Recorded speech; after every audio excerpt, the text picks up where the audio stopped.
There he is.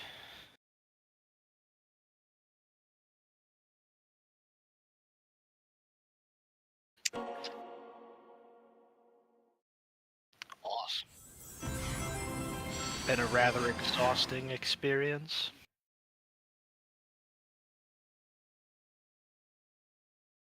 My mic isn't on. That would be an issue, wouldn't it? It would probably be a good idea if I actually turned my mic on. Nah, you don't need to talk. It's not like it's an audio-visual medium. Oh, okay. It was a highbrow joke for me to spouse. Um.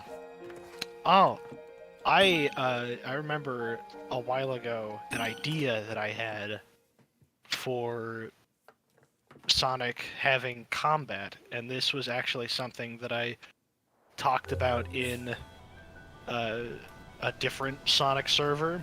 Mm-hmm. Basically, it I love Arena Silence theme so much, man. Why did it have to get interrupted by Kronos?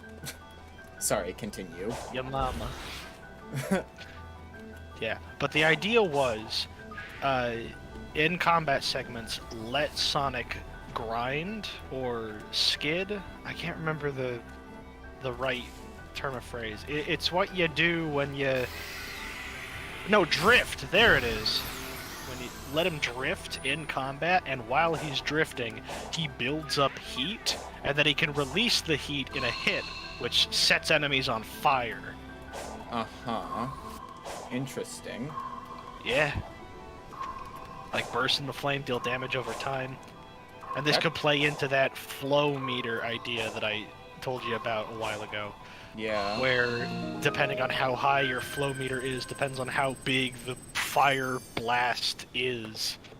That sounds like an interesting idea, honestly. Yeah. But knowing Sonic Team, it'd probably suck. Like, it'd deal no damage. It might even set Sonic on fire, too. I can just picture Sonic in the Family Guy death pose as his smoldering corpse is slowly disintegrating. Wow.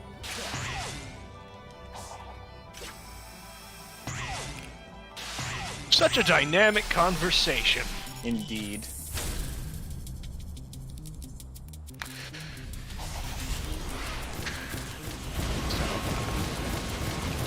What else should we talk about? Well, that's a good question.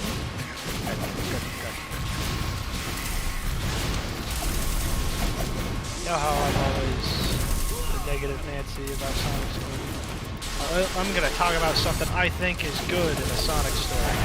That okay. is some of the voice direction in Sonic Adventure 1.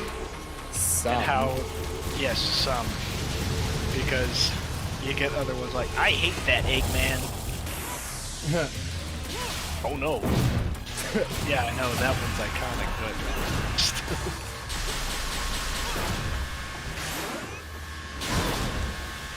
I like how they recorded some of the lines for the characters depending on who you're playing as, in order to better communicate what the character's perception of another character is. Yeah. Like how in Sonic's campaign he deliberately sounds like a Saturday morning cartoon villain, but like, you know, a B-list one, in order to communicate how Sonic views Eggman as just such a non-threat that there's not really, that he sounds, you know, like a goofball. Mm-hmm. Yeah. And then, but in Tails' campaign, he actually sounds menacing, going so far as to say that he'll ground Tails up into minced meat. I really like that as an idea, because Tails is obviously a lot less experienced, and he's still probably scared by Eggman. So he imagines him as such. I honestly wish more games would do stuff like that, not just Sonic games in general. That is actually an interesting idea to have the perception of the character, like the dialogue change because of the perception of a character.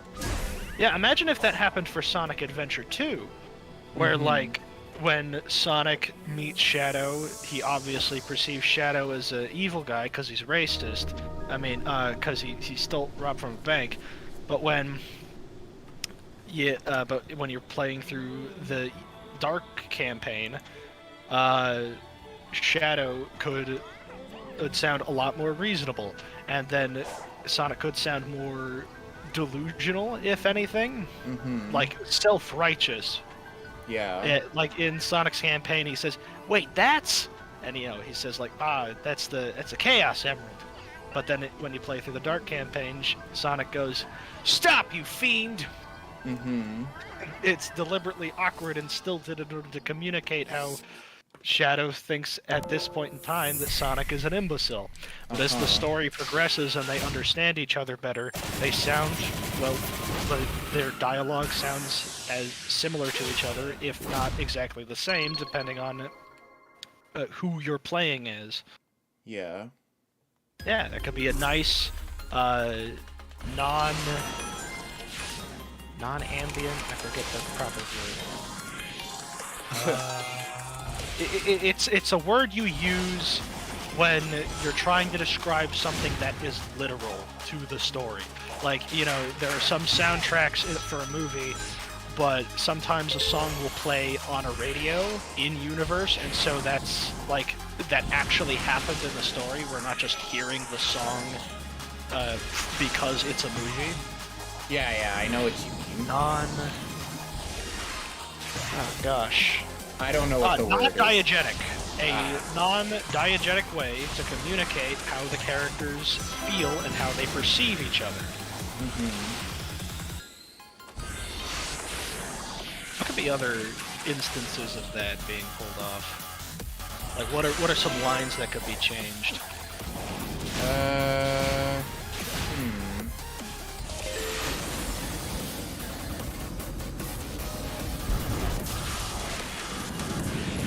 Maybe during Sonic and Shadow's second confrontation? I found you, faker! Yeah. Faker? You're comparing yourself to me? Yeah, that could be like Sonic's version, and then Shadow could just be like, when Shadow in the Dark story, Shadow could be more like yeah.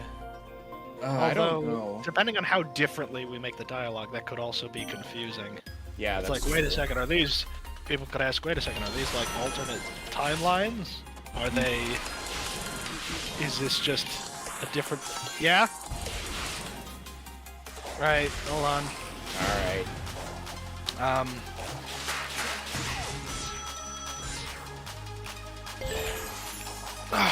And they've got like... so we're talking about two takes and how that can confuse people. Yeah.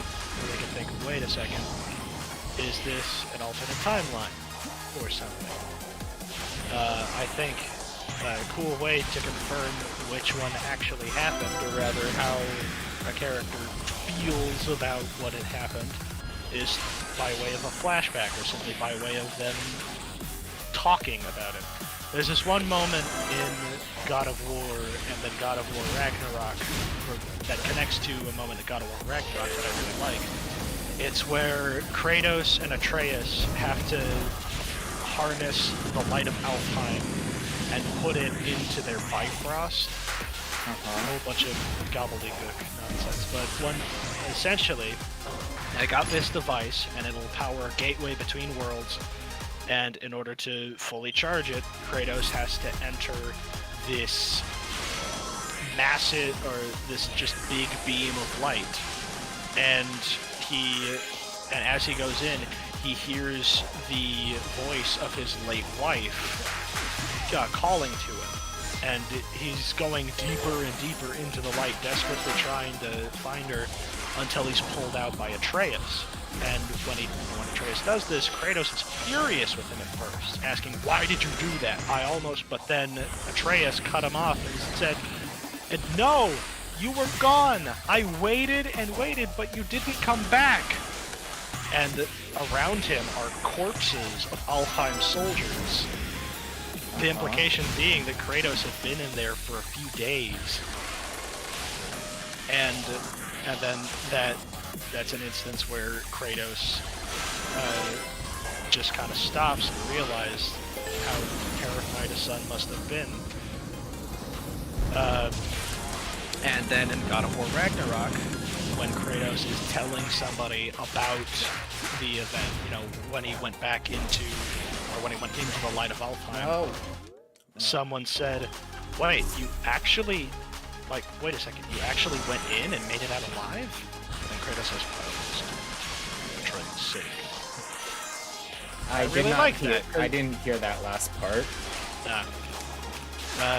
Basically, someone says something else along the lines of, wait, you actually stepped into the light of Alfheim and made it out alive? Kratos says, I almost didn't. Atreus saved me. And so I'm like, oh, nice! So that explains what he feels about that moment. Because you could probably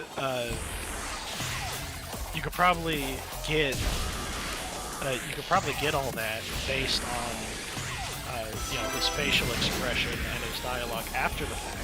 But it's a nice confirmation because he doesn't really have any reason to lie to the person he's telling it. Oh gosh. Whoa.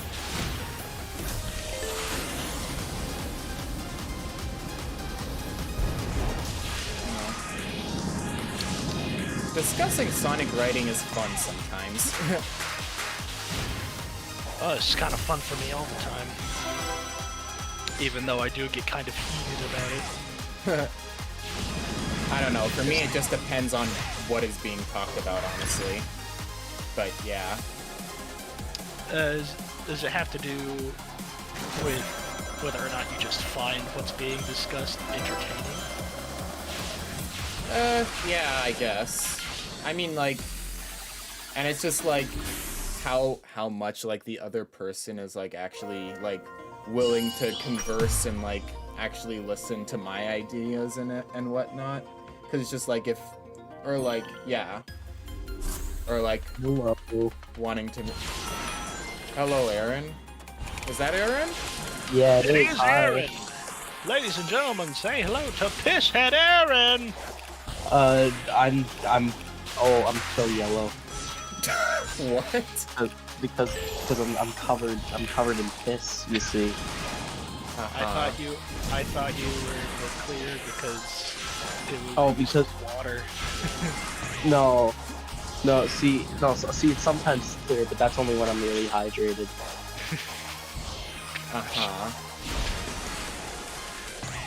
Yeah.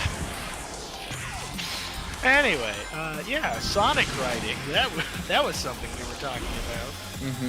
And I do agree. It's just to do with the nature of conversations in general. And this is something that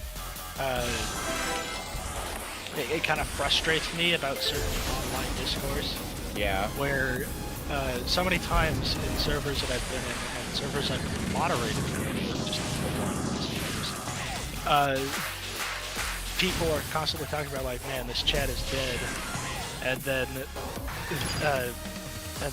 next day they'll be like, hey, what's going on, guys? And I'll say, oh, nothing much. I've been working on a concept for a superhero show, and then they're like, oh, that's cool. And then just nothing. Dead That's chat. it. It's just Dead chat XD.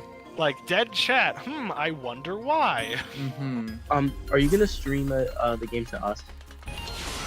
Oh no, I'm watching the yeah, I'm streaming it on YouTube. Oh. Yeah. Oh. I might have to go for a bit so I I just realized I didn't actually post it in the servers. Oops. can. Here, I'll do it. No need to cease your activity. Thanks. Boom. Extreme difficulty. I'm trying to S rank 4-1 right now, but for some reason I can't do it. Whoa, skill issue. Oh yeah, no, for sure. They actually, that was a thing that I didn't mention before in extreme difficulty. They actually made the S rank times a lot harder. So you That's like, actually. So 1-2 is even oh no, 1-2 more is, difficult. 1-2 is exactly the same. Uh, They already knew. They already knew that was too You difficult. already know. But that's actually something I can respect, because getting a faster time requires a significantly different change in how you approach a level. Mhm. Because, You actually have to and it- speedrun them. yeah, and it's more preferable than just reducing the amount of damage you do, just overall, or not even allowing you to increase it, because here it requires a change in your thought process and how you use the abilities that you have at your disposal. It kind of reminds me of an interesting change. One of the difficulty modifiers in Hades can apply, where enemies will slowly recover health as you go throughout the fight. I really like that as a change because it actively encourages you to be aggressive. You can't just let them be, and it's different than, you know, just giving them more health, because if like they have the chance to have more health if you don't play aggressively, if you aren't being proactive in the fight. I think Yeah. something like that could have benefited Sonic Frontiers. Like Yeah. have an enemy regenerate health or go into a frenzied mode if left unchecked for too long. Yeah. Sonic Frontiers is a pretty mid game overall, I'd say. It's got some great qualities about it, definitely, but it overall I don't see it stacking up to something as even something like It's not terrible. It's not anything No. great. It's just like a very like inoffensive, fun game, honestly. yeah. It doesn't It's, do it's quite fine. It's a game that's There we very go. easy to go back to, though. Mhm. That's Yeah. If I had to describe it, I was talking about God of War 4 earlier. I would actually argue that from an objective standpoint, in terms of its gameplay, and now the way I judge gameplay is if you're presented with a challenge and you have all the tools required to surpass that challenge, then it's a fine game. Yeah. The more you're able to diversify that challenge and expand upon that challenge, that's what I think makes a game go from fine to great. Games like Hollow Knight or Neon Light, or Neon White rather, Crosscode, Medieval, Dusk, on and on and on, all of which I think are excellent games because they present a core challenge and then they continue to build off of it, either by introducing new enemies or new mechanics. In the case of Sonic Frontiers, you're presented with a challenge, but it doesn't really change or evolve over the course of the game. It's just, again, it's just kind of there. So Yeah. it's fine. Sure, you can increase your damage and your defense regular mode, but all that seeks to do is make the already given task slightly easier. But it doesn't cross into what I would qualify as bad game territory. Now, bad game is when you're presented with a challenge and you don't have the tools required to surpass it. This would be something like Hunt Down the Freeman, where the levels and areas are designed so poorly that you have to guess as to where it is you're supposed to be going. Yeah. And enemies have more health than regular Half-Life 2, and you're a lot slower, and you just don't have the munitions you need in order to make it past the enemies on a difficulty harder than medium. And in its early stages, or in its early state of release,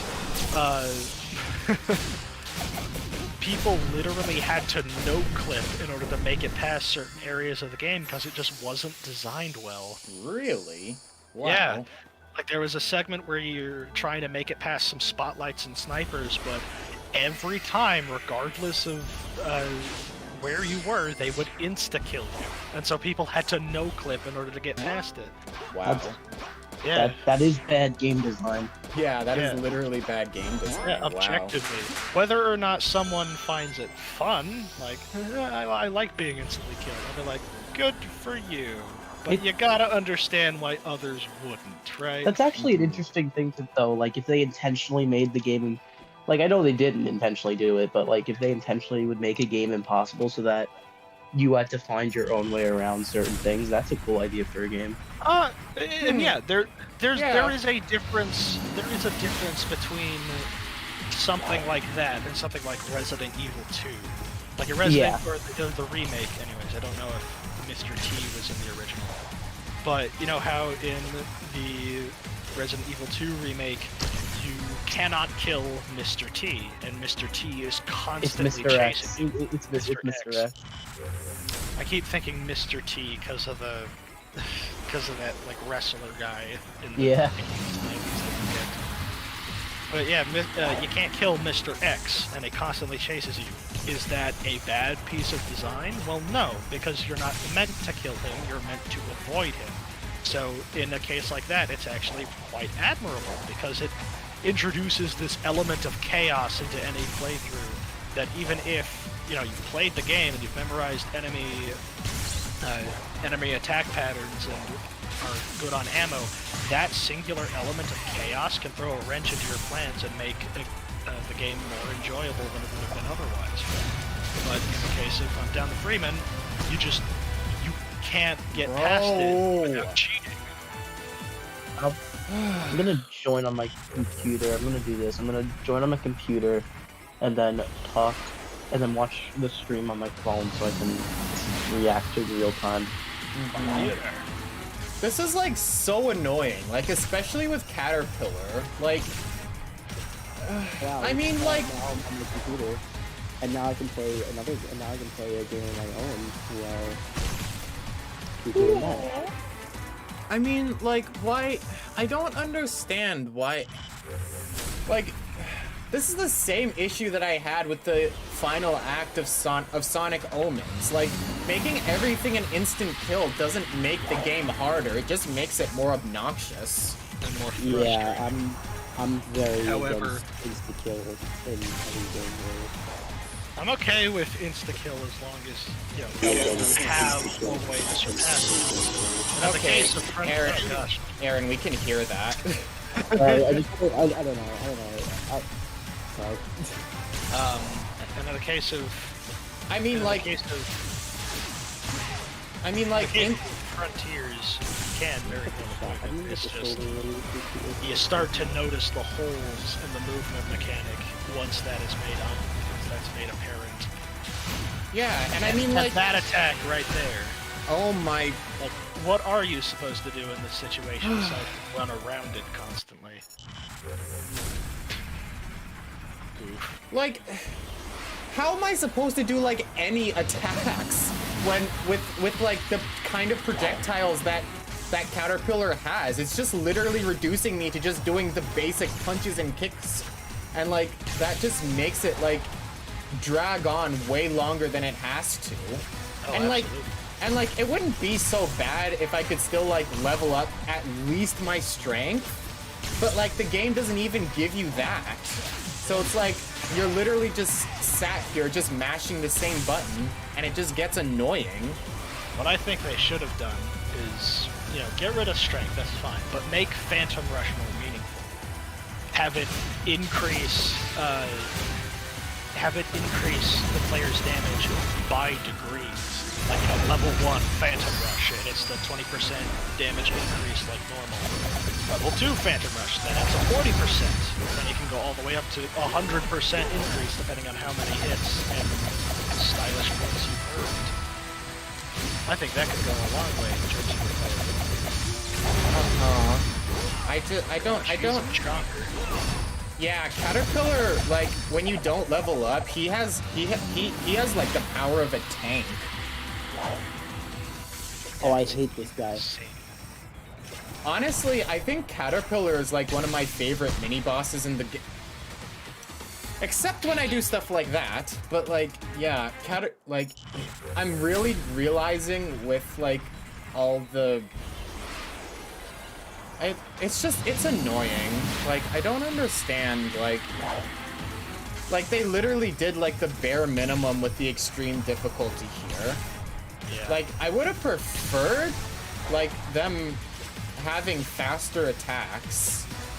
Like, the window of opportunity to actually attack them was smaller, and like you actively had to dodge and parry instead of just like. Oh yeah, I would way prefer that. And like, 'Cause make it it so actu- that the parry only activates in a half-second interval, or however long it would need to in order to actually be usable.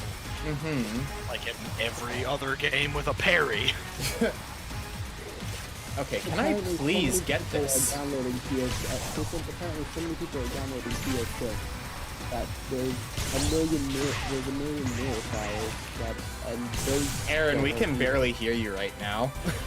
Oh, sorry.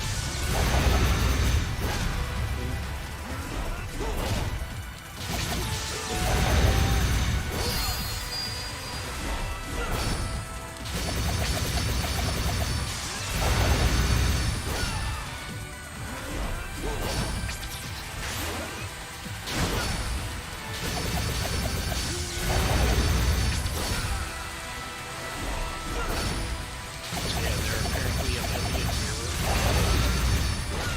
Yeah. Finally! Oh So- my goodness. So like, is Project 06 finished? No. No, Ah, it's almost there. Yeah, it's getting close. I wouldn't be surprised if he just does like 1 or 2 more updates and then the game is complete. man. I hate to be that guy, but Sega,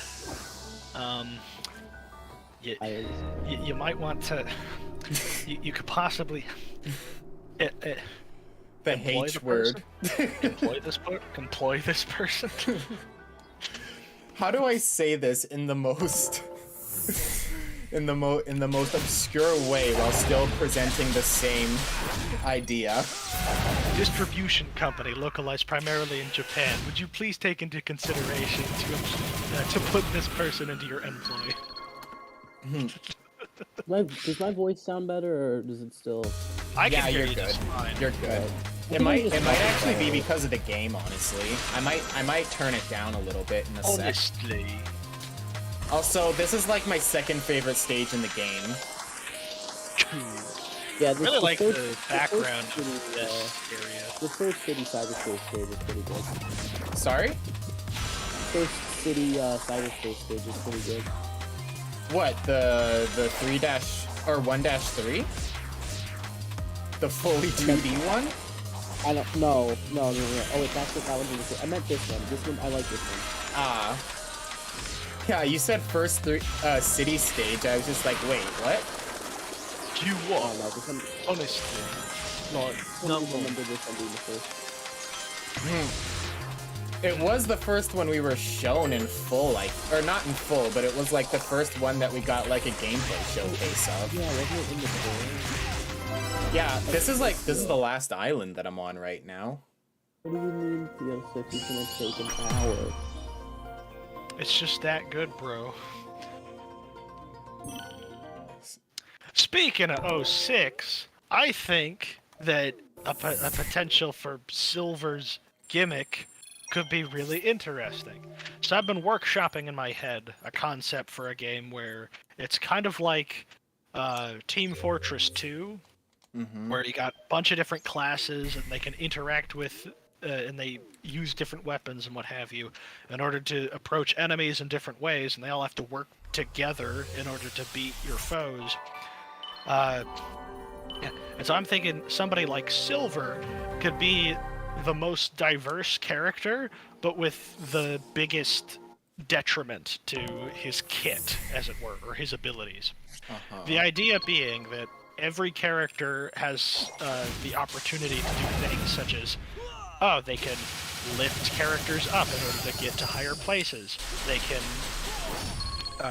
They can damage enemies to varying degrees, depending on how good they are with certain weapons, depends on how much damage they're capable of doing. And that can change how players approach an environment. Like, imagine you have one character who's really good with a melee weapon, and like, you know, they're really fast with it. Let's say you have them target priority opponents, enemies who have a lot of health or are causing damage to you. But then you're in a big open field where ranged opposition have a much easier time targeting your melee fighter. So, what are you to do? Well, you can do several things depending on how diverse the roster of characters are and what kind of characters you're using in the first place. I thought I died for a second. Yeah. That jump from the bottom path always scares me for some reason. For some. But yeah, examples include, well, you could have another ranged character shoot back and draw attention to them. You could have a tank just take most of the damage for the melee character while they weave between the enemies.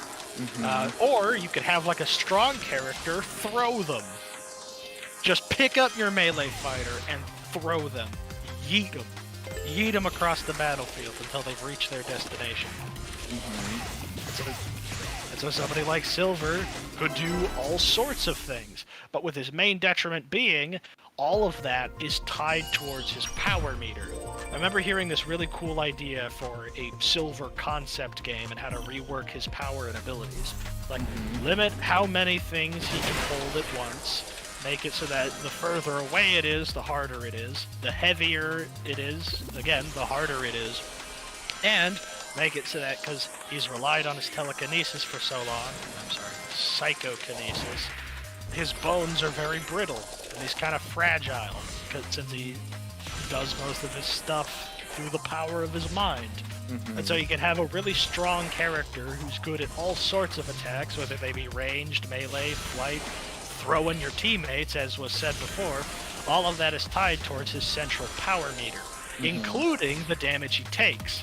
This can be explained as he creates a psychokinetic barrier around his body all the time, so whenever he takes damage, he's not the one taking the damage, it's his shield. But every time he takes damage, that power meter goes down. And so you have to wait for it to fill back up, or you have to like pick up an energy capsule, or defeat an enemy, or something in order to get it back to full. So that way you still have a really powerful character with a really strong detriment that's still viable even when crap hits the fan. I love playing this stage so much. I need to stop before I spend the entire stream just playing that stage. So yeah, that's my idea. Yeah, that's an interesting idea. It's a nice balance for Silver.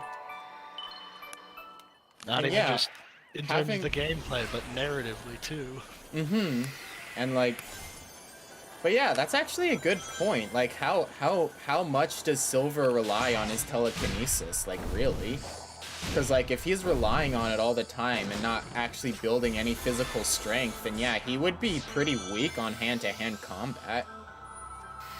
Yeah, but with his telekinesis, he could just create like psycho blades, like he did in the Generations boss fight. And slice them to pieces, and if he doesn't want to hurt him, he can just pick him up. Yeah. Like, no! Stop it! No more! Yeah. Go to your room! Puts him in the jail cell.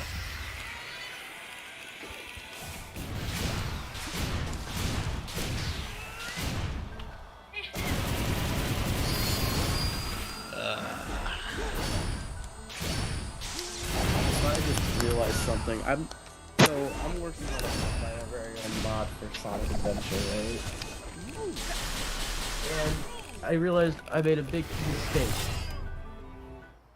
What I did can't. you do? So I edited Sonic's texture files in Photoshop, right? But now I can't get the original ones back. So in order to make Sonic look normal again, after I'm done with it, I have to uninstall and reinstall the whole game. Nice. No! It's not a huge deal, because, I mean, everything will be somewhat safe. And it'll be a lot. It's a lot easier to install Adventure 1 than it is most other games. Yeah. They have a height limit. Oh, for real? You can't I just juggle them permanently? No. You can juggle them permanently, but I was like doing the cyclone kick just to on an enemy just to see how high I could go, and it's just like, oh no, there's a height limit.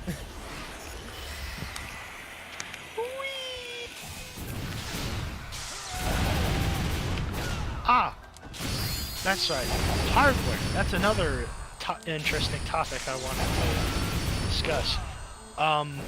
There's actually a point of discussion that was brought up by Matthew Matosis, who's a really good critic on YouTube. He reviews all sorts of games.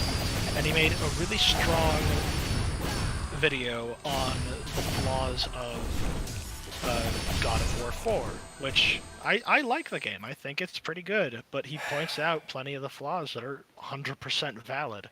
Mm-hmm. It demonstrates how, for all of its upsides, it has many, many flaws in terms of its presentation and its gameplay that end up keeping it from being a true masterpiece in terms of its gameplay. I think the characterization of Kratos and Atreus are top notch. Bro, The plot is also kind of messy, where it's like, oh man, we gotta scatter her ashes at the top of the mountain. Like, oh man, there's a fog blocking the way to the top of the mountain, so we gotta go to another reality so we can get the Bifrost, so that we can get rid of you're the talking God fog. of War Teenage. I thought you were talking about like God of War Ascension. What? No, I'm talking about God of War 4. Isn't Ascension God of War 4? Ah. Isn't the 2018 one technically like? I thought Ascension was a prequel. Was it? I don't know. I don't know. Oh wow, that blasted him away. Ascension was on PSP or PS Vita, right? No. Ascension was one of them was on PSP, but I don't think that one was.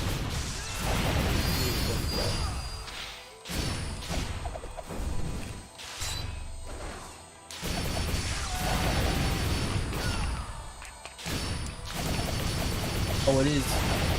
Okay, so it is a prequel, but it's on PS3.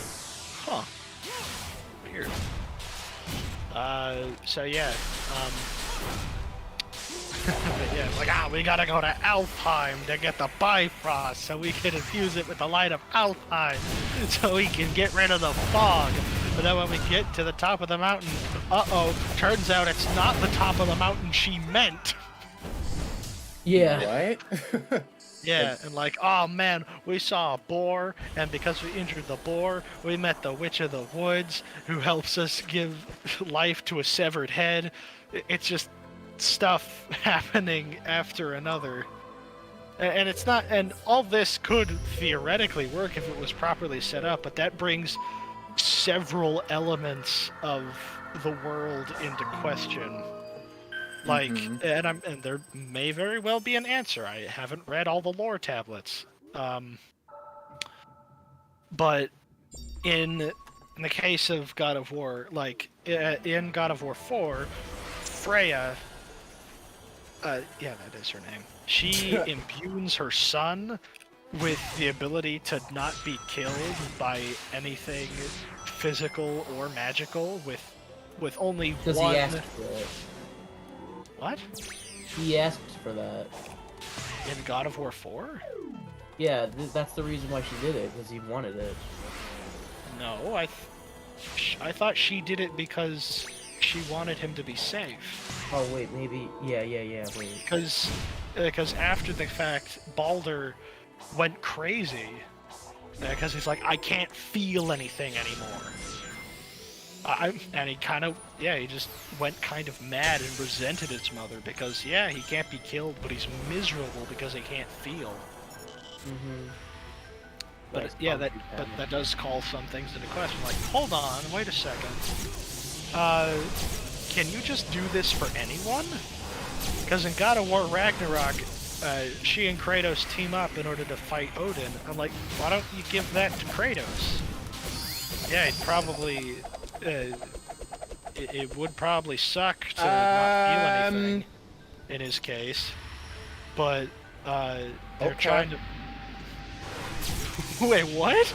I don't know what happened. What happened to the dogs? I have no idea. They just decided to not be hostile and then became hostile again. I don't know what was. Literally. What again? Bro, what the heck? Hello? Bro. I hate these dog guys. Okay. Bro, they're actually busted. They're busted.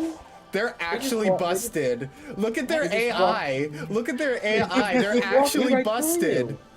Yeah, and they're what? What if you killed them, but the models haven't caught up yet? I literally no. These ones, their health bars. I never hit them. This enemy is so broken. What the heck? They're walking through. No, wait a second, guys. Don't. This is a Sonic 06 reference. The game doesn't work, so it's a reference to Sonic 06. Oh my goodness, man. I get it. I have no idea what was going on with that. That was weird. But you know, me saying it's a reference to Sonic 06 is actually something I've heard. Really? Yeah, not the game itself being broken, but in a review for Sonic Generations when he covered the stage or when he covered Classic Sonic's Crisis City stage, it says there's even a reference to how frustrating the old game was when the sign flies off into the distance. Like, is it though? I don't. No. Yeah, I don't think so. I just thought that was a neat thing that they did, where it like plays the player's expectation. Like, you think you're gonna get to the end, but you gotta go through the tornado. Yeah. Like, What the is heck? that a reference to 06? Like, if that happened in 06, then I suppose that could be the case. It didn't though. But yeah, you just ran away from the tornado. Yeah.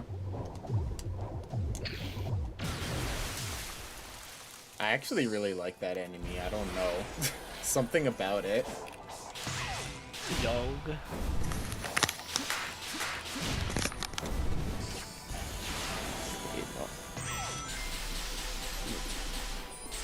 Loud, come on.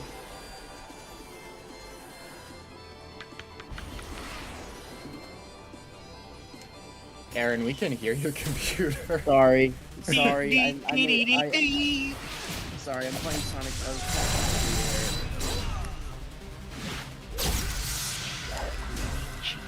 Hello? Thank you. Excuse you.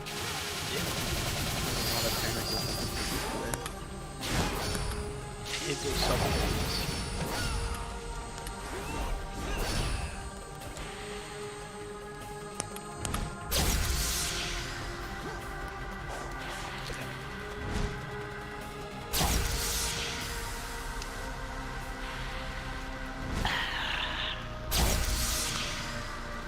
Okay, I have to say the ninjas are probably like the best guardians in the game. Yeah. Like the fact yeah, that they I like that. they actually make you have to use your different abilities. Yeah. Like you saw just there, I had to parry its attacks in order. Like you can't attack them in that phase. You have to parry the attacks in order to not get hit. Or like parry or dodge, one or the other. And it has some nice balance to it. If only If only the other enemies had the same amount of depth to your combat abilities. Or- I mean, Or any depth at all. I mean, others have depth to them, like Ghost and Caterpillar. Ghost is annoying though. Yeah, Ghost. but it's like it's an interesting enemy in the fact that you can't like attack it. You have to do something else in order to destroy it. Yeah, It's an but interesting I don't- concept, but it's just like the jankiness of Sonic's controls and the way the actual like things are laid out makes it kind of awkward to play.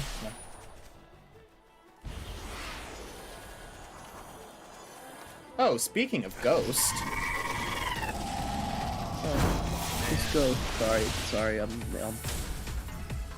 I'm just swapping through different games and I don't have them all muted, so Uh-huh. there we go.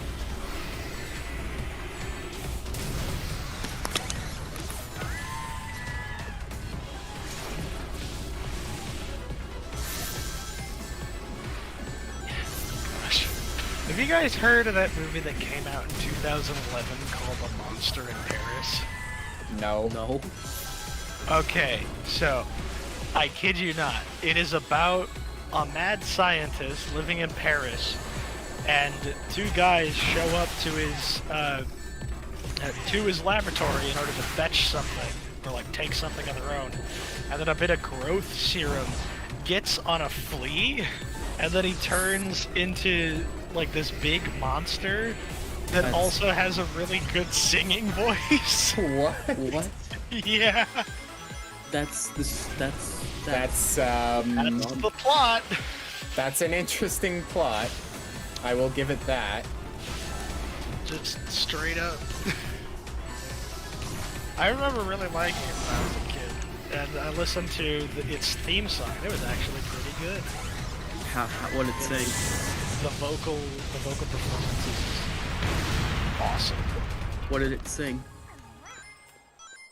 Where did the About how gear it go? was Oh. a monster in Paris. Oh, It was a song made for the movie, I believe. I thought it would start singing like Frank Sinatra. Somewhere beyond the sea. That is Frank Sinatra, isn't it? I'm not cultured. I don't know. Bro is uncultured. Out there waiting for me. My lover stands on golden sands from Undertale. That's Undertale? like Sans Undertale. Undertale. Sans Undertale. I know that guy. Bro. What is this Bro. video? There's a video in my feed saying Netflix's Cleopatra director blames the fans, plus claims Egypt is black. What? Huh? Huh? Bro. My honest reaction. That was my honest reaction as well. Like, Can I please? That There is- we go. Oh that my is goodness. insane. Very much insane. Hurry up. What? What? What was that? I just saw the timer go into the red and I was going, Uh-huh. It's impossible to fail the Frontiers. that was time it. trial. That was the joke. I don't know what else you wanted from me. Bro.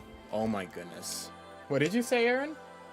It's impossible to fail the Frontiers time trials. They are so easy. Yeah.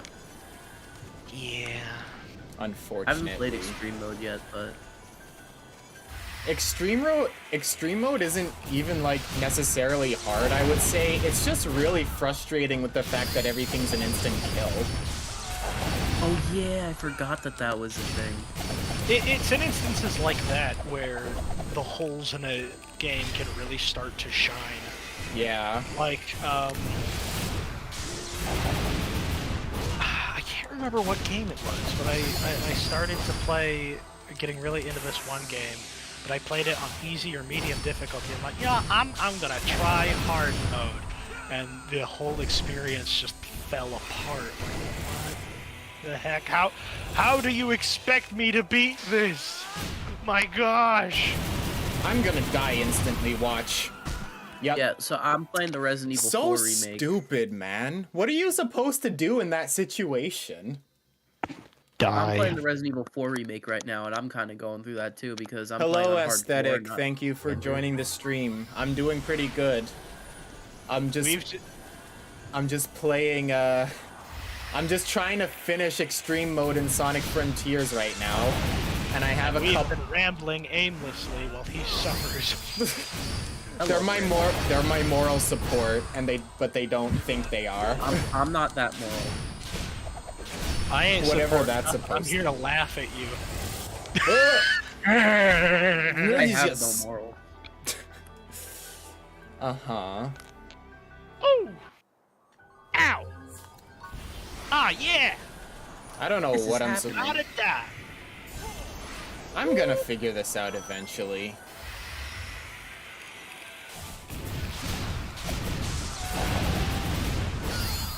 Alright, so Oh, yeah, this is happening. do you want to go outside? Do you want to go outside?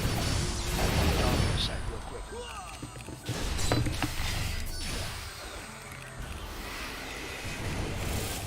Don't you dare. Oh yeah, this is happening. Come here, you big trip. No, stop. What the? Hello? Oh, what's happening? The Psyloop didn't come out. Even though I made a circle. The Psyloop is I don't think we need to. I don't think it needs to be back in another Sonic game. I think it's a one game sort of gimmick. Uh-huh. Though honestly, I guess it could work as like Sonic's premier ability because like in games where you play as multiple characters, Sonic and Shadow, they basically Sonic's just basically Shadow with less stuff.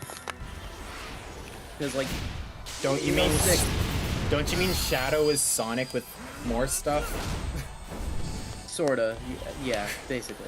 Because Sonic came first, so technically that would be the I case. know, but like in 06, Sonic had the gems, and the gems were kind of a replacement for Shadow's moves that he could do. But in a game where Sonic doesn't have the gems, comparing Sonic to Shadow, Sonic doesn't really have much compared to Shadow. So I guess the Psyloop could be a way to fix some of that.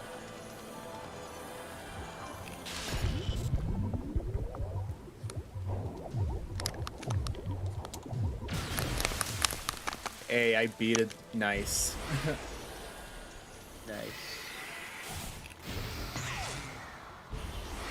Oh, okay.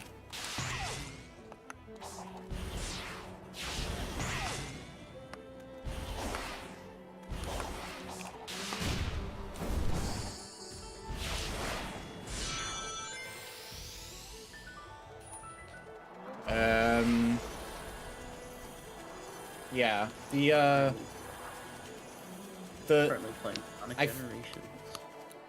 I feel like the moves Sonic has in this game are actually like there's like good concepts, but like there's like a lot of things that are just like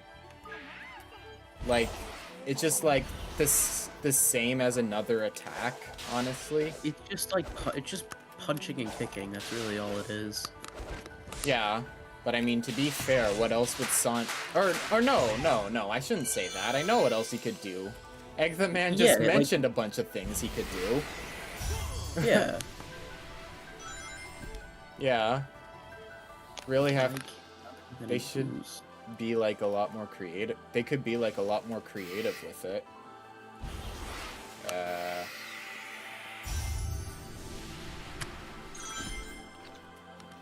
Guess who's back? Back again. Back. Not freaking me. If it's not you, then who is it? T. What? Yeah. Okay.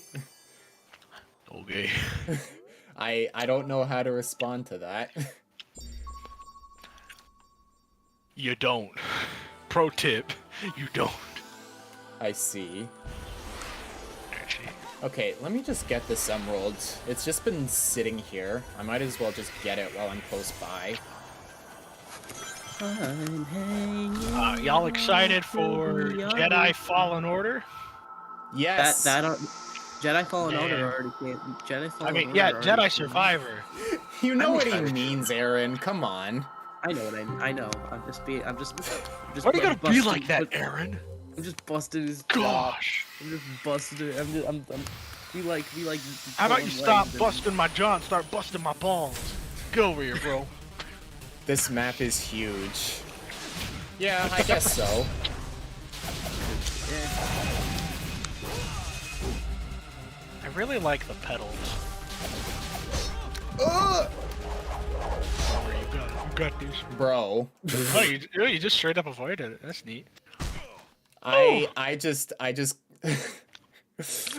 made a dumb. That was my fault. That was honestly my fault. Let's try that again. One more time. I'm doing the thing in Sonic Generations where you My gosh, my dog is barking. Why is your foot barking?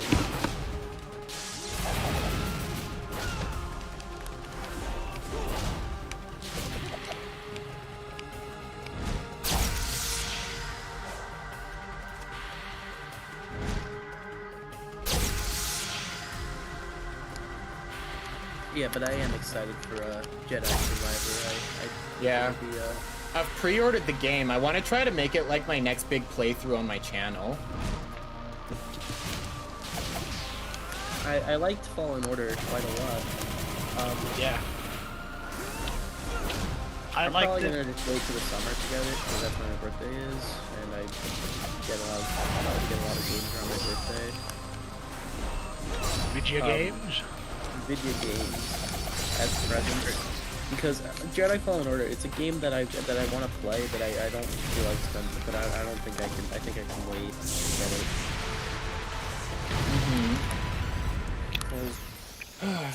Yeah. Man. I got my backlog's This- good enough as it is. Resident Evil 4 is This, different. yeah. Resident Evil 4. Jedi Survivor, Compound Fracture, and Radio the Universe are like the only games I'm excited for nowadays, and that kind of makes me sad.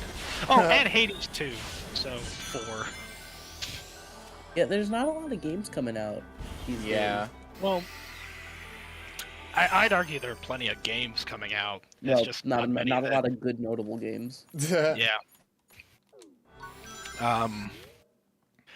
But have you guys heard of Compound Fracture? The name sounds familiar. I have not. It's kind of low in the indie space. It looks to be Resident Evil meets Jurassic Park. Really? Oh, that's cool. Yeah, like, and it's not zombie dinosaurs or mutant dinosaurs. It's just dinosaurs, but it's Huh. in PlayStation 1 style graphics. Let's see. Resource management by the looks of it, and a really good soundtrack. Like, it's all droning and ambient. It looks so beautiful while looking so dated, and I want to like point to that whenever someone talks about graphics and like this. Mm-hmm. Just this. I would be perfectly fine if every game in existence, went back to PlayStation 1 era graphics, as long as they were good games. Uh-huh. Yeah, graphics don't make a game at all. I Yeah.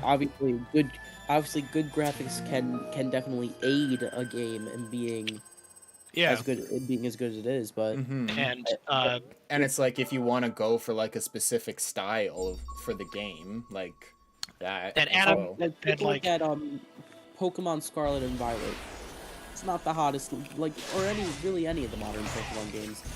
Obviously, they're not as good as What they the could be. heck? what the heck? Bro, Heckman. why am I facing Oh, I so just many saw that- I bugs just right saw now? that.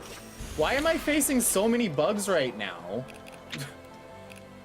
So anyway, Aaron, as you were saying, not the hottest looking game, but Yeah, the modern Pokemon games, especially Legends Arceus and Scarlet Violet. I've never played Legends Arceus, and I'm halfway through Scarlet Violet, but they're not the hottest lookers, but they're very good games. according to the internet, Yeah, your I was gonna opinion is say. wrong. I was gonna say. Everyone was saying how Scarlet and Violet is a bad game. They were I saying ain't that never played a Pokemon people game are to more completion positive on before. Scarlet and Violet than a lot. People are actually pretty positive on Scarlet and Violet, except Uh-huh. for all the glitches. And glitches are that's a thing with modern games too. Glitches are way more abundant nowadays than they were back in any time before 2005. Because I wouldn't. Oh, No, I don't think glitches are like more prevalent. I think it's just the fact that people that because of the internet, people draw attention to them more, so you're more aware of them. well, they always existed back then, but like if you look at the highest quality games, like if you look at the AAA games, they are generally more rock solid back then than they are now, because anything wrong with it now, they can patch it later. Of course, the biggest example, obviously the biggest example, Cyberpunk. Uh-huh. Absolutely.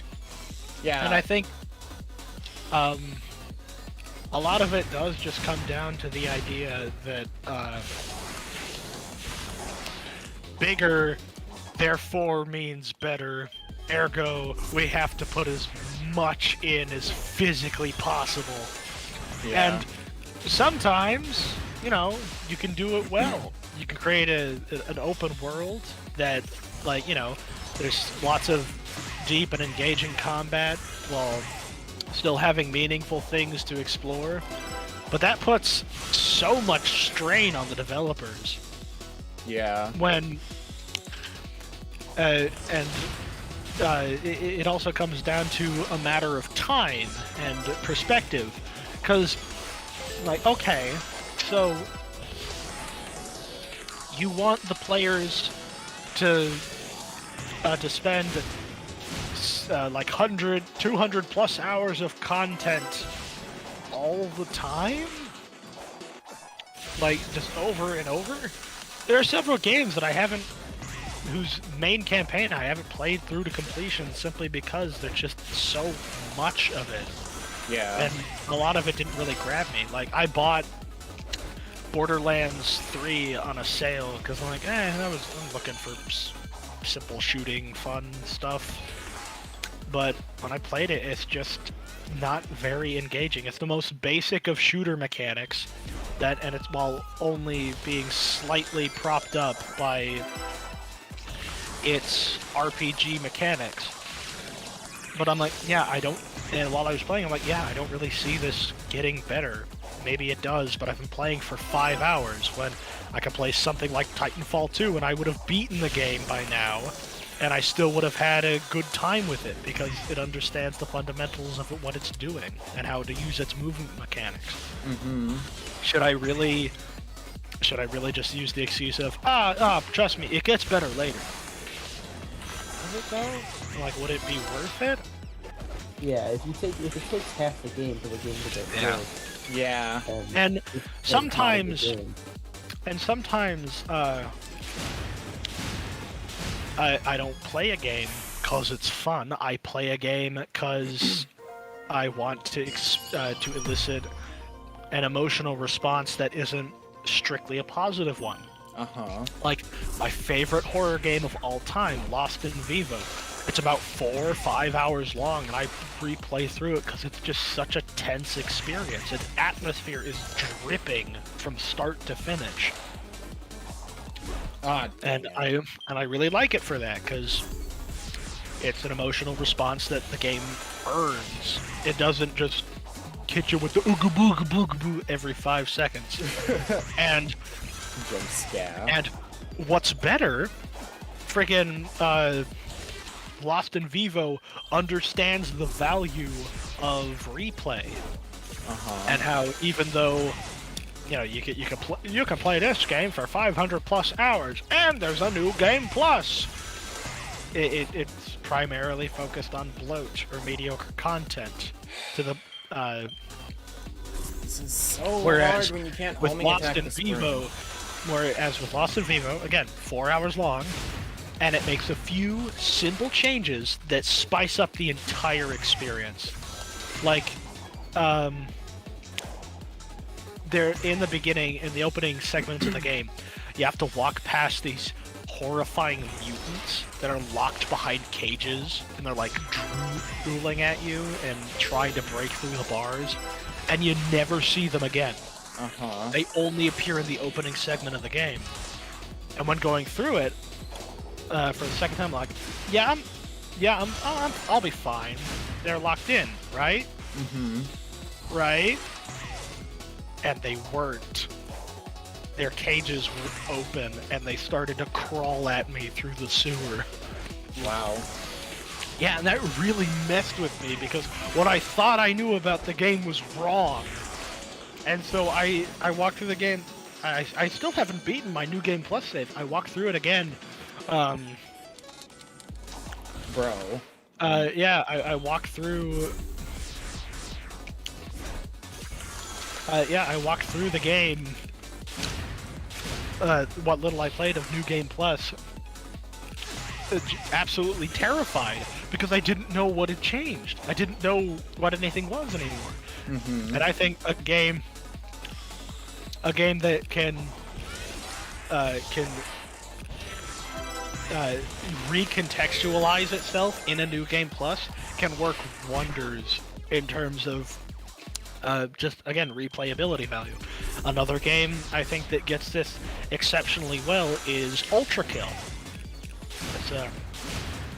It was like the 10th highest rated game on Steam for a while. I don't know if it still is.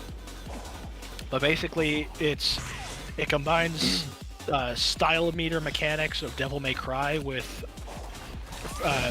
retro first-person shooter elements. And it does it really, really well. And the way it capitalizes on and incentivizes a replay value is through its ranking and challenge system. Because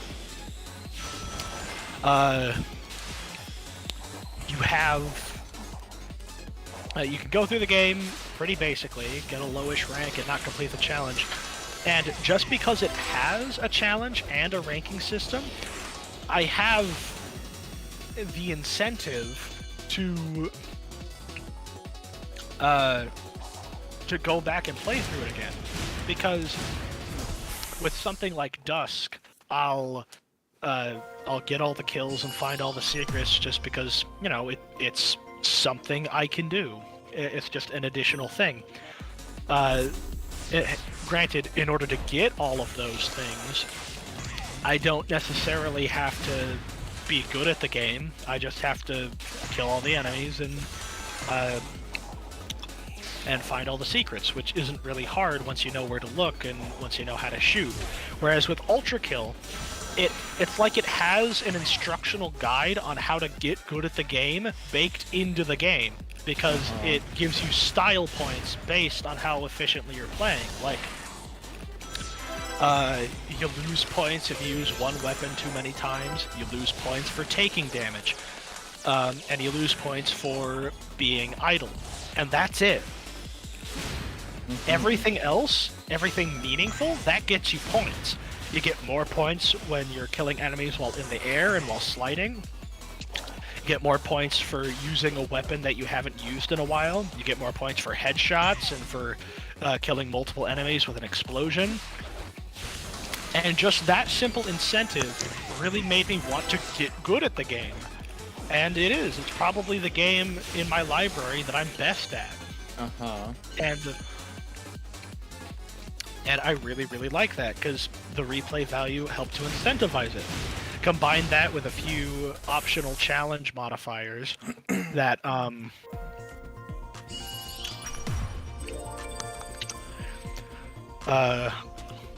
or not modifiers per se, just challenges that drastically change the way one approaches the game. Like, some of its water levels, the literal challenge is to not touch any water. Oh, wow. And you're looking at it and you're thinking, how do I do that? Well, it is. There's a possibility. You just have to find the right ways. You have to play more conservatively than you would have otherwise and look for secrets. And I really like that. And there are also secret levels that have that are found within certain stages that completely change the genre of the game it's in. I'm not even kidding. Because, like, the first level is a horror game, the second secret level is a puzzle game, one after that becomes a dating simulator. What? Yeah, and this is for Ultra Kill. You play as a robot who kills demons, and there's a dating simulator in it. Yeah, but I just gotta flirt. I just gotta flirt with this girl robot real quick. This is probably these conversations are probably driving the audience away, not gonna lie.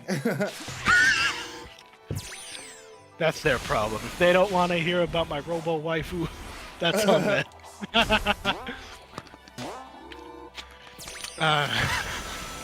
Anyway, continue your train of thought. But yeah, and that's just what elevates Ultra Kill as what may very well be my favorite game. Or it may become my favorite game, because right now, Dusk is my favorite game, simply because of the mix of its combat and environments. It just clicks, it just hits a register with me, even though I can recognize and safely say that Ultra Kill is the better game. But here's the best part about Ultra Kill. It's not finished yet. What? Really? Yeah, it's been in early access since 2019. And ever so slowly, it's been adding all this new content over the course of the game. Wow. Yeah. But even so, I can play through episode 1 to episode 2, which is now finished, and be like, yep, that was a worthy experience. Easily How worth many the episodes are $20. there gonna be? 3. Oh. Yeah. So it's mostly done. Yeah, pretty much. Yeah, I can play through all the content that's available. Like, yeah, I've earned my $20 share.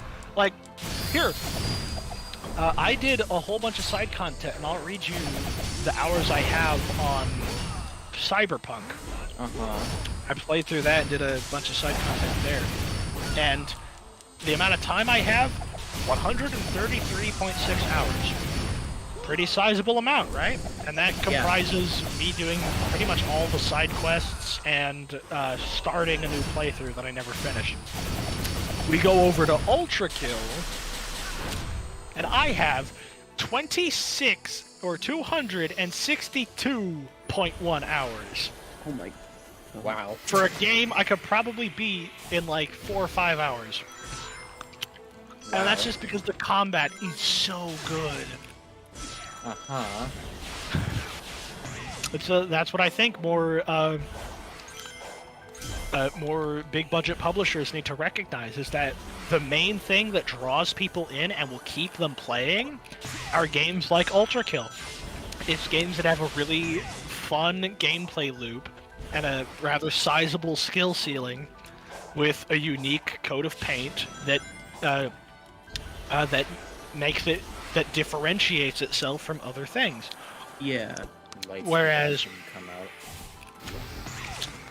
And Are you eating something? I'm chewing gum. Ah. I'm just like listening to you talking. I'm just like, it just always sounds like you're eating something. Yeah. also had this. And it's such a shame Super because one. the big budget developers have access to all sorts of pre-established titles, and they just kind of squander the potential they have. Not always, you know, like Spider-Man was really good. I hear that the Arkham series is pretty good, but we've got the Suicide Squad game that's Oh, coming I out. can get that final ability now. Sorry, continue. I'm talking to myself. Yeah, Suicide Squad is coming out, and it looks like it's just going to be another, Avengers. not another, yeah, basically, but this time you shoot stuff. Who knows, maybe the gameplay will be fun, but at this point I don't think it's going to matter because people are catching on to this kind of thing. They're like, but why though? Uh-huh. Like, so many Especially with how games good are dying especially with how because good they make Spider-Man themselves was. live service. Especially with that type of game too, like not like that genre of game, but that Yeah.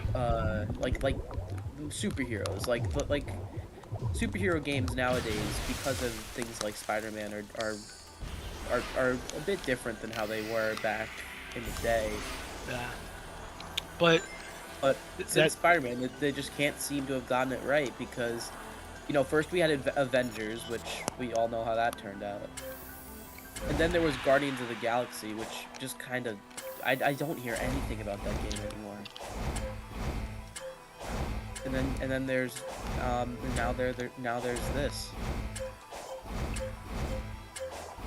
What do you mean this? Suicide Squad. Ah.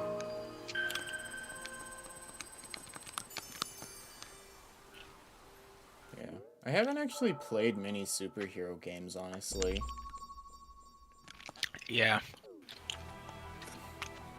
Okay, but, like, can you, like, talk away from your mic a little bit? Because, like, the chewing is kinda... Okay. You got a problem? Yes. Surprise ASMR stream. I'll just. There we go. Or that works too, I guess.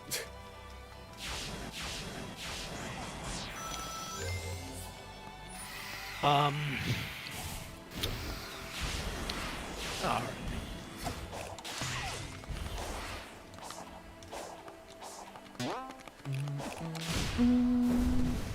What's is going on in the gaming world these days?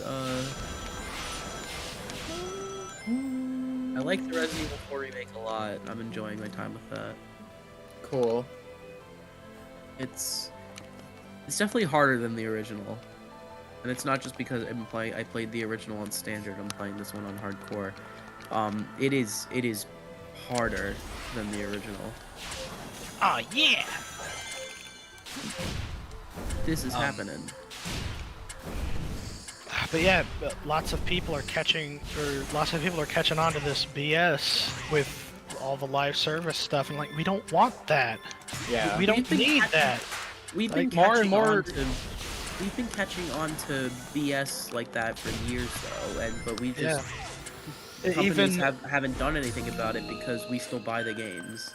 Mm-hmm. some of the old hat gamers have caught on to this too. There's this one guy, Yahtzee Korshaw, who I really respect his opinions, even though he's more of a comedic reviewer. But he said this same thing happened several years ago with Can MMOs. you please? Can you please? No. Look Sonic. at what is going on right You're here. just sliding Does down the anyone else see this? Yeah, why are you just going up and down the wall? I'm like, you're supposed to like hit the dash panel and run down. Why is he grabbing onto it? At this point, just jump off. Sonic, please. Sonic, help me. Tails, This I would be can't even dumb. help myself. Please. Oh, caterpillar again. Great.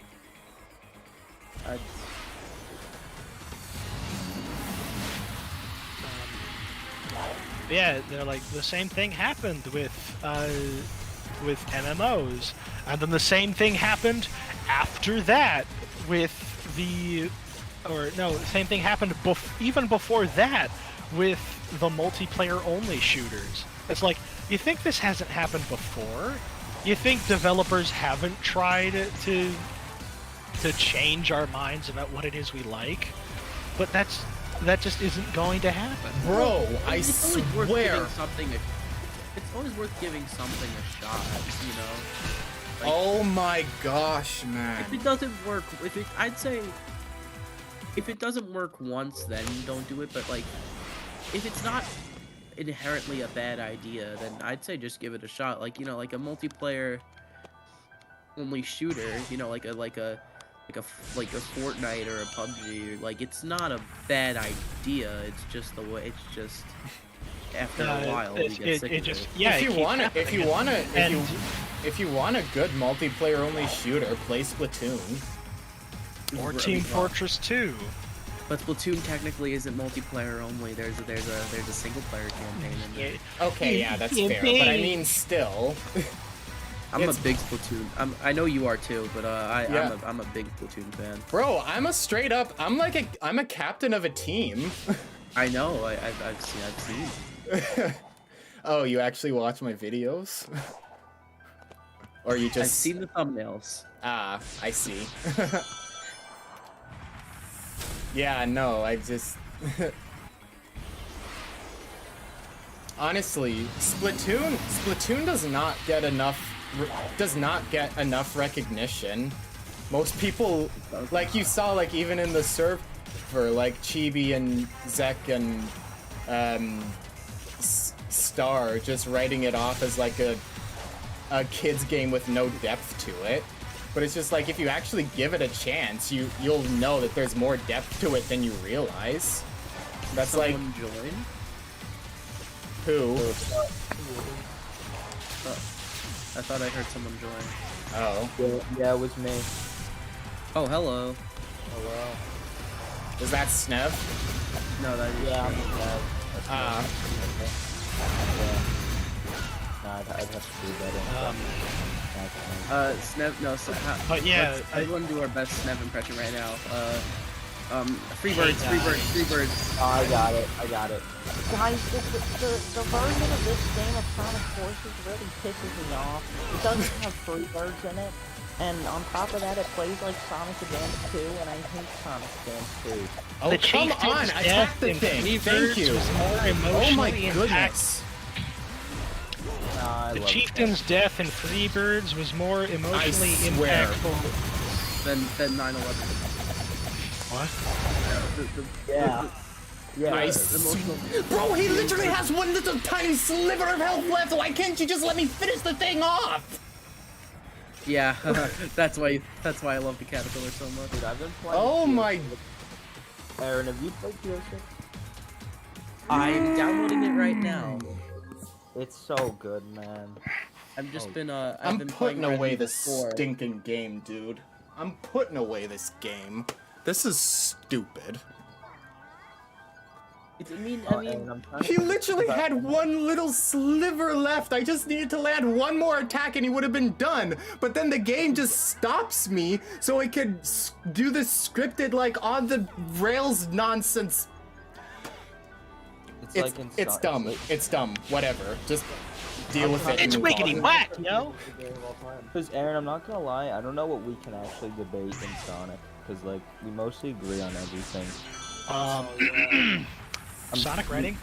You could debate I me think on the biggest Sonic one writing. would be me. I think the biggest one would be me defending Advance 2, but it's not even like I enjoy it. I just don't hate it. Yeah, no, I hate that game, but I wouldn't like. I don't know. We both agree Advance 3 is the best one, so like. Yeah, You could debate me on Sonic writing. I mean. I you'd don't think probably Sonic win. writing's that great though. Yeah, no, it's really never. Like, I could debate you, like, I could say, oh, 06's writing is kind of good, but then there's just so many instances where it's awful, so, like. Or it's Yeah. not. Like I can't wholeheartedly say, oh yeah, 06 is writing. Well, because there's the thing. It's not really a I who wins, see. who lose kind of ordeal. It's Yeah. It's simply a matter of we shall come to a conclusion. The most I could probably debate on. Are you kidding me? I can't even debate you on voice acting because you both like the 4Kids actors. the Why most. is Yeah. the laser beam so close to him? I literally can't do any attacks other than the basic ones. We Why also would you agree- limit the player that much with that? I've told Chibi I want to debate him on CD. Like I'd say like, oh, I think Sonic 2 is better or something. But like, If we can find a second person who prefers what's it called? Who prefers CD over 2, I would do a tag. I would do it like a tag. oh, team just get battle. Chibi would have Snez. Snez agree, I think. Agreed. Wow, that'd be a fun one. Oh well, they're wrong. CD is bad. No, yeah, that's why. Wrong. CD is bad. It is boring. The level design is mid. Just because the game looks good doesn't make it good. Metal Sonic. You know who it. Metal Sonic fight stuff. It's not a good game. Metal Sonic needs an actual boss fight. It can't just be a race. I mean, he's at his best in Heroes, but there's even like, I mean, yeah, that's I- different. Metal Sonic has never been that great. no. You are going to like I you guess are the gonna best have a would be mob Rival. come at you for that one. Yeah. Well, I mean, I guess- right, he hasn't. I guess the best would be Rivals 2. Well, that game's story is technically. Every Sonic Oh, game. I think PS6 finished downloading. I mean, I could believe. I think it's Chaos. Bro, why is the hitbox for this thing so janky? Thank you. Yeah. Oh my goodness. I do believe that if 06 had a second draft, it could have been a good story. Ugh. Like, a really Yeah, good story. definitely. Where is Well, Sage? I'm done with There this are nonsense. so many things that would have to be done in order to Yeah, make but it could've been more great. It could've been cohesive. great. Actually, It's mainly oh wait, just I probably time can't say travel that yet. I mean, I think at least with the character stuff, it doesn't need that much. But the time travel stuff, I don't know what you'd have to do. Oh yes, absolutely. The time Because- travel stuff, definitely, for sure. the Honestly, in character terms of... stuff- Sorry, continue. I was just gonna say the character stuff. You can just make it like make Blaze be more important. Yeah, Amy like, in and terms Blaze. of characters, what they really need to do is, like, make Blaze more prevalent, give Elise, like, more depth to her backstory, and make Sonic, like, actually act like Sonic throughout the Yeah. entire game. I think just have Elise there more. The fact that she's not there with Sonic at all kind of hurts it. Like, you just Mhm. have the whole time. I think I've said it before, I'll say it again. 06 would have been better if Elise was Sally and they had their dynamic. Well, I guess I had to earn your trust first. Yeah, I I can see mean- that. I can see that, Yeah. honestly. It wouldn't have been much better, but at least the scenes between the two would be Yeah. bearable. Yeah. It would be more... it's just like- better. Like Sally's presence alone won't fix the time travel. Obviously. Yeah, like Aaron, I think the only thing I could debate you on is the Sonic music, and like I don't know how we'd even do that. Sonic music isn't a fun topic to debate though because of Yeah, it's like- because, it's it's- all subjective. It's, like, consistently and that- good. So... I think the one thing I agree with you is the Shadow vocal tracks are possibly the best collection out of all of them. Yeah, Yeah. it's either You could Shadow argue Hero- you could argue from a perspective of like dang waveform it. and composition and how well Nah. it all fits into the I narrative. honestly don't know if I could do that because for me it just comes down to if I like this more. Like the Shadow one. Oh, I would say one take that would get you mad is that I Am All of Me is one of the weaker Shadow vocal tracks, like bottom 3. Oof. Like I would. Yeah, I would mean, say I would say it's probably only better than like Almost Dead and I maybe am... Not Even All of Me. I Am All of Me is like my favorite Crush 40 song, believe it or No, not. I think both the Magnify tracks are better. Mag- Waking Up is better. Chosen One is better. Broken is better. Chosen One is pretty good, not gonna All lie. Hail Shadow, both versions is better. Eh. And Never Turn Back is better. It's not even a competition. Never Turn Back is like, I don't know. The beginning just feels so out of place. It's just like you have this sad piano playing for like the first 5 seconds, and then all of a sudden it just breaks out into full rock music. I mean, I think it fits perfectly, to be honest. I don't. It feels very jarring. It feels very jarring to me. No matter how life tries to I think fade it fits me, I perfectly. tell you, I is all to say, but I'll never do it Again. What else is it? Oh yeah, I could. You think the Crush 40 songs are a little bit too good sometimes? Like, what'd you say? You said the Seven Rings Crush 40 version is better, bro. Man, Not. The original is better. literally.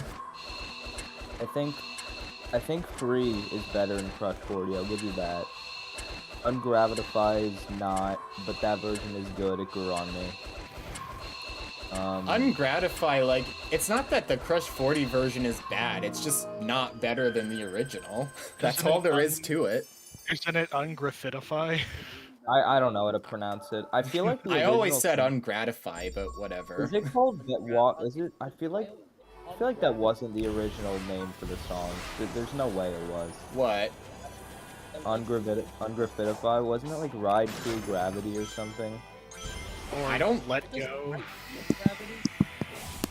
Or rise and let go. Or whatever the frick. It's just like they don't mention that lyric. They don't say ungraffitify in the whole song. Ungraffitify. My tonsils hurt so bad. What? It's the, I am I know. mean, Yeah. I think the Generation soundtrack is mid compared to others. The what? Why? Well, Why is Generation Hero soundtrack 6 is not mid. accepting my Why? controller? Why do you have terrible opinions? Answer me this. What did he say? I didn't hear. I said that the Generation soundtrack is pretty mid compared to both songs. Yeah, I agree with that, honestly. I can only say like a few of the remixes are better than the original tracks. I think there's only one. There's really only one that I think is better, and that's the classic Planet Wisp one. It's great. For me, it's Modern Planet Wisp. It's like the same song as the Colors one, though. Oh man, Yeah, but they made like a few additions to it that like sounds better to me. I guess. Like I like Seaside Hill Modern. oh, time for the best cyberspace stage in the game. Fight me on that, I dare you. I think no. Crisis Cities versions and generations are much worse. Yeah. The fact that they only do the first piece is awful. Oh, I They like don't- Chemical Plant Modern too. I like that. Yeah, Chemical Plant Modern's not bad. Yeah, I like the style they went for. The one of the only times EDM actually worked for a song. Imagine. I think both why do I not know the stage? Oh, Speed Highway both were kind of mid. They were fine. Just don't Speed Highway was fine, honestly. City Escapes were both good, but not better than the original. Yeah. Seaside Hill neither really stood out. Crisis Cities were mid. Rooftop Runs were both pretty. And Classics was good. Moderns wasn't. Same with Planet Wisp. You know what? Just to show you guys my opinions, I will do. Should I do a vocal track here? Sure, why not? I've done that so many times, dude. Let's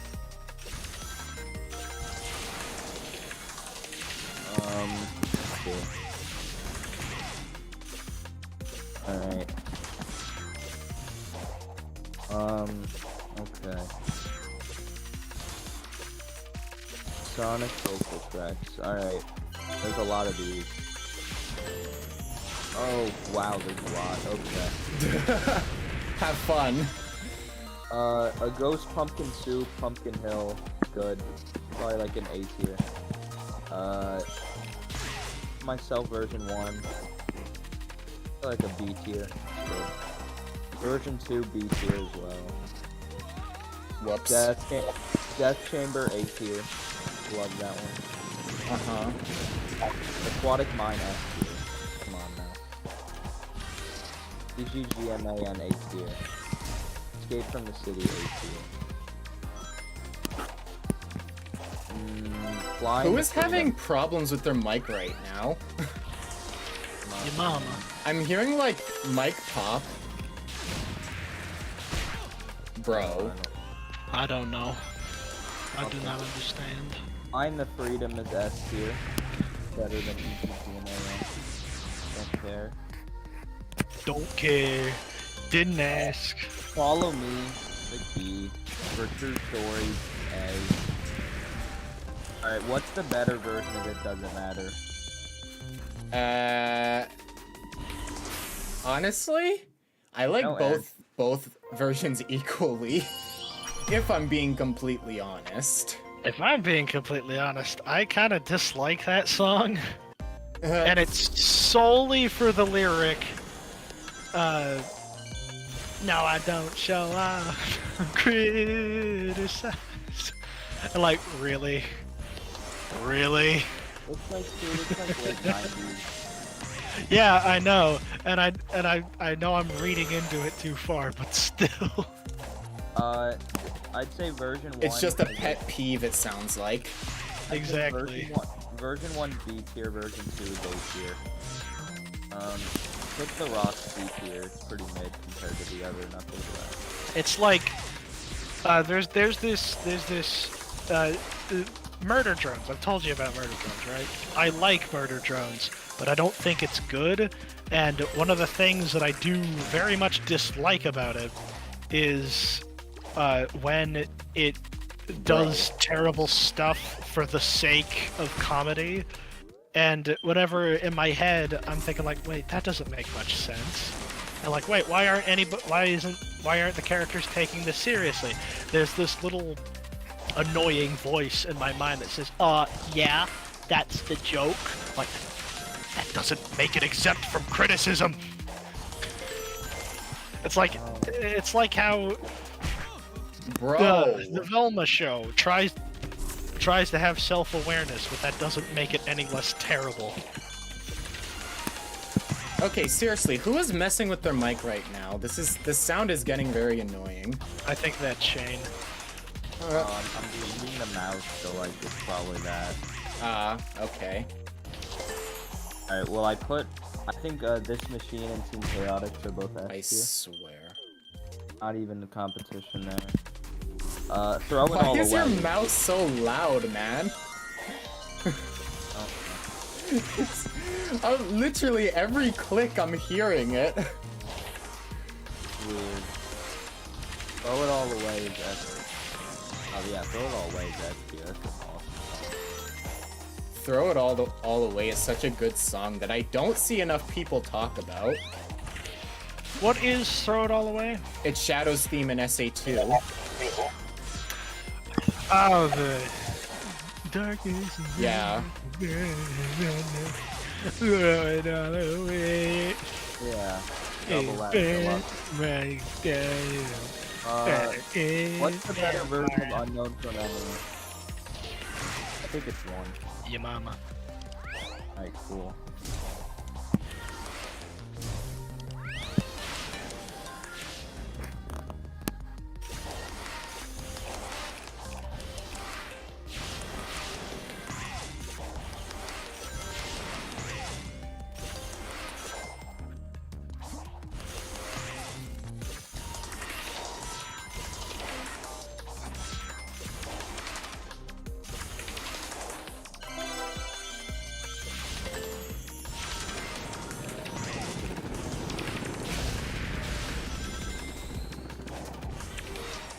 Oh no. Okay, I'm good.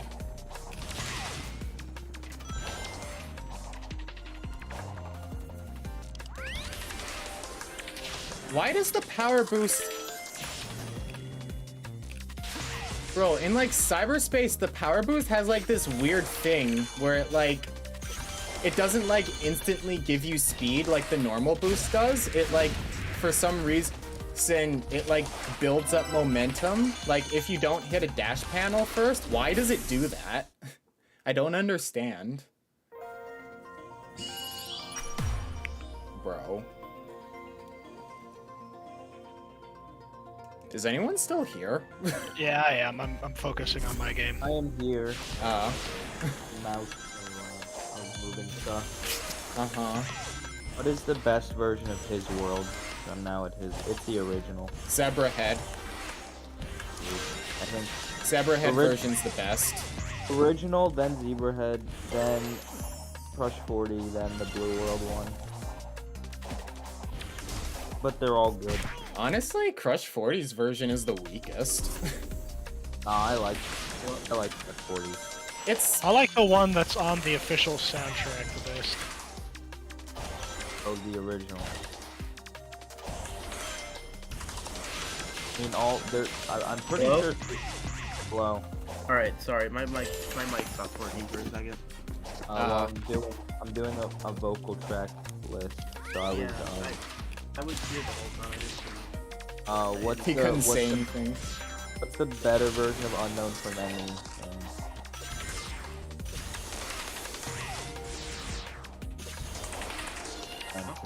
Oh, cool! I defeated the villain. Oh wow, nice.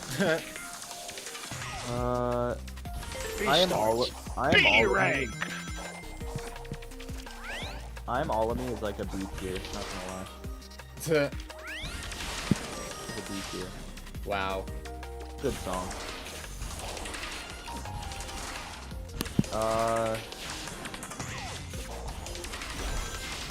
Never Turn Back. Double F. Never to. Never to. I actually like the Sweet Dream song in 06. Sweet Dreams is a nice song.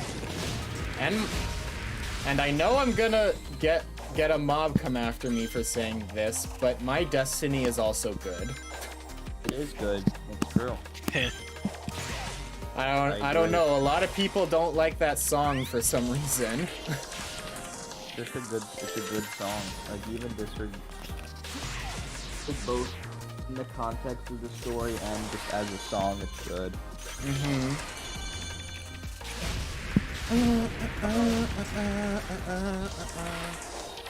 All hail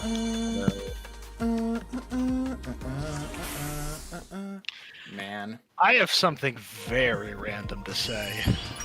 Oh, okay. But you want to know what I want to see from the next Sonic game? What? I want to see an Andor-esque story, like Star Wars Andor, where it's from the perspective of just a regular guy during the events of Sonic Forces, like when everything's going terribly.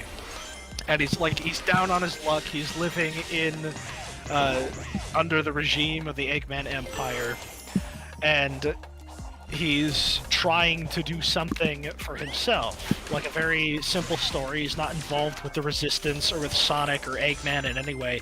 He's just a free agent. But then, he does something that gets him on the bad side of the Eggman Empire in that area of the world. Maybe he goes so far as to kill a commanding officer that Eggman allied himself with in order to better take control of the planet. And in so doing, that leads to a spiraling series of events that causes him to get chased down more and more by the Eggman Empire, and forces him to join the Resistance in order to bring peace to the galaxy, to the planet.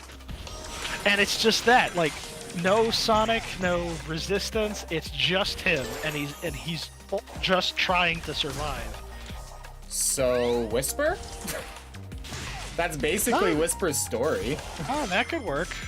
But Whisper she wasn't a member of the Resistance, but she was actively working against the Eggman Empire as a mercenary group, right? Yeah, but she started out like just surviving. That's what she did before she joined the Diamond Cutters. No, it was after the Diamond Cutters got captured by Eggman, I believe. I thought they were killed. Well, I mean, like, you know what yeah.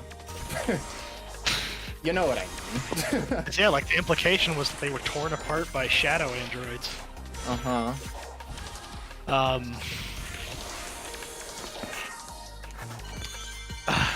But you know what? Yeah, that could work. Or, Like, you know, they have could her- just slightly alter the story. They could rework the story in order to fit that, or maybe the protagonist of the game meets Whisper over a journey, and they share their experiences with each other. Uh-huh. But I just want something like that. It's a simple, just a simple story that deals with the logical ramifications of the events that have been presented over the course of the series. I think that could be awesome. Yeah. As like a small spin-off game. I'm gonna post a meme I found in another server. Oh, really? It's gotta be in, not based memes, but the other one. Oh, okay.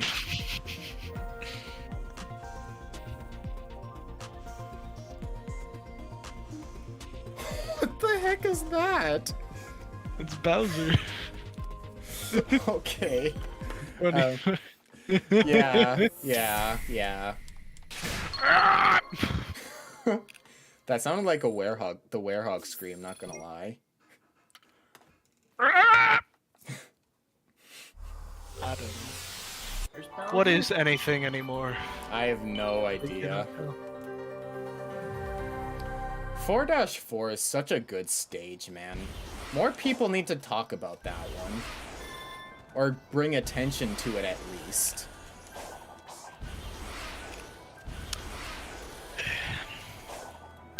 But anyways, Aaron, Shane, what do you think of my cool and epic idea for a Sonic the Hedgehog game? Sorry, I've just been focused on trying to get PO6 to work with the controller. I'm sorry. F in the Usually when chat. I just pair it with an Xbox controller and it works. It's only compatible with certain controllers. Yeah, I was able to connect my PlayStation 4 controller to it, Yeah, I but think. but all of the controls were The shadow stuffed. release, my controller works perfectly fine. It's just the silver I release. think, cause with Unity, I think Chaos X changed it to the new input system for Unity for this update. I think cause Unity implemented a new like controller input system, and I'm gonna I'm try not something because- I'm not sure, but I think he might have changed it to that. And as far as I know, what controller are you using actually? PS5. Yeah, I don't think PS5 is supported with the new input system. So, I think you could probably trick it using DS4, but I don't know for sure. You could probably trick the system like using DS4 for it. I just posted it. Huh? I just posted the rank. Very cool and epic. Well, goodbye, Uranus. Honestly, this is the inferior song. Something else. One last thing I want to talk about before I gotta go do my chores. I might be able to join back later. Alright. But if you had the opportunity to rewrite the entire games, like all the games, what would you do with it? What would you do with that kind of power? Ah, well. I'd make it good. I'd make it good. I'd I rewrite think he it. was. I think he was looking for specific details, guys. Yeah, I know. Yeah, I have so much I would change. For one, I don't know where to start actually. What I would do, I would take all the games and just delete them and replace all the entries with Sonic Eraser. Are you being genuine with that, or are you just trolling? What do you think, man? You're Do just you, trolling. do you really think I'm that stupid? No.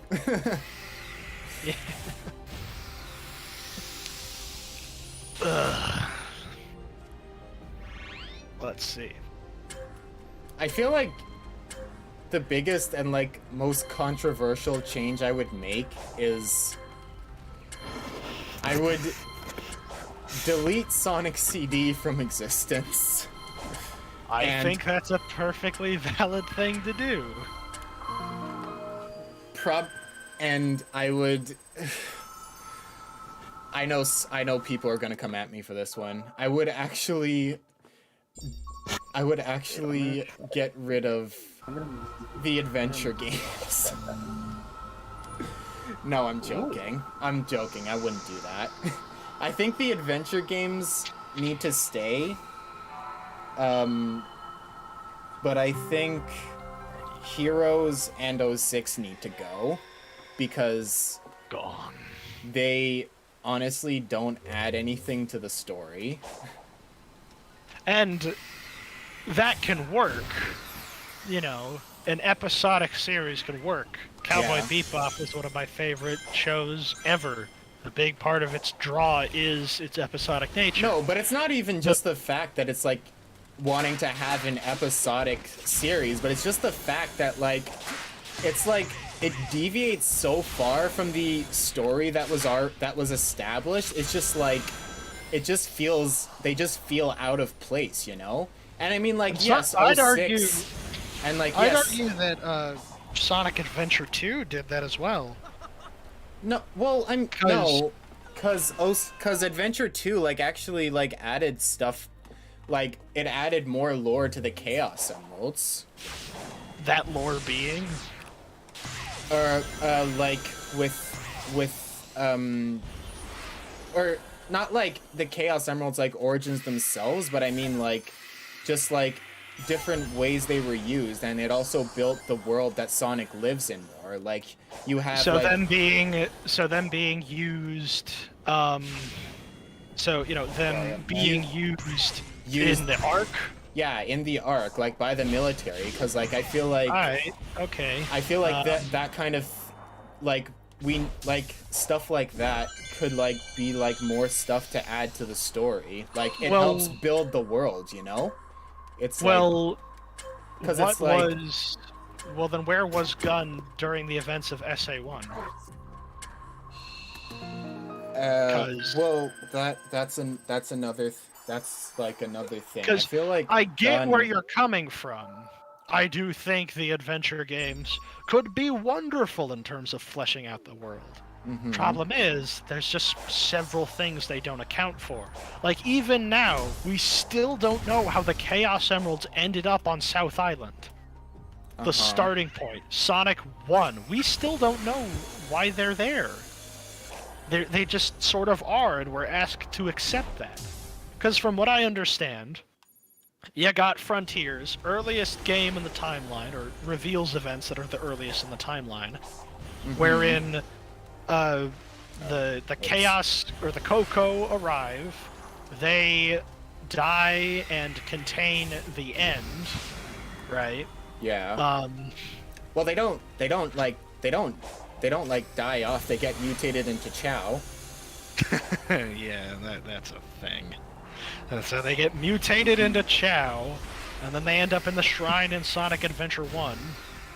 And Actually, then- you know, there's actually, I know you're probably gonna get turned off by what I'm gonna say, but like, Game Theory actually made a video about like the whole like issue with the yes, Chow and the Ancients. I saw I that. think it's really well put together, and it makes sense. No, It makes sense. Here's the thing. I got excited when I saw the titles. He's like, Broken Lore, like, yes! Oh no. Finally! People are saying what I've been saying! But then I watched it, and he tried to excuse it, like, oh no. Yeah, no, No, the why? title was completely misleading. It's complete clickbait, and But it makes there are sense holes, though. except it yes, doesn't. Well, no, There are there's holes in it. holes. There's holes, but it makes Yeah. it makes like it's believable. His theory is where I think the writers were coming from, but they just didn't think about most of the logical cause and effect of what they were writing, you know? Because, like, okay, hold on a sec. So you're saying the Master Emerald changed Chaos back into the water monster the Coco are? So then, why wouldn't the Chaos Emeralds just, or why is he the exception? And this is a problem that Sonic Adventure had as well, because it was deliberately said he was mutated by the power of the Master Emerald. I had to ask, okay, why only him? Is this like a generational thing? Is there one Chaos per generation, like the Avatar in The Last Airbender? I don't think so. And wait a second, the Master Emerald can mutate people. Is that just something that's exclusive to a Chow, or can it happen to anyone? Is that how Sonic and his friends got their powers and mutations? They were exposed to chaos energy or something? But wait a second. In the case of Sonic and Tails, they wouldn't have been born when the emeralds were in public use, right? Since Sonic is 15 and Tails is 8, and the emeralds haven't been used for 50 years.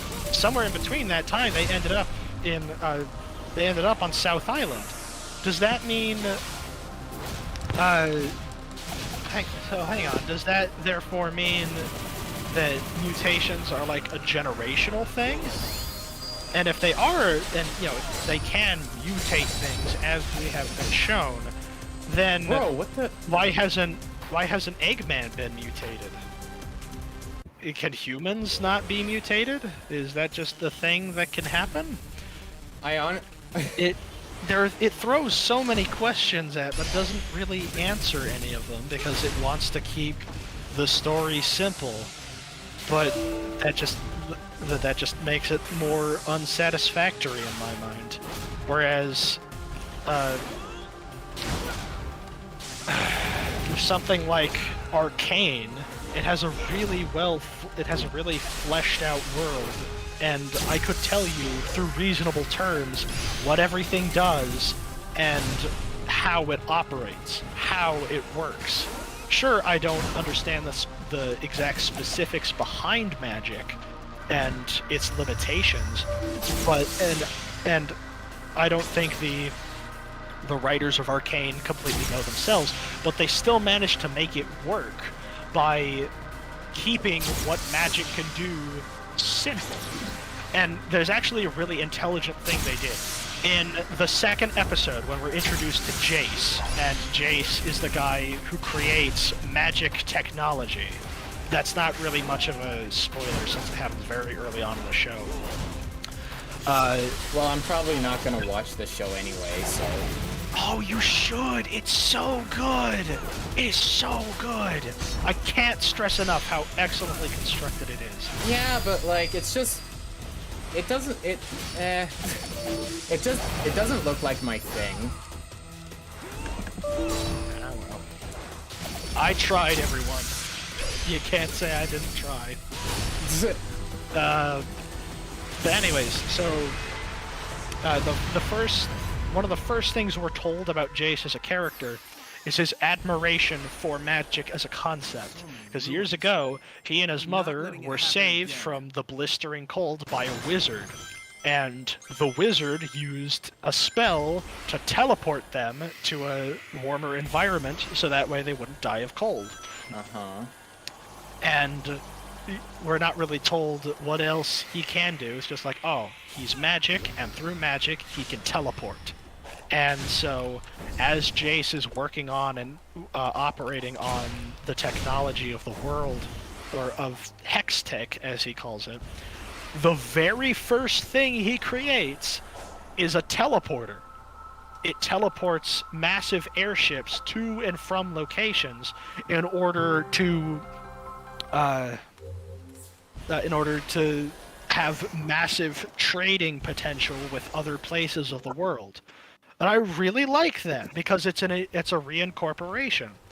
Because it's explained that in order to access the arcane yourself, you just have to be born with that connection in your mind.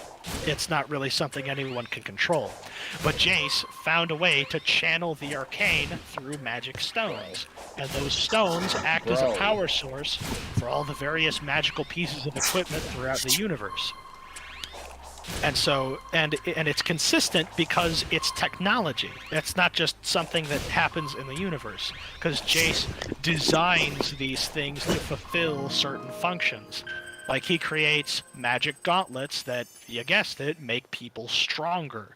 He creates a hammer that's really good at smashing things and also has the ability to shoot energy. All of these are very basic in comparison to like the Chaos Emeralds. They mutate things, except not always. What? And it even does the mutation thing better than Sonic, because it restricts that to a chemical called Shimmer, and it's made by the bad guy in order to enhance the physical prowess of his soldiers. And while the mutations have slight variations to them, it's always kept consistent.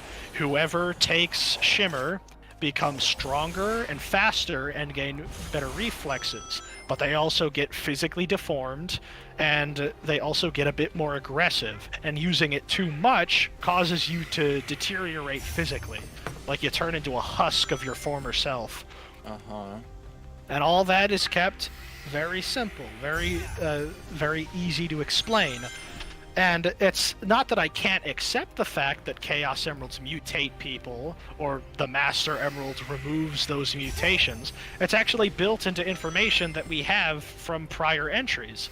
Like, you know, how we're told that the Master Emerald can negate or disable the Chaos Emerald's abilities. I'm fine with that conceptually, because it's just a mechanic. Like, okay, I can accept the fact that the Master Emerald can do this and the Chaos Emeralds can do that. It's just, again, they aren't really consistent with it. It's like, okay, so wait, people can be mutated, but not Eggman. Okay, alright. How much can people be mutated? Why do the mutations manifest themselves in different ways? Like in the case... And... again, it's not confirmed that that's what Sonic's mutation is. Heck, in the manual, it's established that, in the manual, it's established that Sonic's speed isn't really, it isn't a power, it's just something he can do. So, if it's not a superpower, or like not something specific to him, does that mean everybody on the planet can theoretically do what he can do, or at least the animal characters? Yeah, because like other characters can get close to his speed. Like we've seen it. Because like Shadow matches him in speed. I'm pretty sure Knuckles gets close. Tails gets close. In terms of well, and those are cases that I would call special. I gotta get going. Bye bye. Head out, you fellas. Bye bye. Alright, bye. Because in the case of Tails, he does so using his propeller tails. Yeah. It's a special case. It's like his unique mutation or whatever. In the case of Knuckles, he's also just incredibly strong in general. He has the ability to glide when you wouldn't assume that would be a natural ability an echidna could have. In the case of Shadow, he was genetically engineered to be the ultimate life form. Yeah. So, you know, there's something of it. So I'm fine with mutations providing like physical advantages. and I suppose I'm also fine with them just being very different in terms of what they can do, because My Hero Academia is one of my more favorite superhero shows out there. Thank you. And why is My it Hero was- Academia getting so much hate nowadays? I don't know. And it isn't.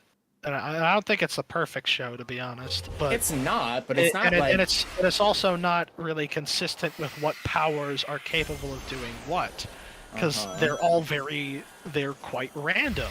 You know, you got the One for All quirk, which amplifies physical power and can be passed down. Okay, I suppose that works. But then you got Ochako, who can make things weightless by touching them. Wait, what? So, but both of these still count as quirks. The reason why My Hero works, I would argue, is because it establishes what they can do, and they remain consistent with it. Even when they become more powerful, it's still built on the basis of what they could do before. Yeah. Like, you never see Bakugo gain the ability to just randomly heal people. Like, what?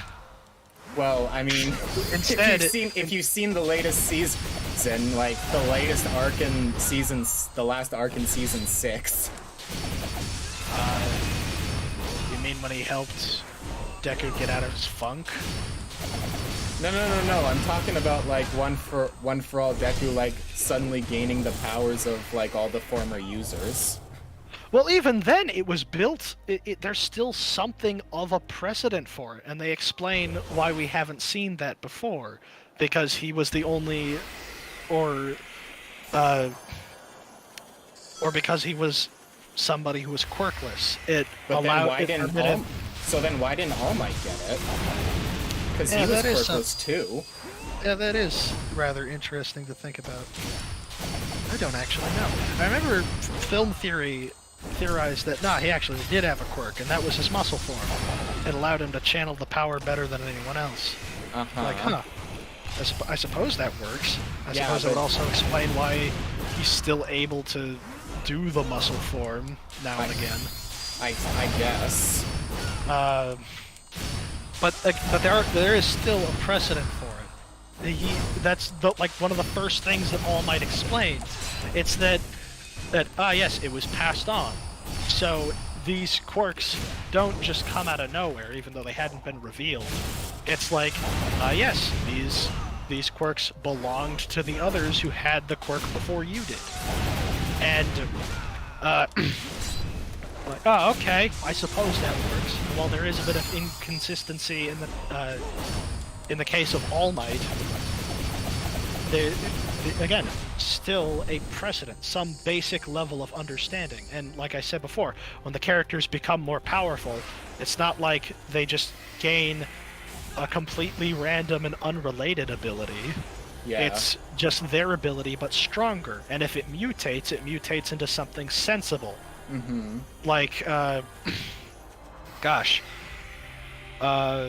the bird guy. I can't remember his name. He has like a shadow creature coming out his chest. Tokoyami. Yeah, like when he earned or gained the ability to fly, it was still based on the idea that the thing in his chest was carrying him. Mm-hmm. So it wasn't just, yeah, I have rocket feet now. It was a natural offshoot. The guy with tape coming out his shoulders, his tape gets stickier, it gets longer and stronger. It's simple stuff. And if we go to Avatar: The Last Airbender, everyone's power is reasonably measured. Because, like, yes, they're just getting better at with the act of bending. Mm-hmm. There's never a time where it's like, oh yes, you see, because of my incredible chi pathways, I can turn into a spirit giant. I say that because that's something that happens in Legend of Korra. Uh-huh. It's just kind of sad to talk about, because Korra's the continuation of Avatar, and it breaks so many rules because it feels the need to. Because like, oh man, how are we gonna keep things fresh? How are we gonna keep things unique? Do we build upon what came before? No, just destroy it. Yeah. Break it to pieces. Yeah. That's what I think. That's what I think could work really well in the case of Sonic. Just like build us a groundwork, give us something to expand upon, and that's why I think the best thing could. That's what I think the best thing the franchise could do from a narrative perspective is to reboot the series, but keep all tons of future events in mind, so that way you can properly set them up. Like in the events of Sonic Adventure 1, make it so that Gun is present and they're actively working against Dr. Eggman during the time of the game. Gosh. I think there was like I can't remember where it was exactly, but I think it was actually in Sonic X where it was just like the government like realized just like how dangerous like the Chaos Emeralds and all this stuff that was going on was, so they created GUN to like help keep everything under control and whatnot. Oh, I think I that, really like that. yeah, I was gonna say that would be like an easy way to explain everything, honestly. As to why they're only showing up now. Yeah. Except they existed 50 years ago. Did they? Yeah. Oh yeah, right. Because of the events of Shadow, as Yeah. was explained. And there are gun robots on board the Ark. Mm-hmm. Now you can make the argument, oh no, those are gun robots that were sent from the president. I'm like, really? Gun has access to space? Okay. I mean, it's a I governmental guess that- organization, right? Yeah, they're pretty big. But in all honesty, I do think that it would just make more sense if we rebooted and Gun always existed. Because Yeah. this kind of thing, it doesn't sound like something that would just happen like, oh, okay, now we get off our butts and now we work on it. Because It could the have just event been of Chaos... It could have just been like up to this point they're just like, because it was nothing too crazy up until Sonic Adventure. It's always just been like Eggman wanting to take over the world. It's So been isolated. just let me finish, okay? So it'd just be like they would just be like, oh, Sonic's already taking care of it. This is like his situation. We'll just let him handle it, sort of thing. But then like when it starts introducing like all these things like Chaos showing up and completely ravaging Station Square, it could just be like, okay, maybe Sonic can't do this, or like we don't trust Sonic to do this on his own anymore. We have to like actually like do something, you know? I suppose so. But and like the past games were all isolated incidents. It was really just excuse me. It was really just the events of Sonic Adventure 1 that kick-started a lot of it. Yeah. However, this is a big thing. Where did Eggman get all of his resources from? And this is a big thing that's messed with me for a while.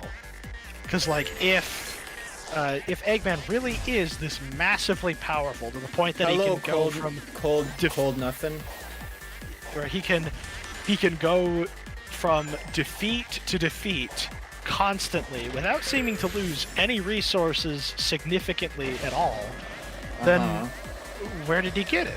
And there's a big theory going around that it was from his business. He is a businessman, and that permitted him to burn up a bunch of resources behind the scenes. right? And that calls some things into question. Because, like, wait a second, did nobody find out about this? Mhm. Because we're led to believe that Gun and the government are in control during the events of Sonic Adventure 1, and they've been there for a while. Mm-hmm. So then, did no one notice this? No one at all? Did no one see him building his massive airships? Or the Death Egg? Was this not reported to anyone? This is like in the sequel trilogy for Star Wars, when the Republic was in control, Yeah. and yet the First Order came out of frickin' nowhere after the Empire had been defeated. Yeah. Now, and in that instance, it's slightly more reasonable because it's an entire galaxy they could hide in as opposed to just the one planet. Yeah. Actually, wait, no, because it's a galactic republic and a galactic First Order. Never mind, so I suppose it is quite similar. But, yeah, did no one notice this? And that's why I praise the plot point from the Sonic movie, where it's revealed, oh no, Eggman's working with the government. Yeah. They employ him because he's efficient, and Yeah. apparently he's responsible for taking Iraq. I find that just so funny, Yeah. because that would actually make a whole lot of sense. That the government would see a mad genius like Eggman, like, hey, The we're final- gonna give you all the money you need in order to indulge in your mad fantasies, as long as you make us guns. He's like, yeah, Yeah. I'm on board with that. Yeah. But even so, I still think an organization like Gun would have existed for a long time before the events of Sonic Adventure. Because Yeah. you'd think these sorts of things would have been sprinkled throughout history. Yeah. Events of superhuman beings showing up and wreaking havoc of their own accord. And there's a lot of potential there for a story. Yeah. Imagine if there was like a prequel game that The concerned final phase of the final boss in Sonic Forces is terrible, and you can't change my mind. I call it Egg Baby. baby. Yeah, and I don't think anyone's gonna argue they are cold. I'm pretty sure everyone knows that the final boss is not that good. Anyway, continue. Yes, so as I was declaring, frickin' so I still think an organization like Gun should have existed for a long time to deal with stuff like this, and there could be a lot of potential for a prequel story of sorts that just involves maybe the first instance of a superpowered being showing up that wasn't Chaos. Yeah. And it's sort of institutionalizing the start of Gun as a whole. Yeah. There's a lot you could do there.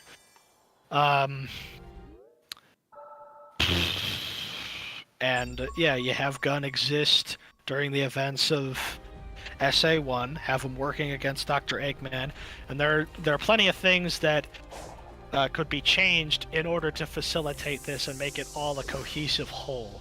Like, I remember I wrote lore for this roleplay server, which had Frontiers as its starting point. Where, like, the Ancients, they fled from space to Earth in order to make a new life for themselves. But they weren't fleeing from the end. They were fleeing from the Black Arms. Uh-huh. Yeah, and they carried with them the body of a Black Arms soldier in order to experiment on, to like find weaknesses and what have you. And then when they came down to Earth and allied themselves with the Echidnas, they were betrayed by Chief Pachacamac, who rallied the forces of Earth Chief together. who now? Pachacamac, whatever the frick the Echidna chief's name was in SA1. Oh, I didn't know he had a name. Yeah. Bro. And so, like, he betrayed them in an act of rage because he didn't trust the Ancients. And so a big old fight broke out, and the Ancients, and all but one of them lost. The one who did lose was Chaos, who was a child at the time. Right. And so he absorbed the power of all 7 emeralds, which is an ability that would have been unique to him because of genetic experimentation. And he almost destroyed the entire world. However, Tikal put him to sleep with her power, and then he just fell asleep, and his body, which is like the little cocoa that's inside all of them, Yeah. just sunk to the bottom of the ocean. Hello, Snev. Hello. I'm Snev is espousing. here. I am Hello. espousing my story idea before I have to go do my chores. So, frickin'. So he would absorb. So Tikal would put him to sleep, and the little Coco that houses his brain or whatever sinks to the bottom of the ocean, and nobody's been able to find it for a long time. And so Tikal is like, "Oh man, this is the power the emeralds have. I don't think anyone should keep them." And so she housed the Master Emerald and the Chaos Emeralds inside a special stage. And that's where Angel Island is, and that's where it stayed for over 100 years. And so World is kind of trying to recuperate from this, and because like the United Federation was furthest away from the carnage, they were able to prosper where everyone else wasn't. Because they were somewhat spared from the devastation caused by chaos, and like, we need to make sure something like this never happens again. That's when they created Gun. Yeah. Or around that time, as it were. And then you get Gerald. He comes in, his daughter's sick, she's gonna die, and she's His like... daughter? Yeah, Maria. Maria's not his daughter. It's Really? his granddaughter. Yeah. I thought that... Man. I guess that makes more sense. I honestly thought she was his daughter. Like adopted or whatever. Anyways, so his granddaughter is sick. He's like, the ancients must have had some kind of technology that can aid What them. the? Why does Aid this? her. And What? He's raging over the cyberspace. Sorry, I'm just continue. I'm just. Yeah. Yeah. I was annoyed because the stomp didn't come out a second time.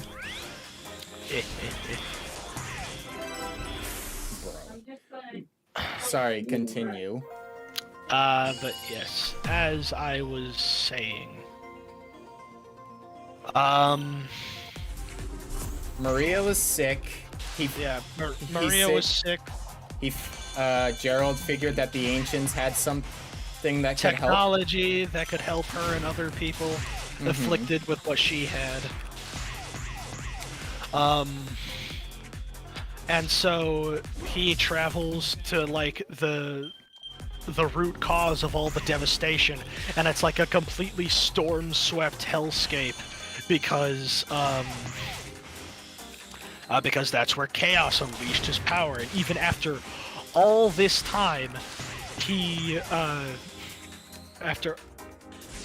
after all this time, the storm has been raging. It's been self-sustained for that long. So, as I said, that really paints a picture as to what the world is like and why most of the world is separated by islands. So he travels there, he finds an ancient ship, and they find a whole bunch of technology which could be used for future plots. Ooh, maybe. I don't know. It's entirely possible. But the main thing he finds is a black armed soldier that they've kept in stasis. Right. Yeah. And so it's like, I'm gonna take this, and I'm gonna turn it into medicine. And so that's what he tries to do. He starts experimenting on volunteers, but all those experiments go horribly wrong, with them either turning into monsters or dying.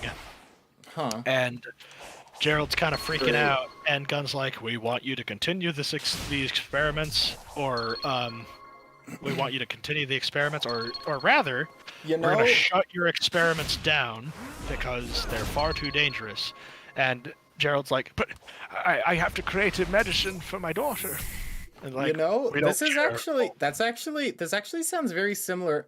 Actually, here's something that I can tell you about, or that I can like tell you and like talk to you about in DMs in future.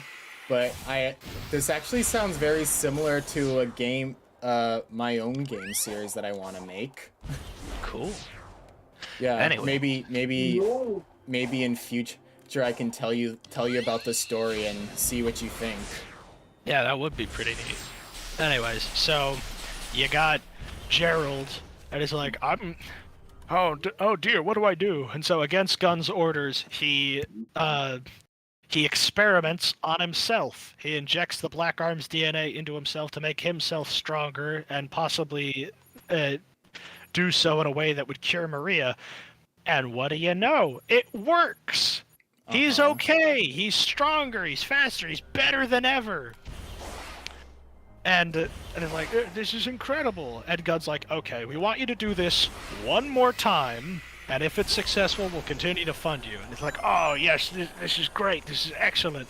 And so he does it on a volunteer soldier who got crippled during an accident, and that soldier is Shadow. Where's the jukebox? I'm not using the jukebox because I'm going through the story again, so I want to keep the music the way it is. Yeah. Although I guess I could like change it up. Yeah, actually, you know what? I'll change it up. Sorry, continue. So yes, Shadow. He was the soldier that Gerald successfully experimented on. He had amnesia. Yeah. He had amnesia after his case and was made stronger, and it was like, hey, I don't have much else going on in my life, so I'm going to be a part of Gerald's security detail. And so Gerald didn't immediately apply the... Yeah, he didn't immediately apply the technology to... Or Actually, the medicine to Maria because she's really sick and the process has to be more delicate. You know, that's actually a pretty cool idea. Like, that would explain why Shadow is suddenly a GUN agent in 06. Because he was previously an agent of Gunn. I got more of this. So, all right. all that bad stuff happens, but then Gerald, he starts to get a bit loopy. He starts to see things because of his now alien biology. He's able to interface with the archives of the ancients and allows him to see their history, and their history is soaked in blood. He sees all the horrible, terrible bloodshed that was caused between both the ancients and the Black Arms. Yeah.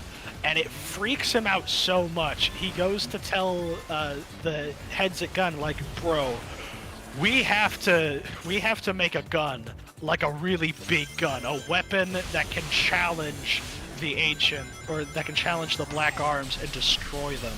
And they're like, oh man, yeah, we better work on that. And so they like mount. Yeah, they mount the Eclipse Cannon onto the Ark, which they plan to use as a space colony in case the planet gets destroyed or becomes uninhabitable, which, given the stuff they've seen before, is certainly a possibility. Yeah. And the ancients, when Gerald Robotnik sees their search history. It's like my honest reaction, and it's the guy who's shocked and like he puts his hands behind his head, but it's chaos. Yeah. The jukebox doesn't affect important cutscenes or Titan themes, if you were wondering. Yeah, I know. I wanted to keep the music of the island is all, but it's okay. Immersed. I guess I can just change it once in a while. So yeah. Anyway, you were saying, Egg the Man? Yes. So, so they start building a thing. They start using chaos drives or power stones. I know power stones are a thing from the comics, but it's still cool. It makes sense to have it as a mechanic in the world. It's just a power source, right? So yeah, they start to power the thing, and it's like, this will be excellent. When the Black Arms finally come, we'll be able to destroy them permanently. And Gerald's like, yeah, the Black Arms, right? We're gonna destroy them. But he wants to aim it at Earth because he's like, no, guys, you don't understand. We are screwed. We are absolutely screwed. We can't win. The ancients lost to them. They're too powerful for us. He even showed Shadow, because Shadow's able to interface it the same as him. And Gerald's like, you know what we have to do, right? You know what they're capable of? If they get here, death, or what we offer them, this instant death, is a mercy, as opposed to what the Black Arms will do to us. And so it's like, yeah, I guess we do. But he's also a bit conflicted, because thanks to his interactions with Maria, he's been able to see things optimistically. Because like when he came into Gerald's care, he was like, man, things kind of suck. Like, my old crew died, my family died, and what's worse, I can't even remember them. I don't really see much of a point to going on anymore outside of just, fulfilling my duty, I guess. But Maria's like, well, look on the bright side. You're alive. You got friends now. You can be happy. He's like, yeah, I guess you have a point. And so he's a little conflicted as to what to do. Like, should he help Maria, like, live her life to the fullest and save people, or should he help the doctor in bringing the planet to an abrupt end in order to spare them the pain of being devoured alive by the Black Arms? That would actually be a better, like, system for Shadow the Hedgehog, honestly. Like, just having the narrative choice, like, have it be, like, you can either save the world or destroy it. Bro, Sonic, the way you went through those loops looked disgusting. Near the end of the stage, it looked like freaking classic Sonic physics and forces. Yeah. Forces. That's crazy. Absolutely insane. Simply ridiculous. Anyway.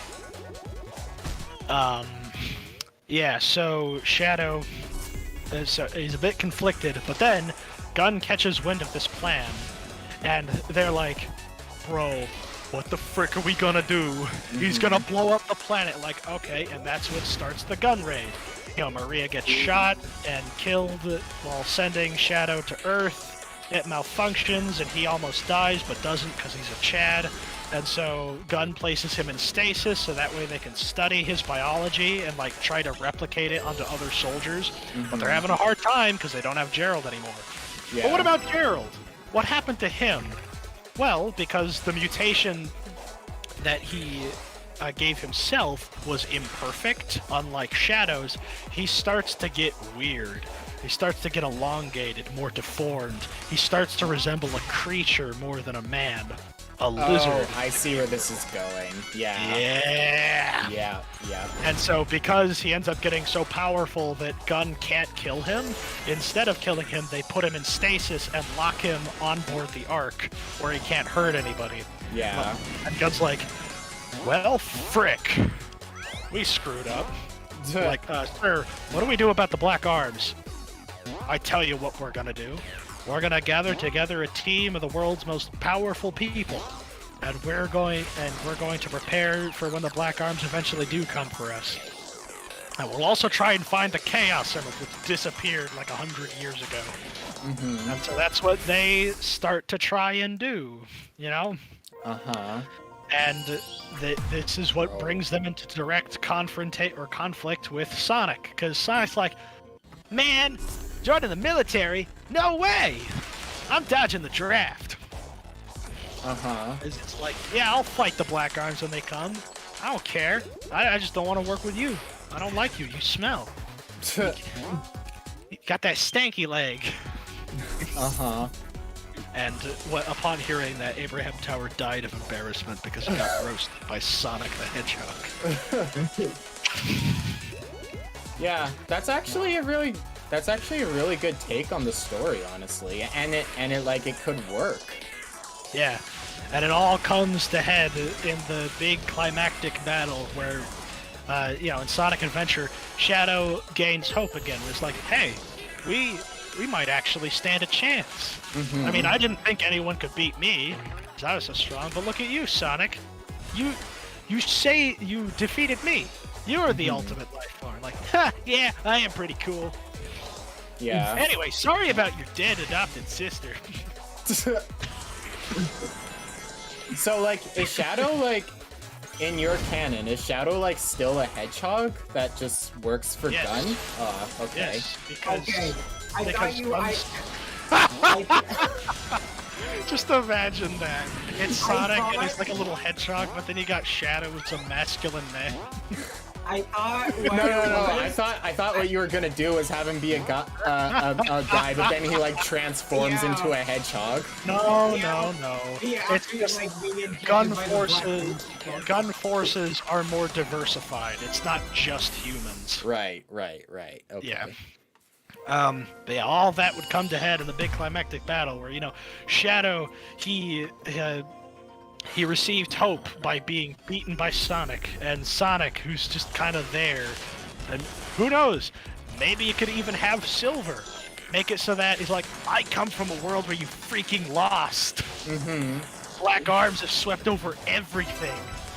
But I'm here to make sure that doesn't happen. And so That with Silver's would help, actually- they team up. That They would defeat- actually be a better motive for him, honestly. Yeah. Like, I'm here to kill you because some shady guy at the 7-Eleven told me to. Honestly. Like, wait, hold on. What'd he say I do? He said you didn't subscribe to PewDiePie. Oh. Oh no! What have I done?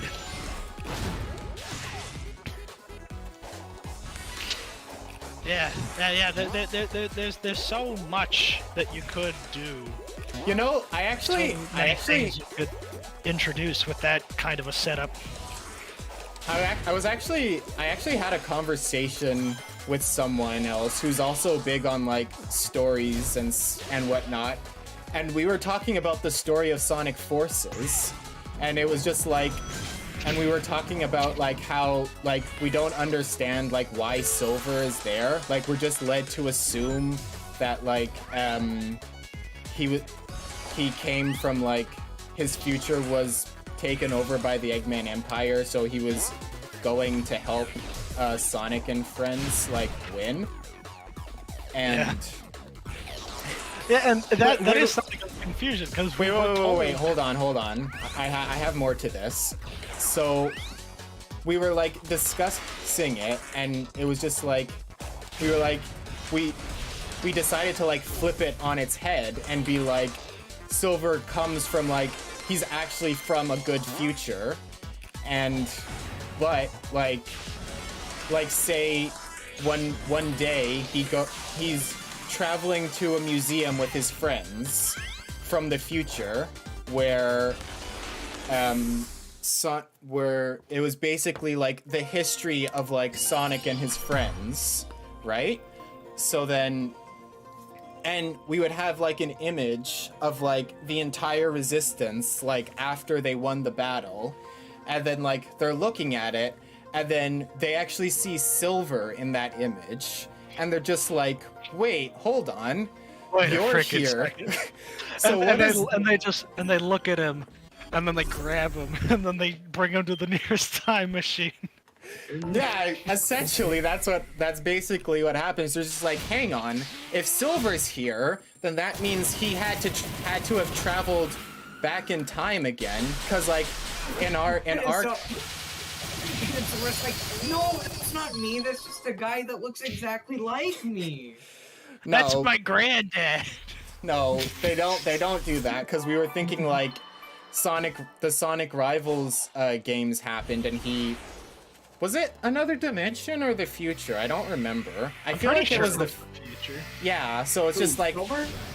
yeah. Silver was, in that game, he was from the future. Okay, so yeah, we were like saying like how in Rivals, like it'd just be like, yeah, I think that would be like a thing that just like he would tell his friends about and whatnot. So it's just like, hey, if you're here in this image, then that means you have to go to the past again to help Sonic and friends beat the Eggman Empire. And it's just like, I don't know. I feel like that would be like an interesting motive for Silver to have. It'd just be like, It's instead like- of it just him Well- trying to change the future, it'd just be like he has to go to the past in order to retain the future he already has. But You that know? also doesn't that kind of take away from like his agency as a character? What do you It's mean? like, well, I don't really want to go, but well, guess I have to. I'm going, and I like the idea of, because that is one of my favorite parts of the 06 story, is when it's just him and he's looking at the trees, is like, or looking at the desert rather, like, it's so beautiful, and he was like, it's just the desert, what you want? Mm-hmm.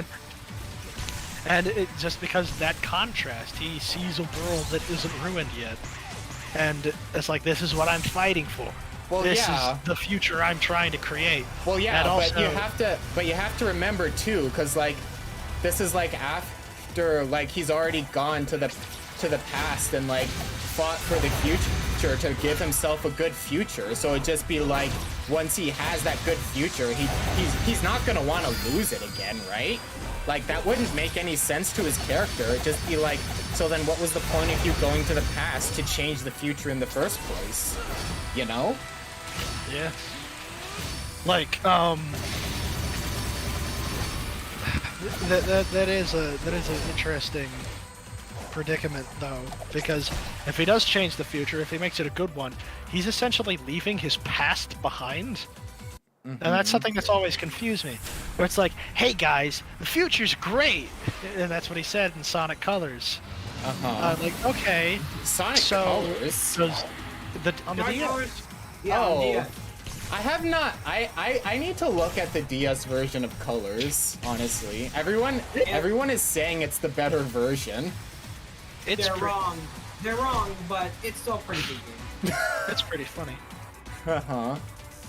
Anyway, so sorry, you're saying? He's like, yeah, guys, the future's great. I'm like, okay, that's good, Silver. How does it feel having none of your family members remember you? Yeah. Think about that. And that's an interesting thing that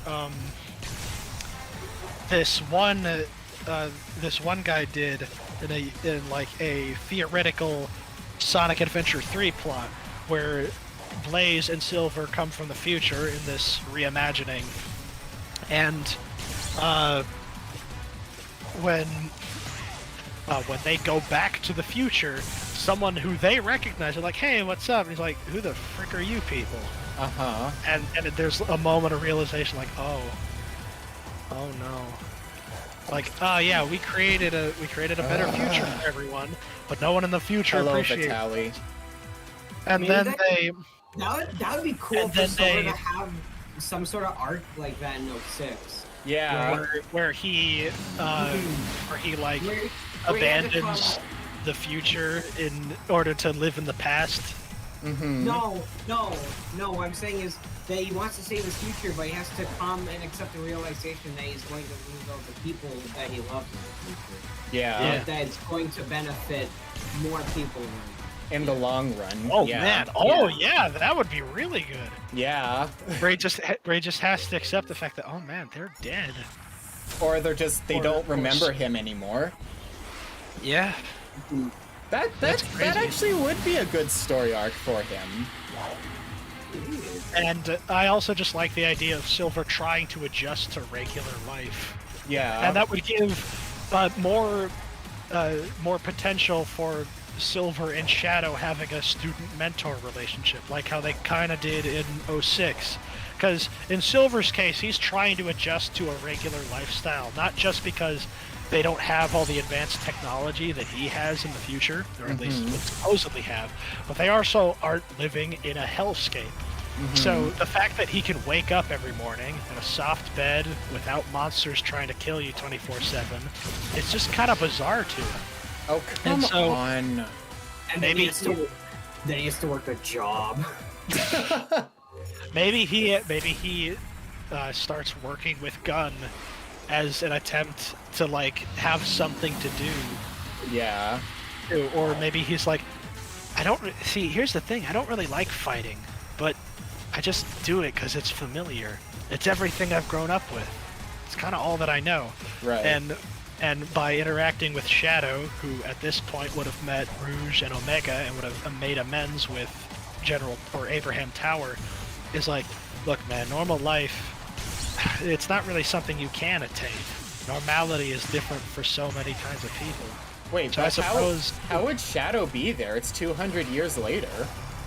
No, gosh, I'm talking Oh, about you're talking in the past. if he left the future to stay in the past, Right. because which is what I'm advocating for. Sorry. Oh.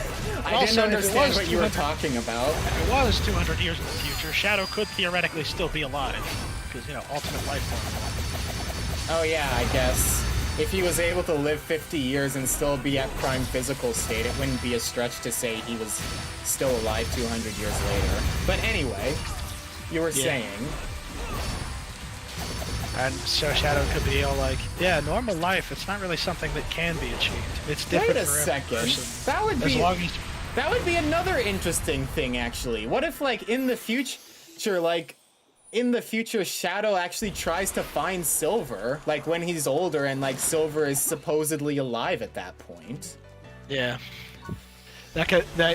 Or Silver could meet his ancestors, and maybe if he does go back to the future, he finds out that he was never born, and that his parents were never born because they met through the circumstances, or because his grandparents met through the circumstances of the apocalypse, and so he created a reality where he just doesn't exist anymore. Like maybe in the past he tries to find some means by which to connect with the present or the past through his ancestors, and in doing so he finds maybe some deplorable people who just don't really provide him much value outside of the fact that he's related to them. And that could be something of an awakening for him, where he's like, I suppose these connections really don't define who I am. Yeah. It's my actions. Yeah. It's my circumstances. So even though the future might not exist anymore, it's still a part of me. I am the last remnant of my future. And that could be a very interesting send-off for him, where yes, he'll step in to save people, but he's primarily dedicated with archiving all the stuff from the future that never happened. Right. Like maybe he could dedicate his life trying to create the technology that he had in his timeline, so that way he could better help the people of his past. Maybe he could try and create a record for all the people who were never born or whose parents never met. Right. As a means by which to preserve them or preserve their memory through him. Right, yeah. Yeah. Very interesting. Anyways, that's enough from me, everybody. Bye-bye. Yeah, I'll just wait for you to come back before I do the final boss. So I'll just mess around here. Alright. By the way, Film Theory came out with a theory for the Mario movie, being that Mario is immortal. So. Oh really? Yes. How does that work? I have no clue. I wonder what I wonder what Loop's map pattern jumps through that comes to that. Honestly, like, I love game theory, but like sometimes their theories are just way too out there. Yeah, he also made a theory on which president would be the best gamer. The best what? Gamer. Ah. It's based off of the AI president's memes. I mean, let's be honest here. Most of the time when he's doing theories, he's just having fun with it. Yeah. So you can't really like be too mad at him for certain things. Yeah, I still love him. Plus, I think he does a genuinely good job with the theories. Yeah.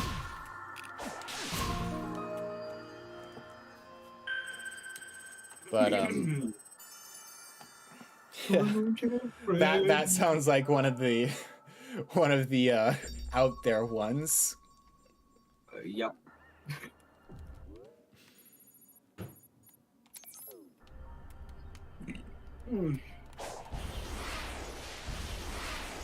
But yeah. Am I actually on the last emerald? I don't know. Oh yeah, that's the last emerald, so I will just do challenges and find the rest of the cyberspace stages while we wait for Egg the Man to come back. Okay, that sounds good.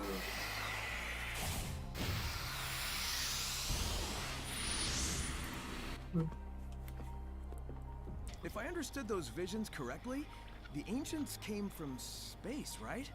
And they were wearing things that looked like the Coco, but they didn't seem, There's an I don't arcade know, in alive. Do you know in what the city Coco that I live really in. are? And when I went there, I was expecting there to be like, oh, there's probably going to be some classic arcade stuff like Pac-Man, and then there's probably going to be more modern Yeah, stuff. but the Coco I But found don't hold the in memories the of their arcade, creators. Maybe there the are like ancients so changed many them, pinball or machines. maybe the Coco Most of the wanted to keep arcade their is memories pinball alive machines. after There's they were like gone. 15 of them. Mm-hmm. And I was like, what the heck? Why is there so many pinball machines? At least I know where to go when I want to play pinball. Yeah. The Just like start once in a lifetime moment you want to play pinball. Yeah. And even then I can just play pinball in Sonic Generations. Uh-huh. But Sonic Generations pinball isn't really the same as actual pinball. Yeah, but you know. Yeah.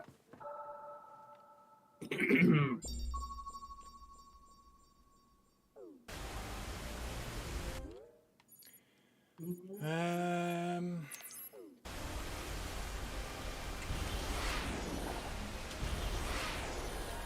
Yeah, me and Egg the Man were having like a lot of discussion about story writing and stuff.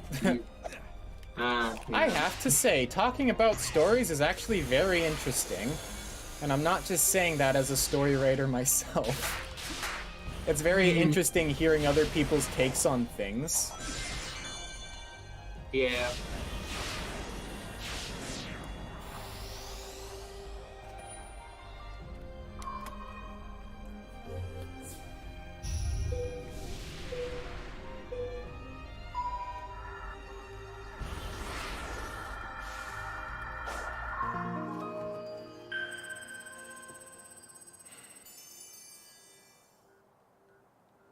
So, how do you feel about extreme difficulty? I haven't played. I've only gone through the first island, but I like it. It's cool. Yeah. Yeah. It would be better though if there were different attack patterns and games and stuff. Yeah. It's like, it's an okay thing. It's just like, it's underwhelming because like, it's obvious they just did the bare minimum for it. Yeah. Because it's like, I've been complaining about this all stream, but it's just like, it's the same issue that I had with the final act of Sonic Omens. Like, making everything an insta-kill doesn't make the game harder, it just makes it more obnoxious and irritating. Because it's just like, it's just unfair at that point. Uh-huh, yeah. It's probably still more fun than Omens, though.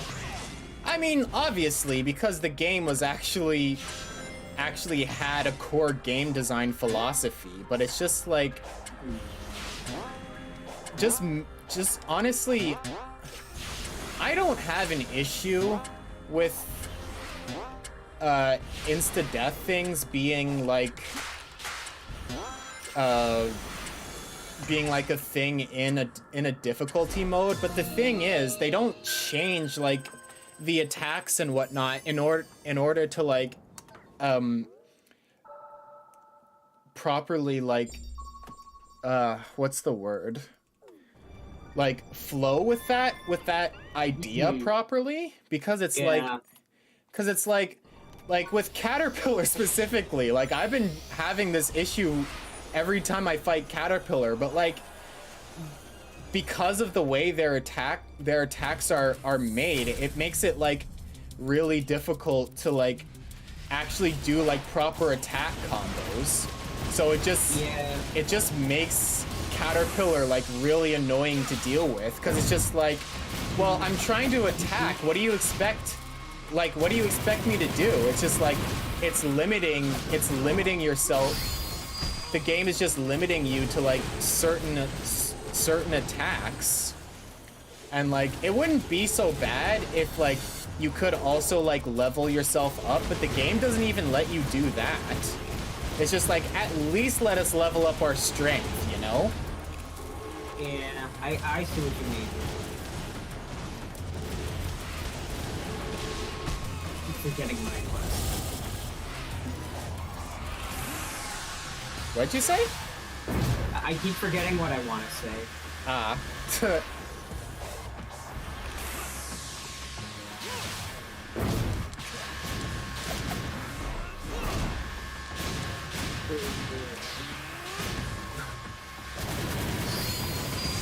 Oh yeah, I remember. I really don't see the point of Frontiers and Forces having difficulty settings. Because in Forces, all it does is give you a higher ring cap. It does nothing for you. yeah, it makes Bro, the game worse. this enemy is so broken, man. Like, I was playing, Wait, which one? yeah, the dogs. Oh. I was fighting against it earlier in the stream, and like, the dogs literally stopped attacking me. Like it was almost like they lost track of me. And like, I was standing in front of them, and they just would not go after me again. I don't know what was going on, and I was going through them too. I don't know what was going on with them. Okay, anyways, back to what I was saying. Yeah. I really don't see the point of having a difficulty selection thing, especially in like Frontiers. Yeah. Because more so with the final boss stuff, why is that locked to hard mode? That doesn't make any sense. Yeah. I mean, to be fair, it's kind of like a probably for people who don't want to play the final boss. Like the true final boss, because of how bad it is. Okay, but if you're going, what if this is like your first time playing, and you don't want to pick like a hard difficulty, you choose normal, and then you get to the final boss and you discover that there is no final boss, it's just a QTE. Well, you still fight Supreme, you just don't fight the end. Well, yeah, that's stupid. The final fight with the end might be bad, but it's better than just a single button press. Yeah, I guess. Also, my first time through playing Frontiers, I had a normal difficulty the whole time, and when I switched to hard difficulty, it didn't feel like the enemies were any harder, or their health was like. Yeah, they didn't change it significantly enough, honestly. Okay, so why is there a hard mode? Why is there an easy, normal, and hard mode? In the first place, I don't get it. Yeah, I don't get it. It's Like, just- they need to stop being afraid of, like, games being too hard for newcomers, because it's just like, if that's the whole point of having difficulty modes, so people who can't handle the harder modes can go on the easier modes, you know? It's like, you're completely like, you're completely missing the point of like having an easy, medium, and hard mode. Yeah. But it's just like, they're so afraid of like it not being accessible to new people that they're just like, let's just make it like as easy as possible. But it's like, people want challenge, like even newcomers. That's the whole reason people play games in the first place, is for the challenge and the test of your skill. Yeah. So I honestly don't understand Sonic Team's philosophy for game development a lot of the times. From dashing to a maniac to making the game easier so it'll be more accessible to people. If you want to make your game more accessible, then design your game better. Yeah. That's what makes Mario and Luigi so good. It's accessible, but yet it still has a challenge. Yeah.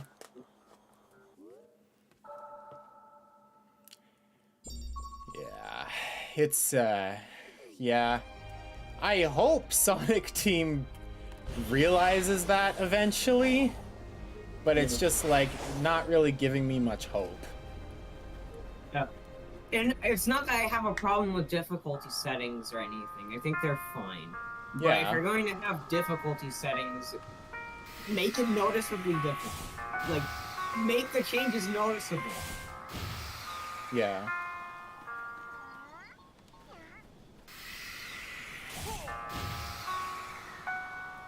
Oh yeah, I remember this little problem.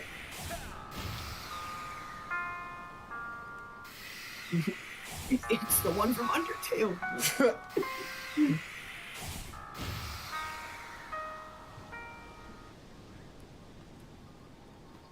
Okay, let me listen to this properly.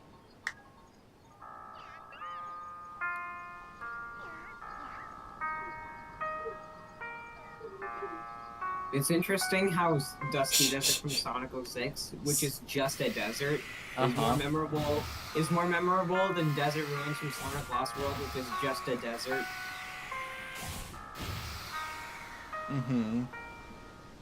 Well, Is that's that not mostly- it? Well, the reason why Dusty Desert is more memorable is because it's unique level designs, gimmicks, good music, nice visuals, all that. Wait, I'm doing it properly. Why isn't it working? Going back? Mm-hmm. I think what I did first was like middle, right, and then left. Huh? I don't know. That's what I did. What happened? Okay, no, never mind. Well, I'm doing it properly. I don't know.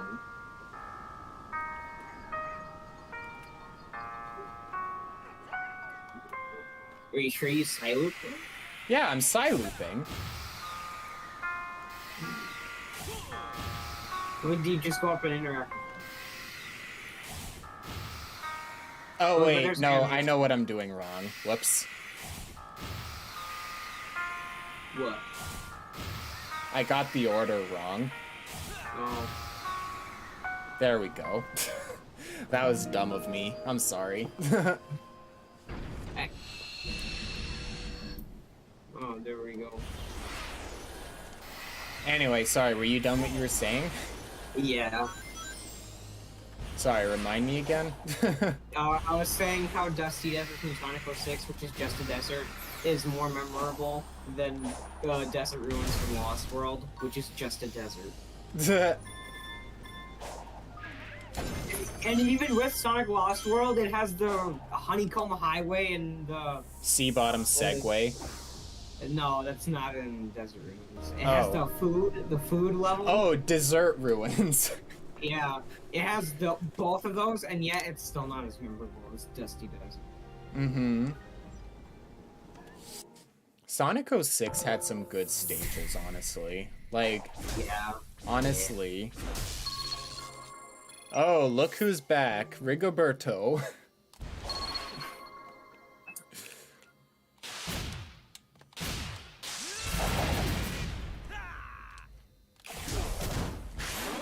Hey, Snav, remember the Sega employee that I said joined my stream before? Yeah. Yeah, that's him. Oh. I see. He is probably gonna be mad that I just brought that up.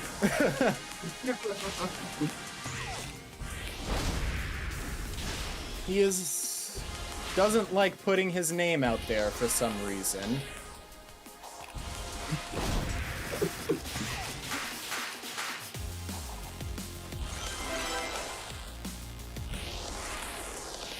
But yeah, since the cat's out of the bag now, he helped design the open zone maps, like the art direction for it. Interesting. Development on the Spin Dash is going well. It might be an update 2 or 3.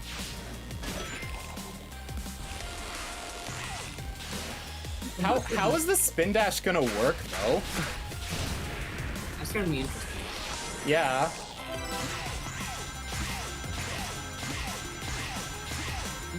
What's even going to be the point of this? Sorry? What's even going to be the point of the Spin Dash? Yeah, I don't know. Well, I guess it does. You could do Spin Dash jumps. Yeah, but that would only be like something. That would be something you'd want to do if the game actually had momentum. Well, we're trying out different things to see what works best. Yeah. That's fair, I guess. Trying to figure out what people actually like so you can implement it into the Frontiers 2.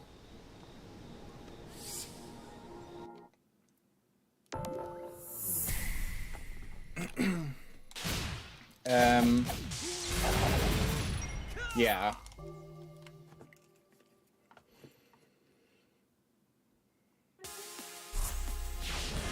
Yeah. I guess my how I felt about Frontiers was correct in that they're using Frontiers as just to test the waters of things, just to see how things go. Like, just to see what people like so they can go in the proper direction in the future.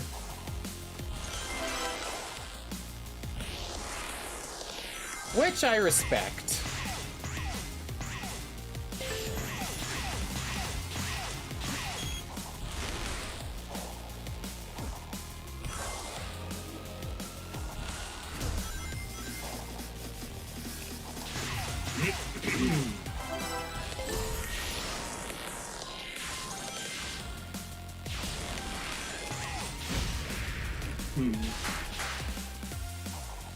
What are you humming about? I don't know. It's not really anything. You're just trying to make background noise. Yeah, I'm just trying to fill space. Yeah.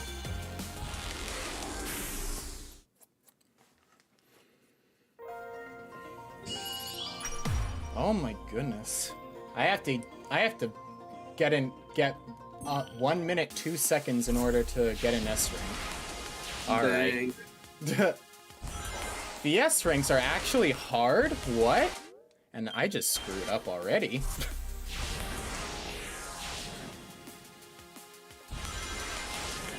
Ah, dang it.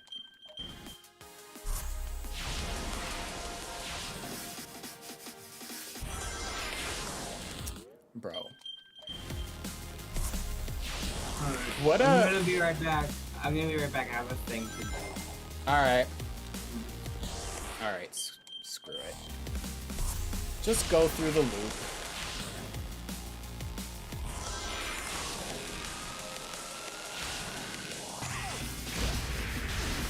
Hey. Hey, y'all asked for challenge and we delivered.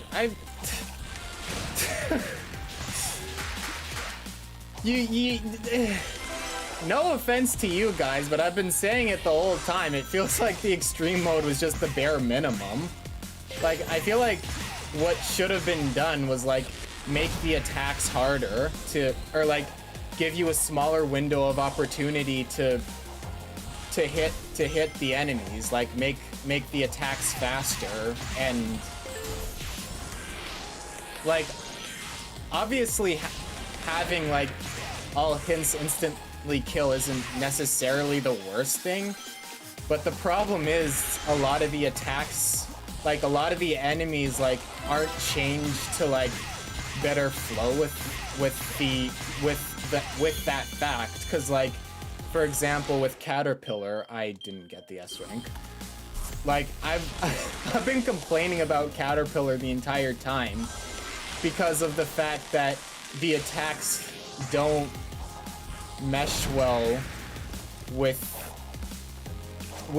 Sonic's attacks. So like a lot of the abilities would have you be like, anytime a lot of Sonic's combat abilities would have you be like dying like stupidly because you're like in range of Caterpillar's attack, so you just die instantly. And so it just feels like that wasn't really my fault, you know? The game is just like, it was just an unfair moment. Like, you couldn't really do anything at that point. But that is just my take on the extreme difficulty.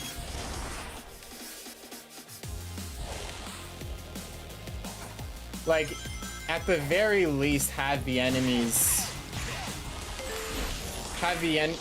rework the enemies to keep in mind the fact that everything is an insta-kill, so you won't die seemingly unfairly to things.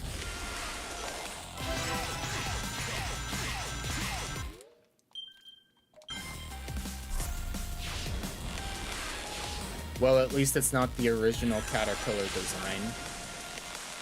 What was the original Caterpillar design gonna be?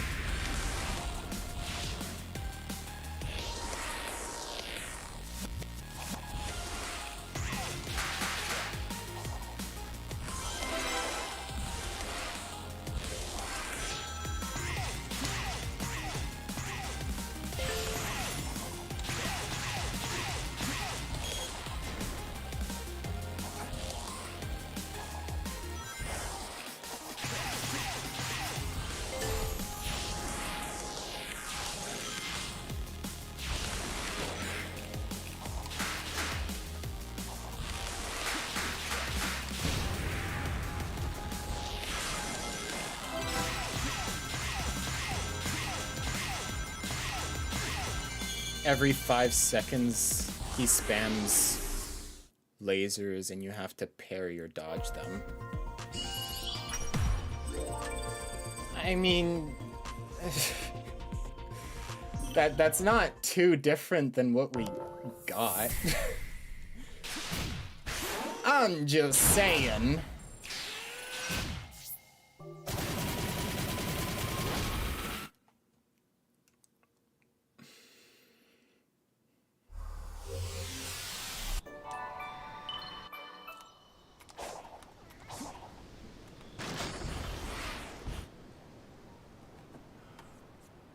But whatever you say. Honestly, having to actually parry an attack to be like, having to use your parry isn't a bad idea for a design. Like, the ninjas make it so you have to parry it. Like, the ninjas that you have in later games, in like the later down the line, like on here, like on this island. Alright.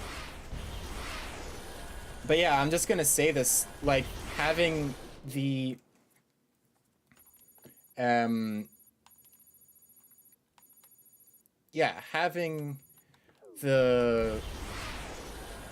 having you actually need to use other abilities against enemies, so like having to parry, having to dodge, or like making it so like you have to use certain attacks in order to attack an enemy. Like, I feel like that would expand the combat system more, making it so you have to use certain attacks, because I feel like it adds a level of depth that not a lot of games add.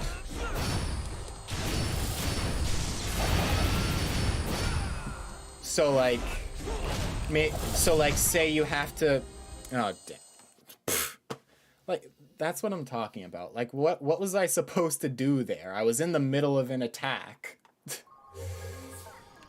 But yeah, like say like an enemy's weak point is on top of them, and you can't reach it unless you use like that stomp attack where you go up into the air. So like you have to start with that attack in order to hit its weak point, and then you can start using other attacks. Like I feel like that would add another level of depth to it, to the game's combat. You know, just making it so you have to be more involved with it in order to actually do things.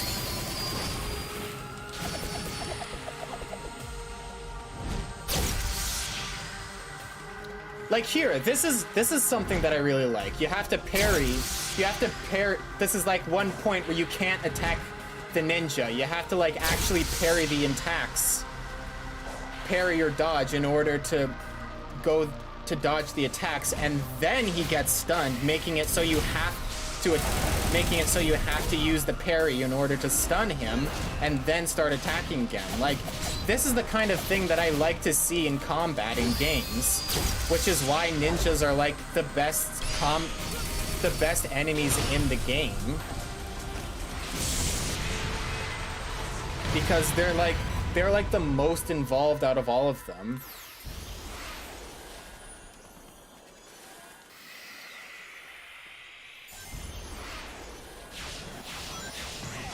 I don't know if you've been listening the entire time, Rig, but like, yeah, this is like the type of thing that I want in combat, in Sonic's combat, because the combat in this game has a lot of potential, but like, I feel like there's so much more that could have been done with it,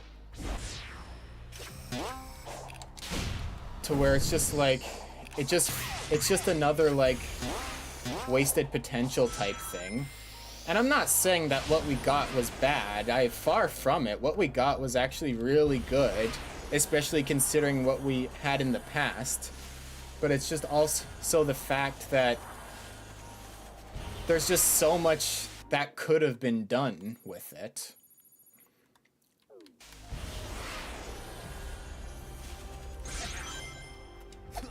Like, there's so much more that could have been done with it. And I get that time constraints and whatnot, which is another thing where I'm just like, Sega really needs to realize that Sonic Team is at its best when they have enough time to flesh out their ideas.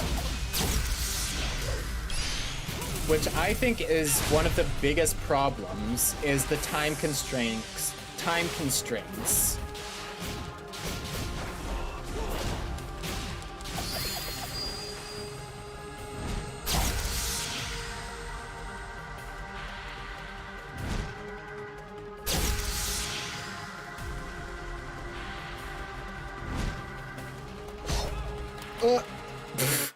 I just failed that.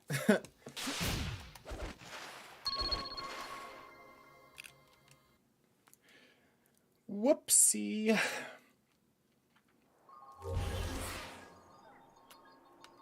But anyway, that is just my 2 cents on the combat of the game, and on Sonic Frontiers open world as a whole.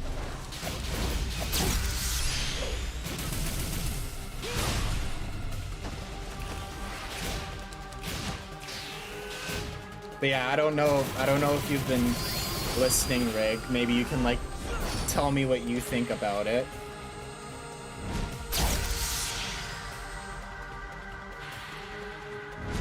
Once you come back or whatever. Oh.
I'm back.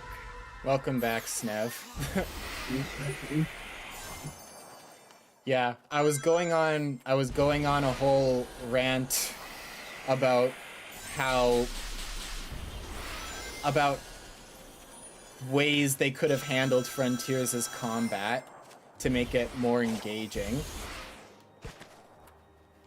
Yeah. I still think it's good. Sorry? Yeah. I still think the combat is fun, but it could have been better. It's fun, don't get me wrong. It's just like, yeah, like you said, it could have been better. There's just so many instances where it was just, it's like, this could have been, like, and, like, I feel like the biggest thing is the time constraints that they have, that Sega puts on Sonic Team. I feel like Sonic Team is at their best when they have enough time to flesh out their ideas. Yeah. Yeah. Cause like they have great ideas, and like you see here, even with Frontiers, like they can execute them when they're given enough time. And it's like, I don't even think like Frontiers is the perfect game. I still think Unleashed is the best Sonic game ever made. But like, it just goes to show that there is, like, they can have good, like they can make good games if they're given enough time. Yeah. Which is like the biggest issue is that they're not actually given enough time to like make their games reality. Yeah. And it aggravates me because I know that Sonic can be like a really great franchise, but it's just like Sega just keeps holding back Sonic Team from making good games. I parried. I don't know why that didn't work. I'm gonna go again. Hold on, give me a second. Okay.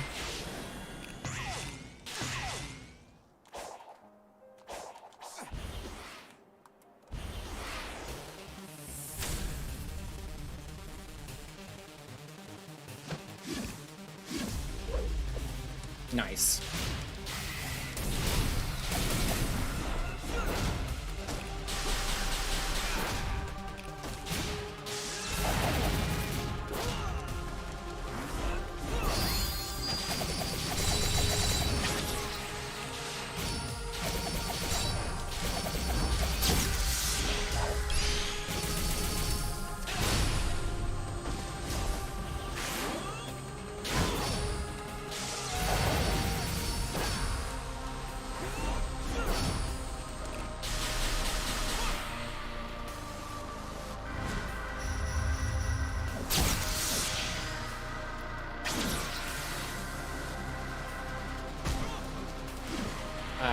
Yeah, sure.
Okay. For real this time. Yeah. Hopefully. Hopefully. Yeah. But I yeah, wonder if Anchorman is ever going to return. I hope so. He said he just had chores to do, so... Yeah. No, we'll have to see.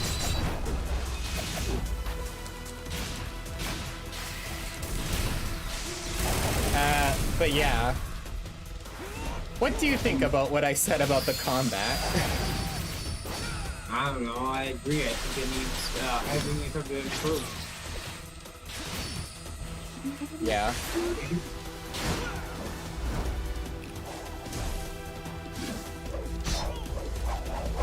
Bro, I literally... Okay. Yeah, you don't have like any ideas of your own, any ideas of your own to add to it? No. Cool.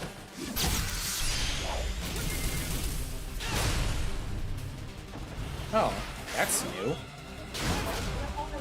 I did not know Sonic does a grunt like that when he did that attack.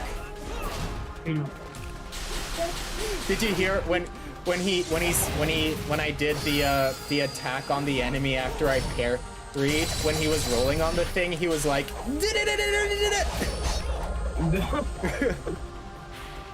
I have a stream muted because I don't want to hear myself talk. Huh? I have a stream muted because I don't want to hear myself talk. Ah. That's fair.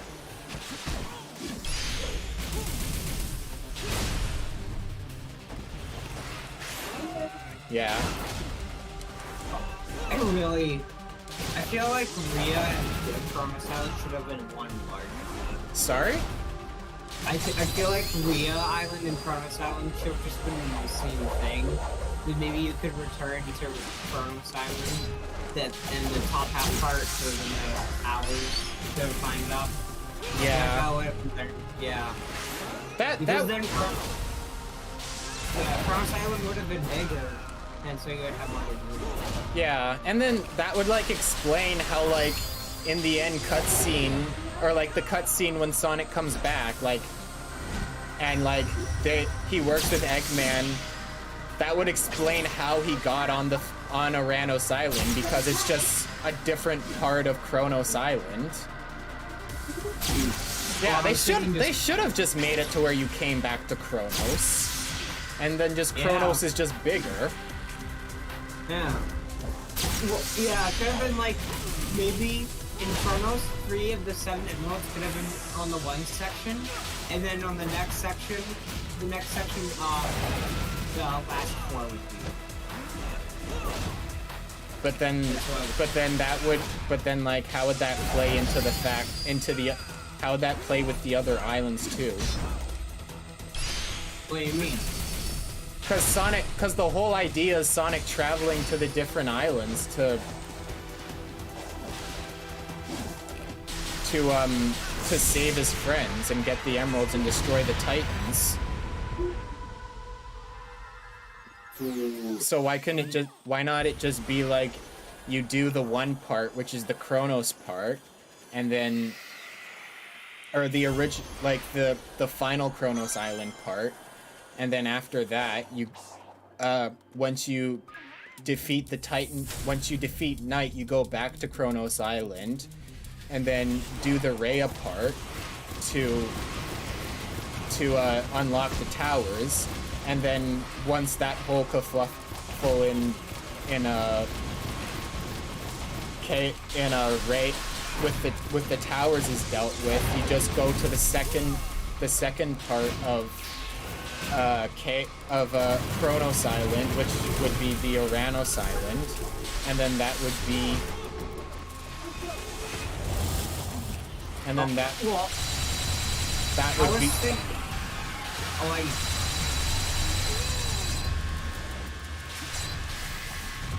Okay. What were you thinking? Well, I was thinking that that Rhea Island would be, you would go there while you were just on Kronos Island in the beginning of the game. And that would just be part of Kronos Island. And then you would return to that part after Gale.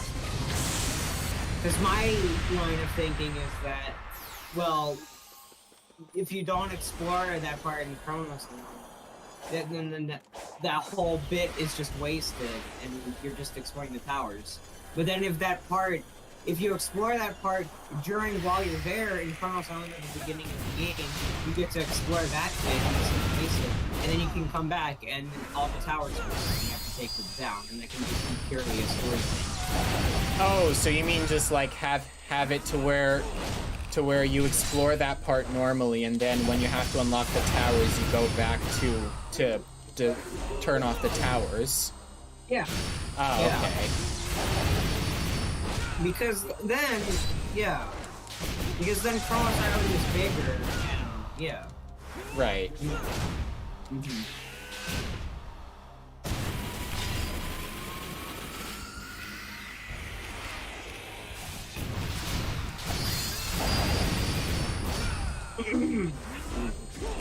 Yeah, that wouldn't be a bad idea, honestly. Yeah, because, yeah.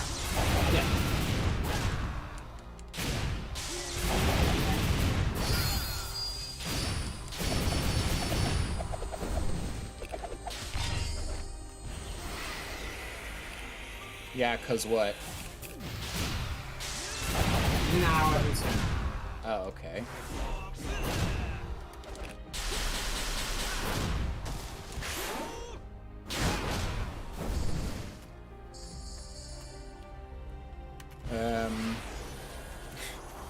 I've almost done all the puzzles on this island, man. The way I like to go through the game is to do all of the puzzles first, and then is to like finish all of the puzzles. So you unlock... I'm guessing so you unlock the whole map?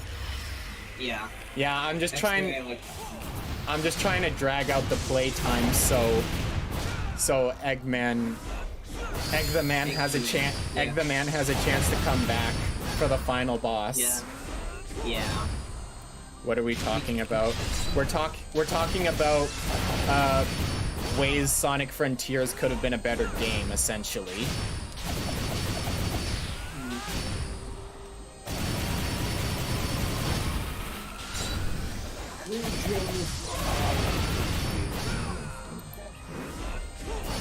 What?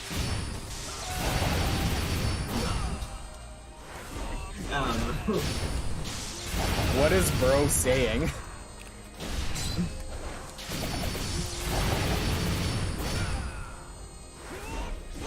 Switch room.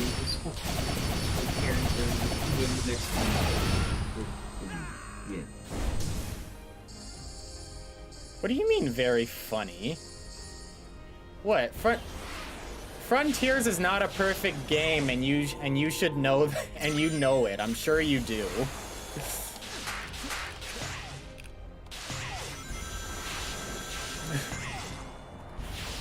I'm not saying the game is bad. It could have, like, we're not saying the game is bad. It just could have been better. That's all.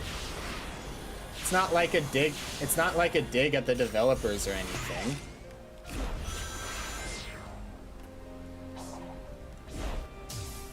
Well, he ain't lying.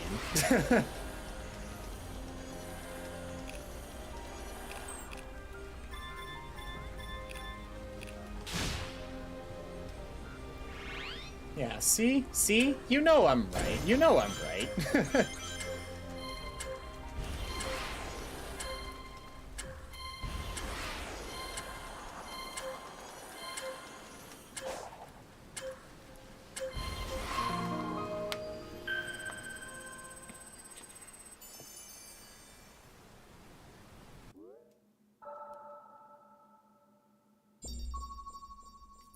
Oh, yeah, it is up there. Okay, there is a cyberspace stage up there.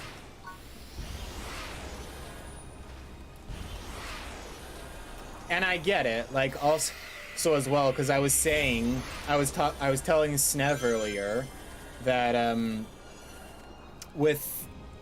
because, like, the biggest issue with Sonic games and whatnot is not necessarily like the ideas themselves, but it's the fact that Sega doesn't give Sonic Team enough time to actually be able to flesh out their ideas in full. which is like the biggest thing that I think needs to be understood by just Sega in general, that they need to give their developers enough time to flesh out their stories and their games, because Sonic is at his best when the developers are given enough time to flesh out the games. Like Sonic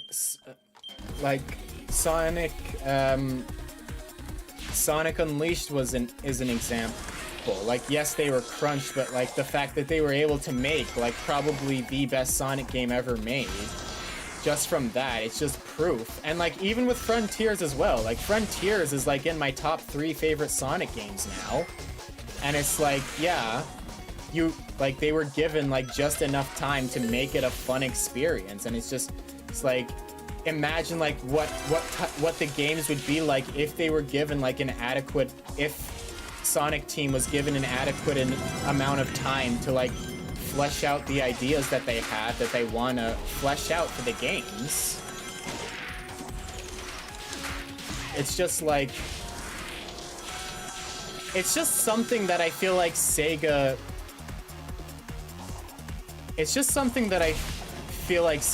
needs to understand, that like the games will only get better once you give the team enough time to fully flesh out their ideas. I was able to finish environments for... Oh, you worked on Unleashed as well? Wow. So you've been with Sega for a long time then, in that case. That's cool.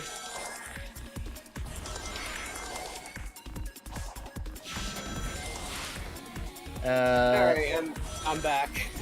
I just moved to a different room. Alright. Yeah. I just learned that I've been with them since Sonic Adventure 1. Oh, okay. So you've been there from the beginning of 3D Sonic then. That's cool. What are the chances that like someone who's been with the series for like almost the entirety of its life just happens to show up on my stream? That's a crazy thing to think about.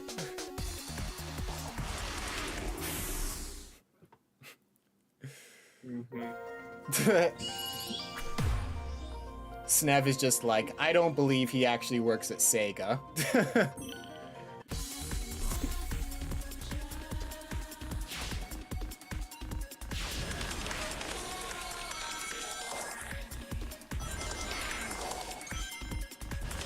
Yep, and retiring the new project. What new project?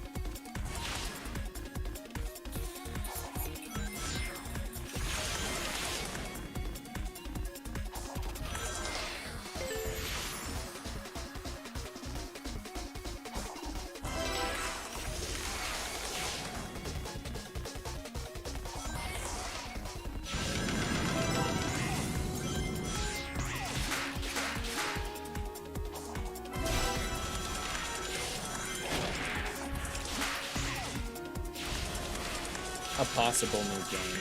Oh.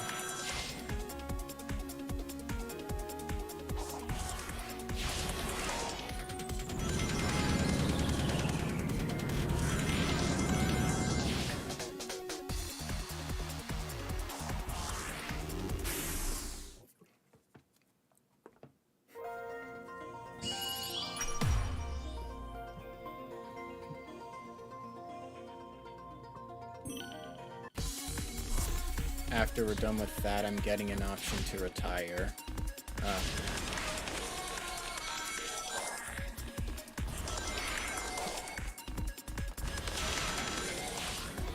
Are you gonna retire?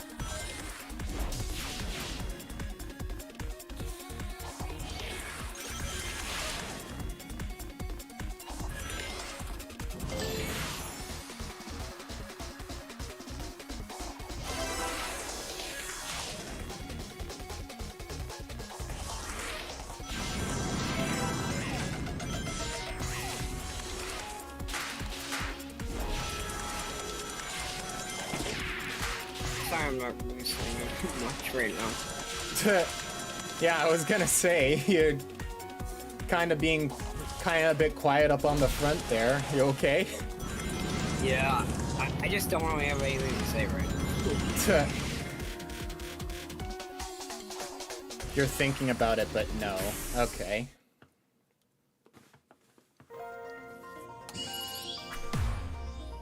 Oh my goodness, man. Honestly, the new time requirements for getting S ranks are like the best thing that Extreme Mode has. Cause like I've been playing with the power boost the whole time, and even then it's difficult to get S ranks, which I really like. It's really testing your speedrun skills. That's pretty neat. You're welcome.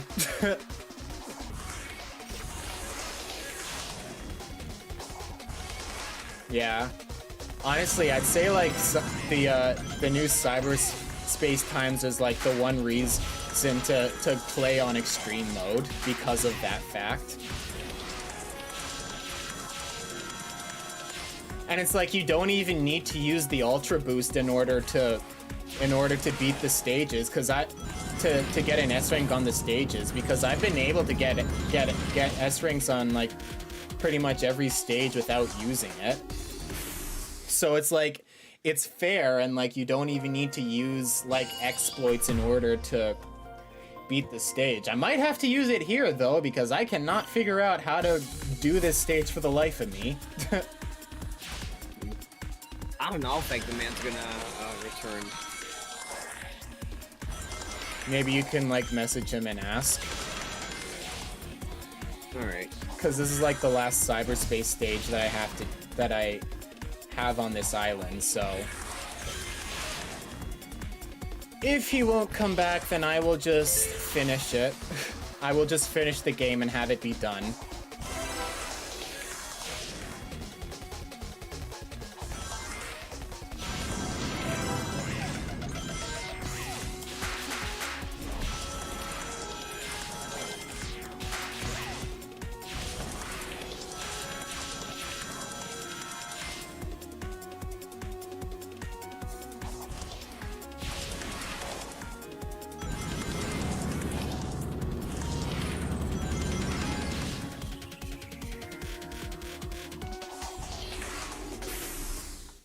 Bro, this is hard. I'm sorry, I'm just like, wow, this is actually hard. I can't believe it. And it doesn't feel like an impossible challenge either. Like, I'm getting better at it. I feel like I can do this.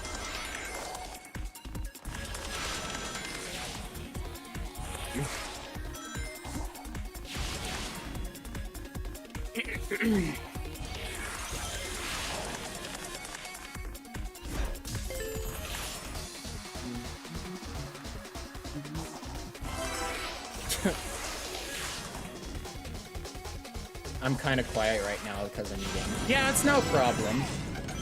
I just appreciate you coming in to watch my streams and like just support my channel in general. Because I know how busy you must be, so I appreciate you taking time out of your day to support my channel. It really means a lot.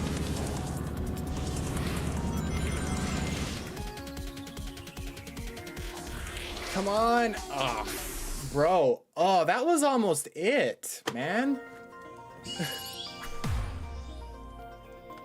You seem strangely slow with the power boost.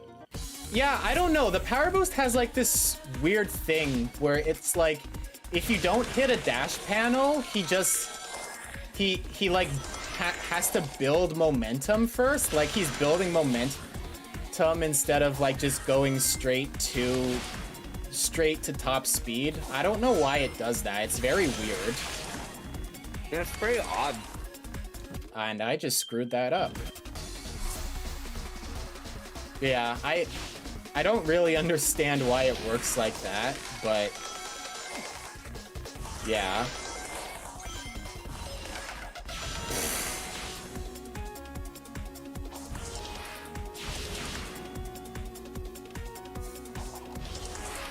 No. Blah.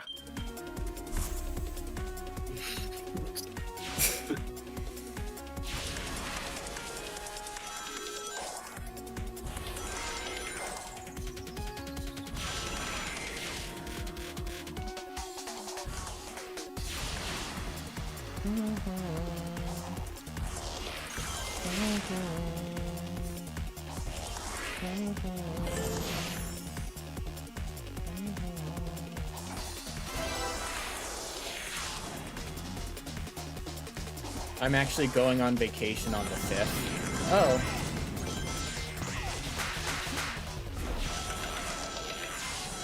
How long does your vacation last?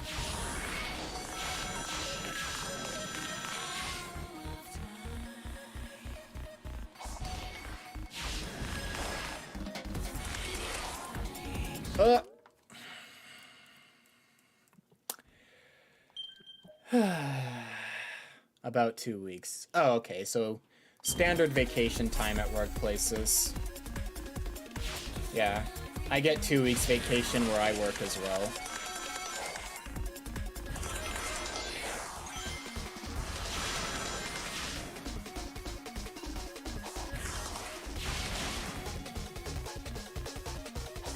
Oh, I waited too long. I'm spacing out, man. I need to stop that. Oh, you're spacing out in cyberspace! Whoa! Of course.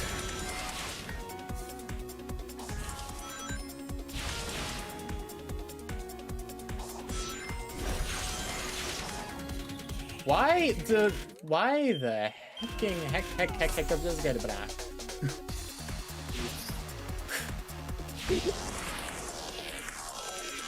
I don't know. When I get confusion, my brain starts working and I start speaking in caveman.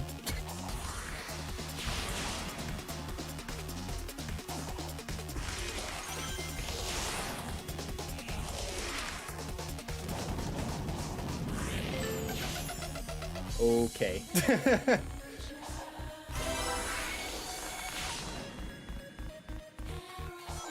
Yep. I am a very strange human being.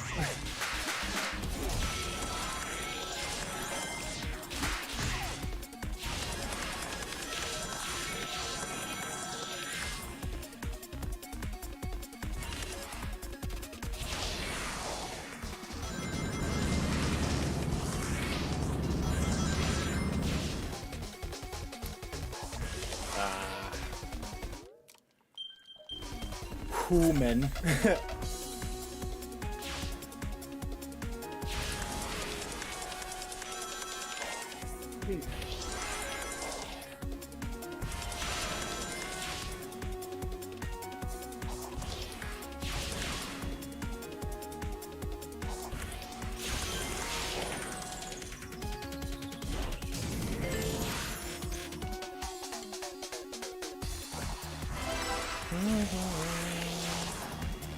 Oh no.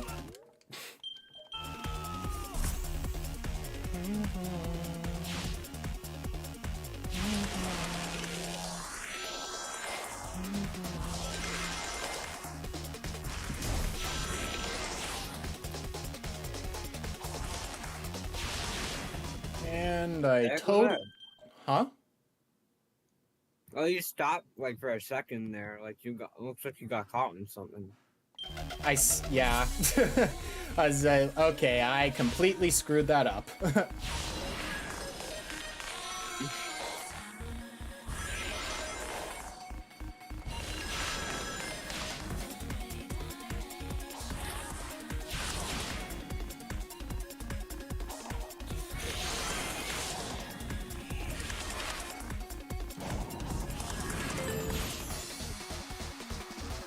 Okay, so Examan says that he will return after chores, but he doesn't know if he'll still be in chat.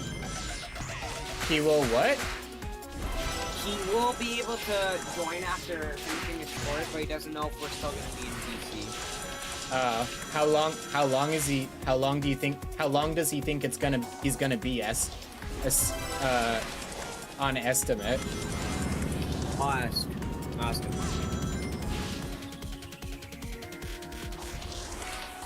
Oh man, I'm like always like 1 second off, man. Okay. How do I optimize this?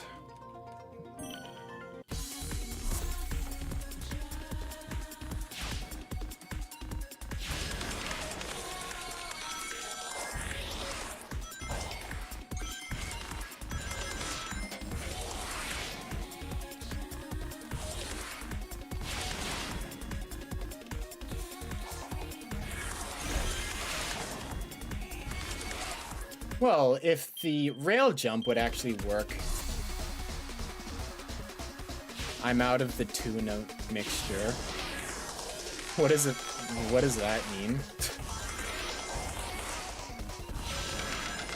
Does that mean you're leaving, or? I don't know. I've never heard that phrase before. Maybe he's making it. I don't know. The stuffing.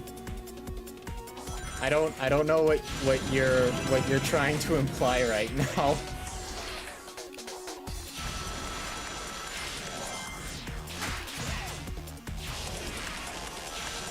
Oh, you're making onigiri. Okay.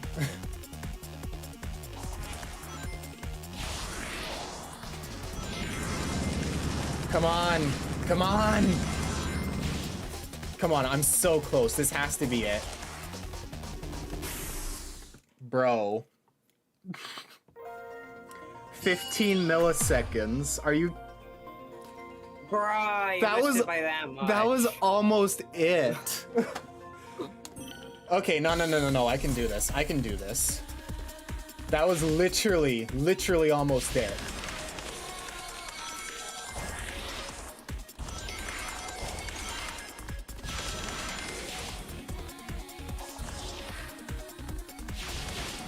Oh, you're saying you're out of tuna. Okay. You meant that, like, literally out of tuna. Oh my goodness, the jump down, the rail jump.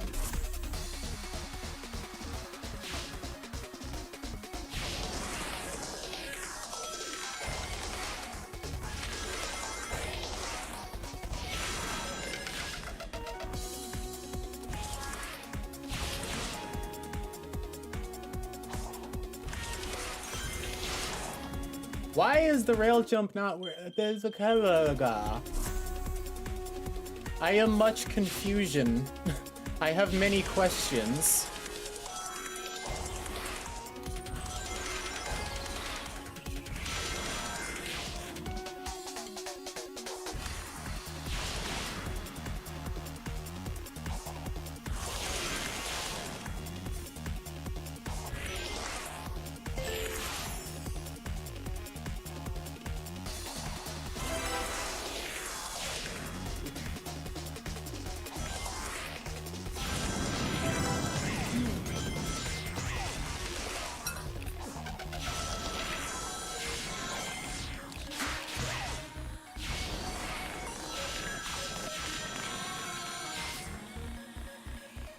I'll make do with what I got. Yeah.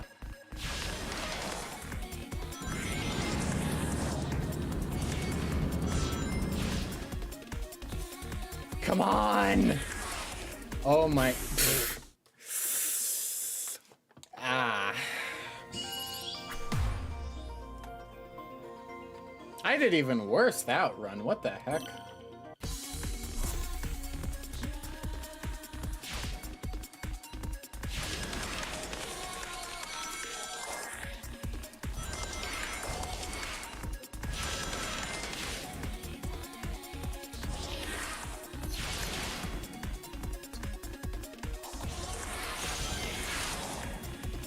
I am going insane.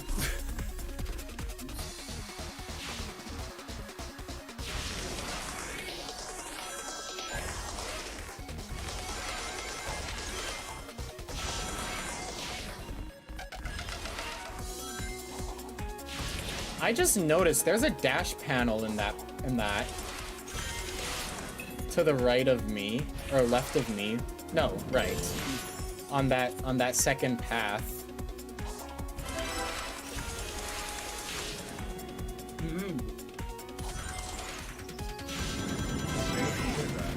Huh? Maybe you could try using that? Maybe. If this run isn't the time, then I'll try it next run. Alright. Because this one was actually a decent run. I don't want to lose it.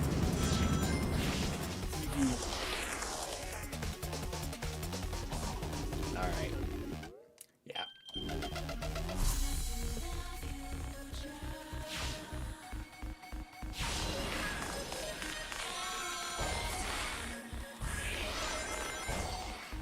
Eggman is halfway done. So what does that mean? How long is it gonna be?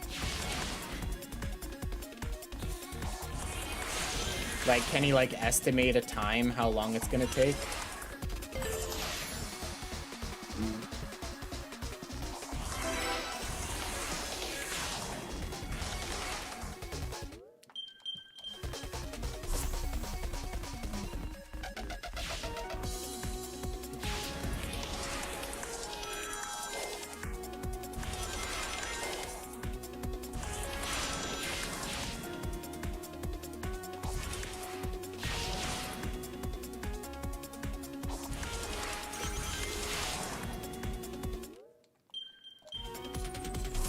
Maybe I just don't rail jump there. I'll just let him use speed and fly off.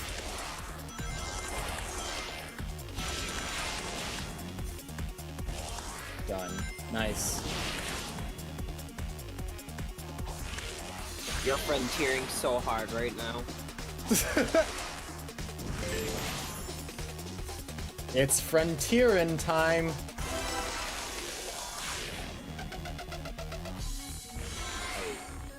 I'm sorry, I won't ever make that joke again.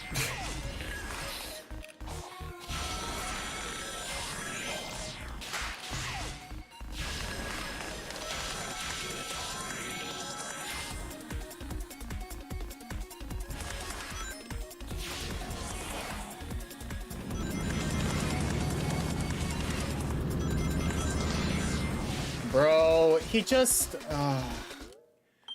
that could have been it, but then the... wasn't letting me run fast enough.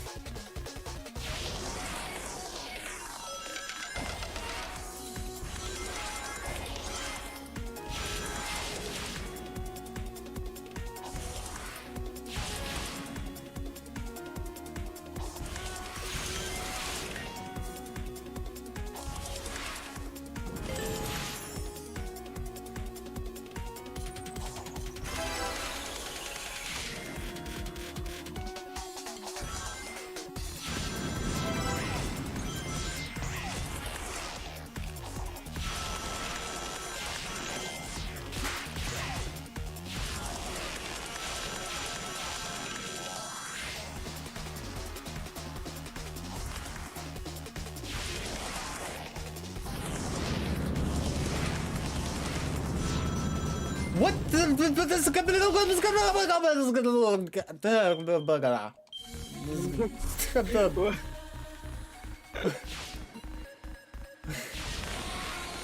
I told you when I'm confusion, I start talking caveman. And I totally messed that up.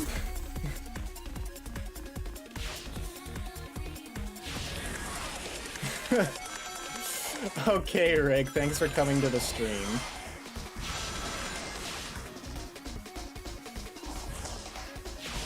And I apologize for that random freak out.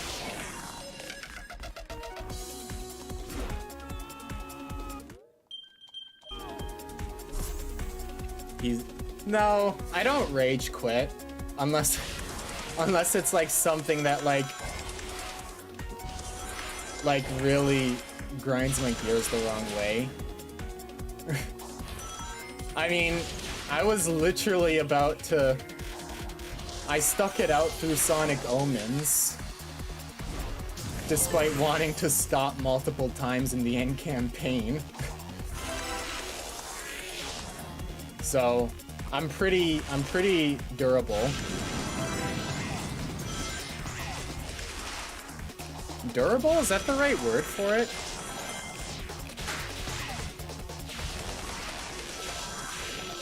You gonna drop kick the nearest Sega employee? Time to run. I love this guy's sense of humor.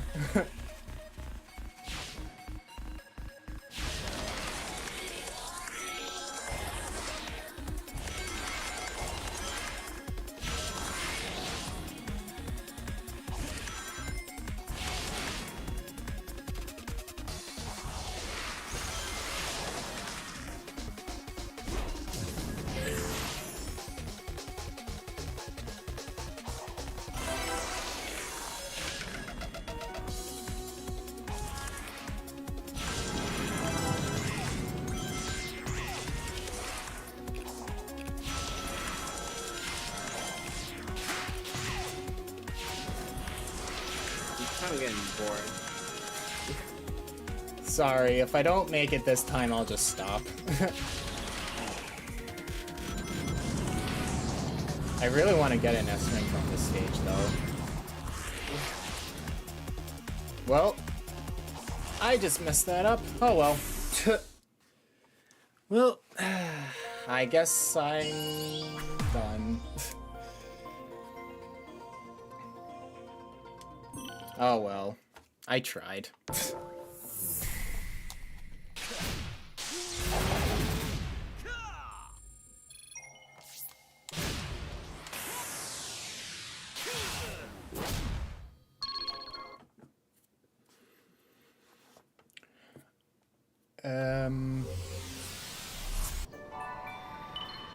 Alright, I guess I will just collect memory tokens then, since I need to do that to advance the story anyway, so...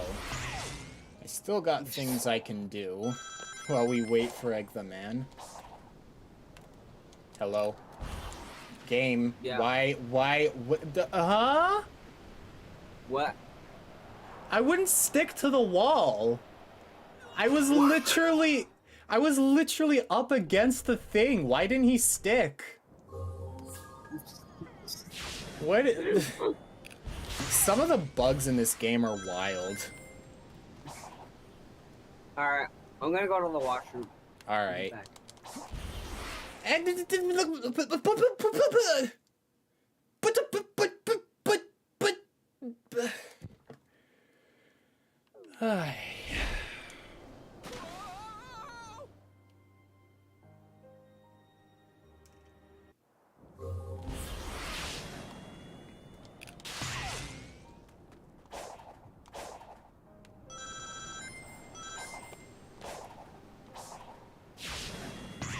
There we go.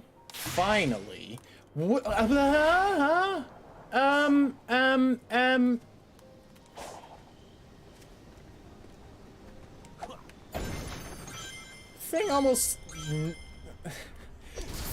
Spring almost sent me into the ocean.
Okay, why wasn't that...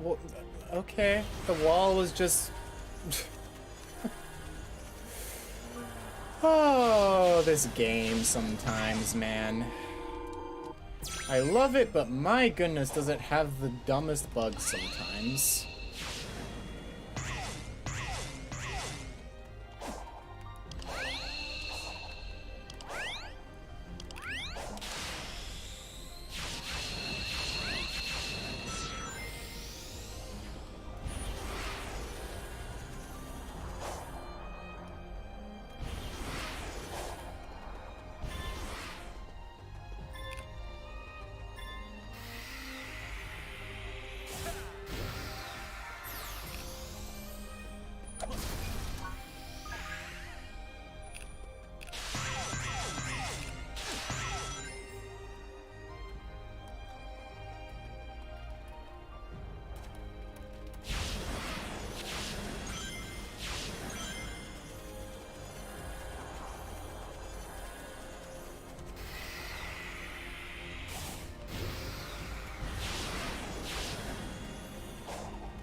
Oh wait, I did this already.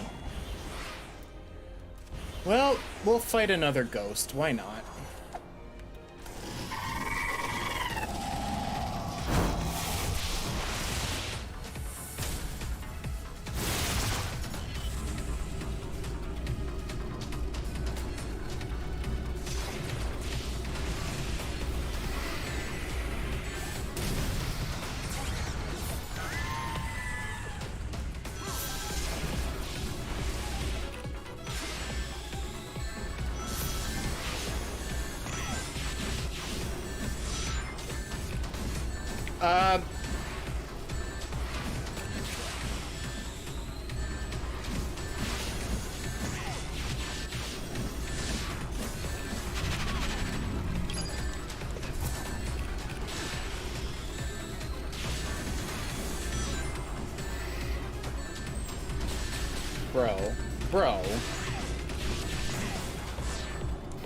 Bro!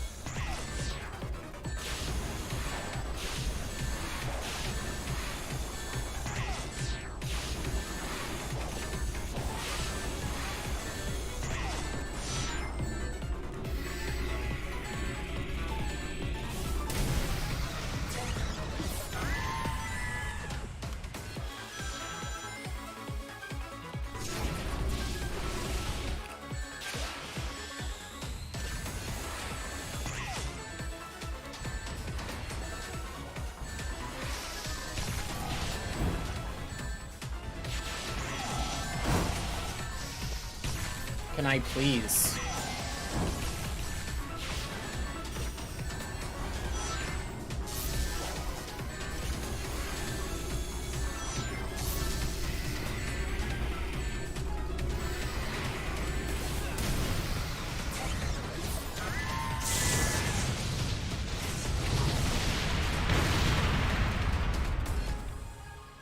Yes, thank you. I will take that gear. Give me that. Honestly.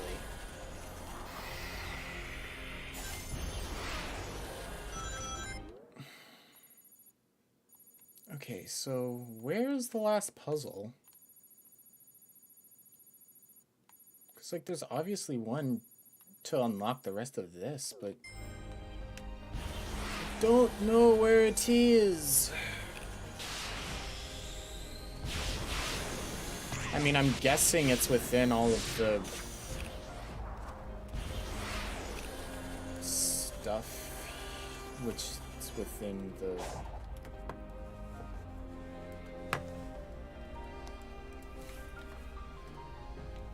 Hello? Alright, cool.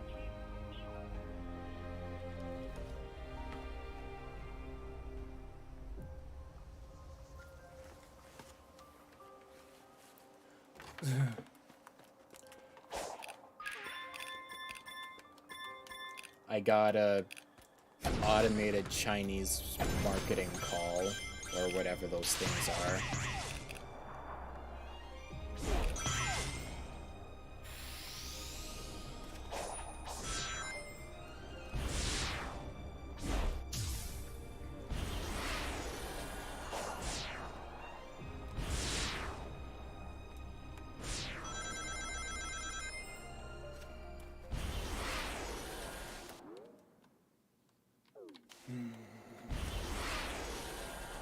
Where is the last puzzle?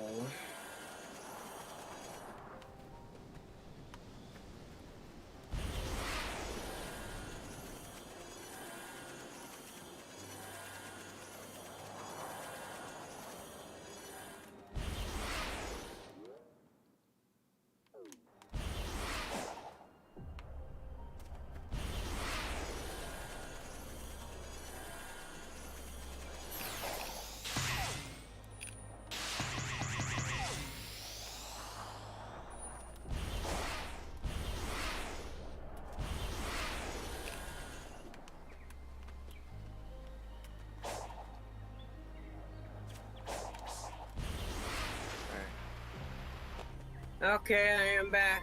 Welcome back. I'm trying to find the last puzzle here, but I cannot seem to find it. There has to be one more, because there's this part of the map that is just covered up, but I'm guessing the puzzle's within the covered up spaces, but I cannot find it for the life of me. I don't know. Yeah, Eggman said he's gonna, it's gonna take like 10 more minutes for me to finish. Oh, okay, so he'll be fine. Yeah. I cannot find this puzzle for the life of me, though.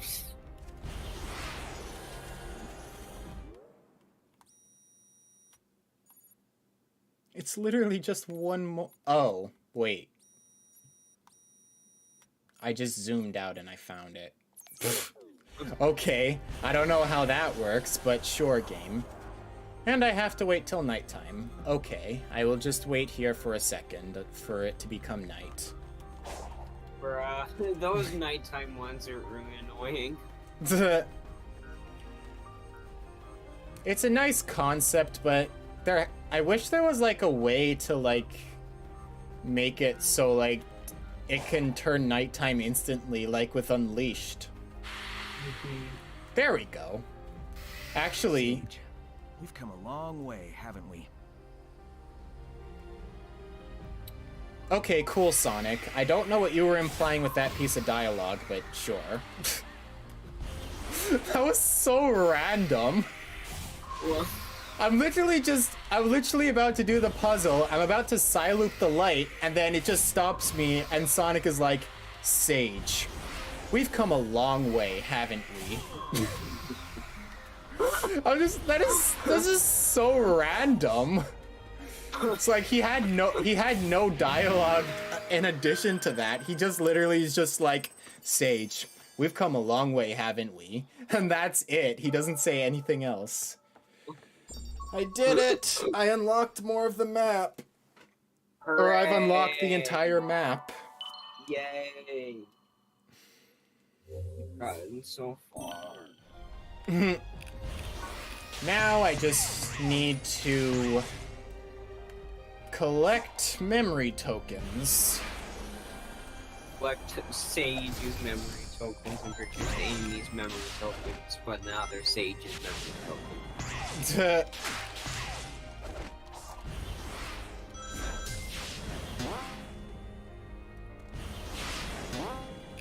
Actually, about the whole, like,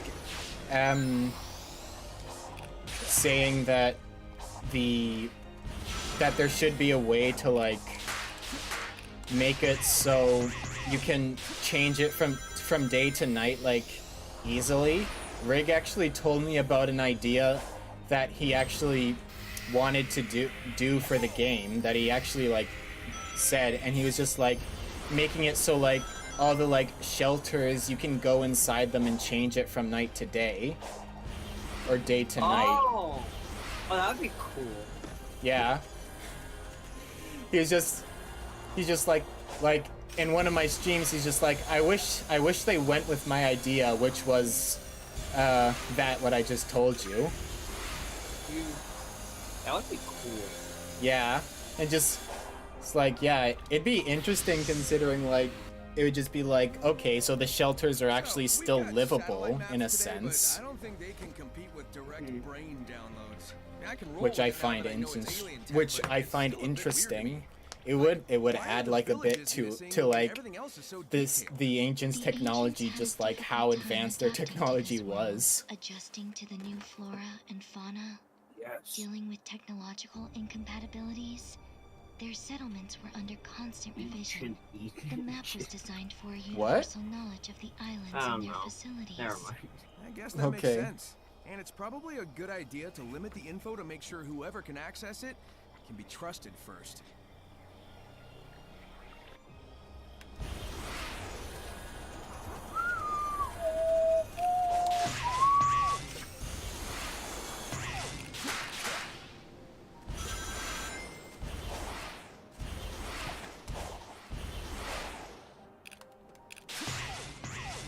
Oh, you got enough to Sage's memory tokens to talk to her in this one thing. No, I don't. It's still telling me to collect them. Well, you have enough for this one thing. Oh, yeah, for that one dialogue.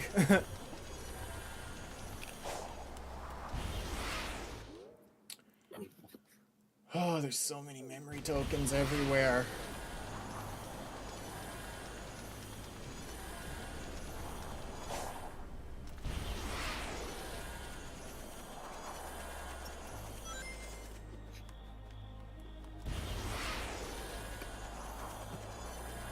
That thing is huge. It looks important.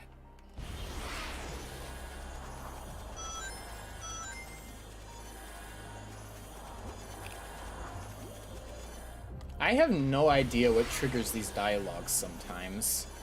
Like sometimes it just like they're consistent, like the one that I just had where it was just like he was commenting on the structure, and then you get ones like the Sage one where it just randomly happens. It's just like I don't understand what the system is for these things.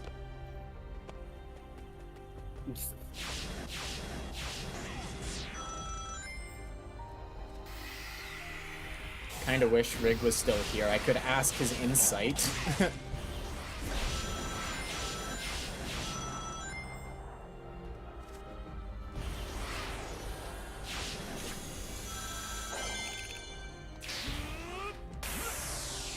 That...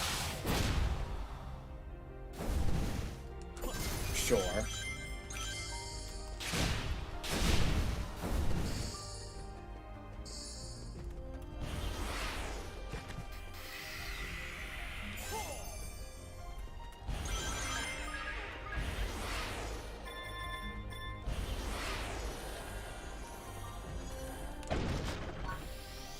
You know what I'll do? Instead of just looking for all of them, I'm just gonna fish. I don't care. I'm just gonna fish.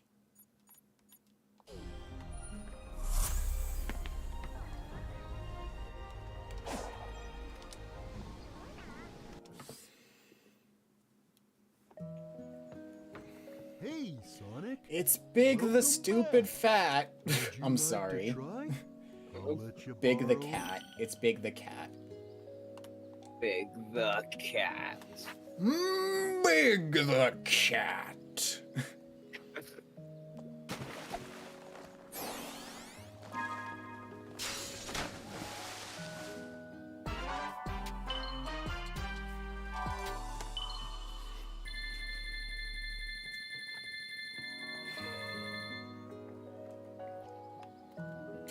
You get so many of the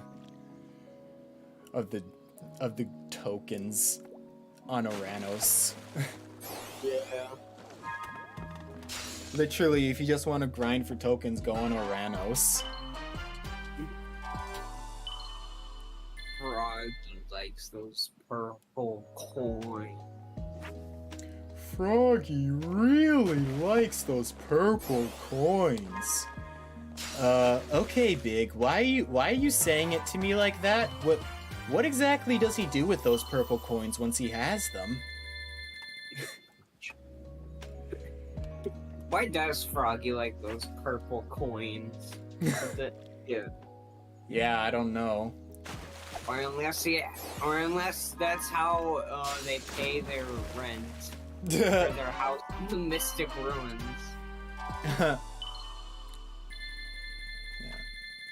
Yeah, I wonder how Station Square is doing, like, in this point in the timeline. Like, genuinely. I really want to know what the place looks like in the aftermath of Chaos's ravage of the place.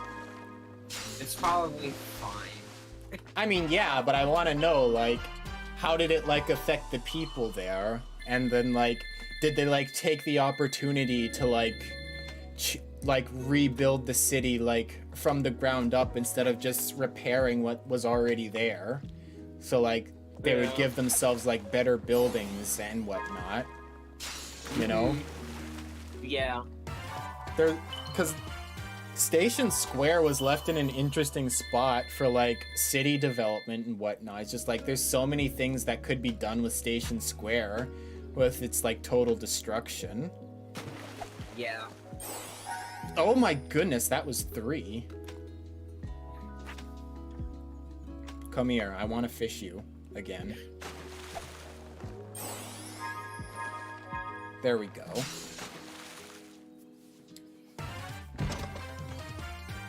All that just for 1 gold card.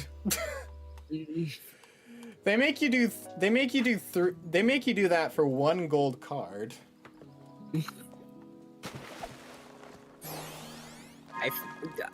Vic's house is funny because it's not even like a house, it's just like a crappy little hut. It's a shack. A literal shack. Yeah, he doesn't even have any windows. It's just a roof. Or not window. He doesn't have It's any like a walls. tent. It's a tent. Yeah. Yeah. Which I guess fits with his fishing aesthetic. Yeah. I wonder how he sleeps in the cold. Like, if it's... Well, it probably doesn't snow there 'cause it's jungle. Yeah. But if it gets cold there, I wonder how he, like, sleeps. Would it get cold though? I don't know. I mean, I guess to be fair, there is ice cap. So Yeah. I don't know. If he has to pay rent for that house though, then oh my gosh. He'll be the fourth Sonic character that has to pay rent. Or I guess technically would the Chaotix just count as one since they live together? Yeah. I feel bad though that if Big does pay rent, it's for that house that he lives in. Oh man. Or maybe like the rent is like a single penny. I mean, yeah, no electricity, no bathroom, no nothing. It's like a completely bare-bones shack. He has a bed, like I think like a place to hang his fishing rod, and that's it. Yeah, that's all the accessories he has in the place.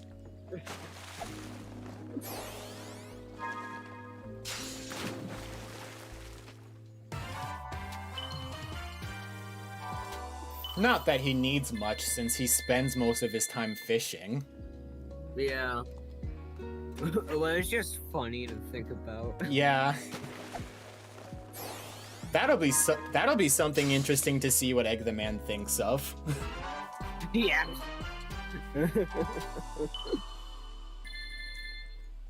Yeah,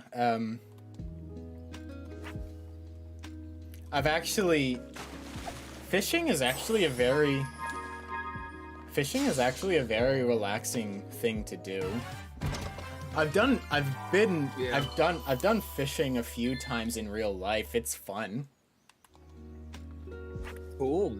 I haven't gone fishing. Yeah. One of the times, the fish I actually caught, I ate. Dang. I had to gut the thing and everything. I never want to have to gut a fish again. It was absolutely disgusting. It was a fun experience, though.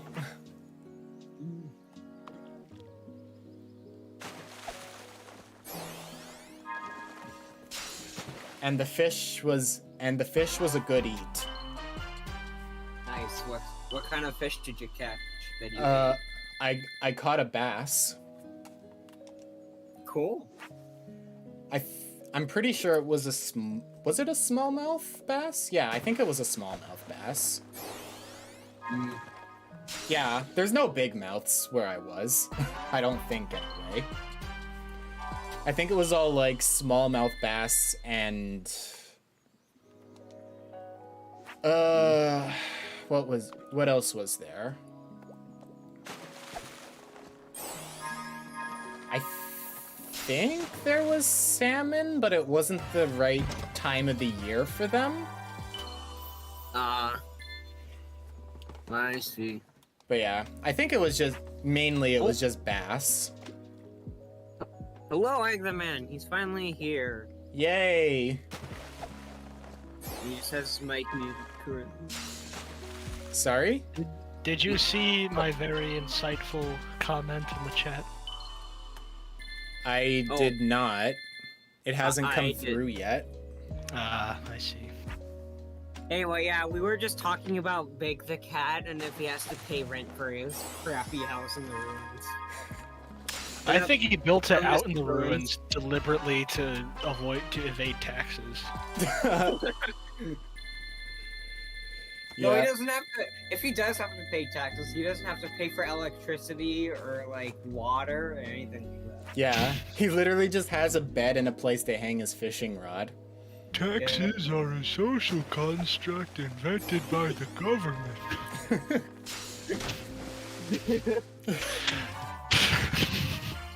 You know, now that I think about it, I think Big and Sticks would get along brilliantly. Oh, bro, It's that like would be a very interesting dynamic. Because, like, they're both nature-loving hippies to a degree.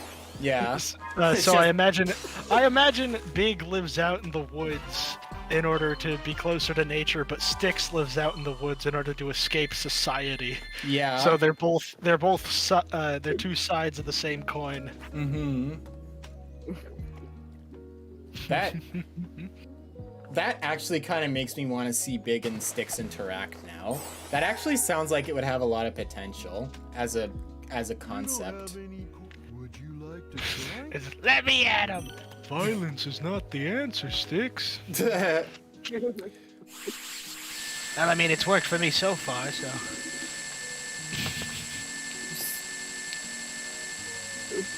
Yep, this is a very. So this is definitely a I? sound. This is definitely a sound. What? In the game. Oh gosh, yeah. That's another thing I'm talking about with the poor sound design or areas of poor sound design in the game, because I think this specific noise of all the tokens being cashed in kind of, again, it contrasts with the rather chill vibe the rest of this segment is going for. Yeah. I was saying. I don't really find it that annoying. It's not annoying. It's just a sound. It's a sound. Top 10 sounds of all time. Yes. Number 1, me shoving my fist down your throat. Okay. All right, I can finally go and do the final boss now. Yay. But yeah, I was also saying, like, with the whole, like, while we were talking about Big and his fishing, I was saying how, like, fishing is actually a very relaxing thing to do. Because I've been fishing a few times. One time I even ate the fish I caught. I did. Eat it raw? No. We cooked it. Sissy. Yeah, no. It was I even gutted the thing. Absolutely disgusting. Never want to gut a fish again. Wow. Oh, Rig's back. Yeah. Yeah, he's Okay. he works at Sega.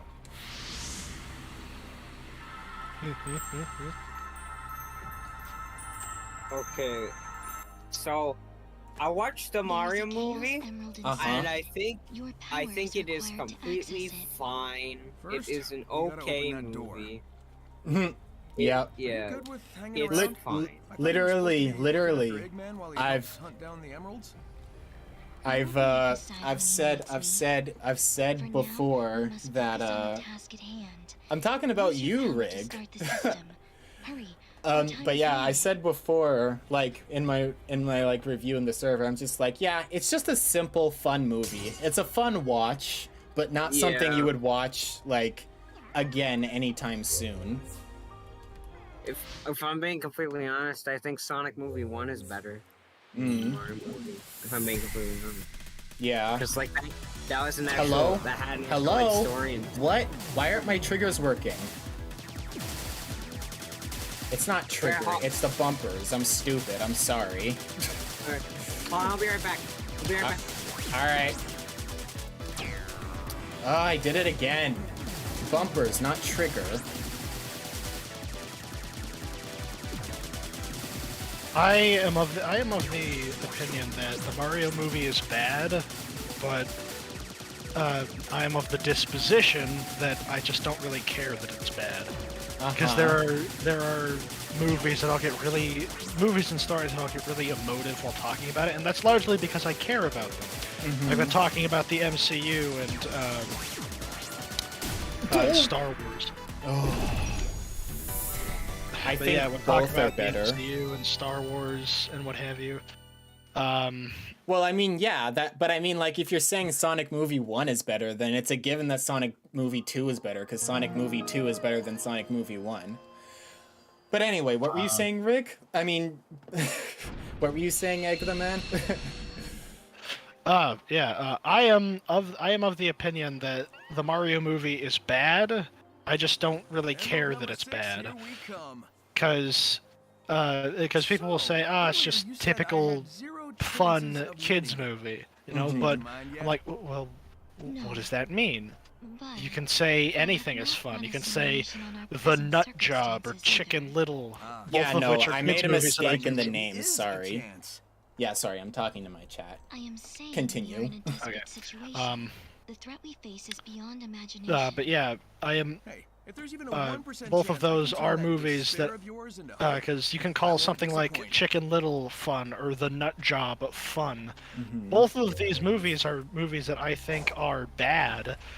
Really? You think Chicken Little is bad? Oh. Yes. I thought this was a general consensus. I enjoyed it. I mean, maybe I'm the odd one out, but I actually really enjoyed the movie. Oh yeah, plenty of people. Plenty of people hate that movie and his dad.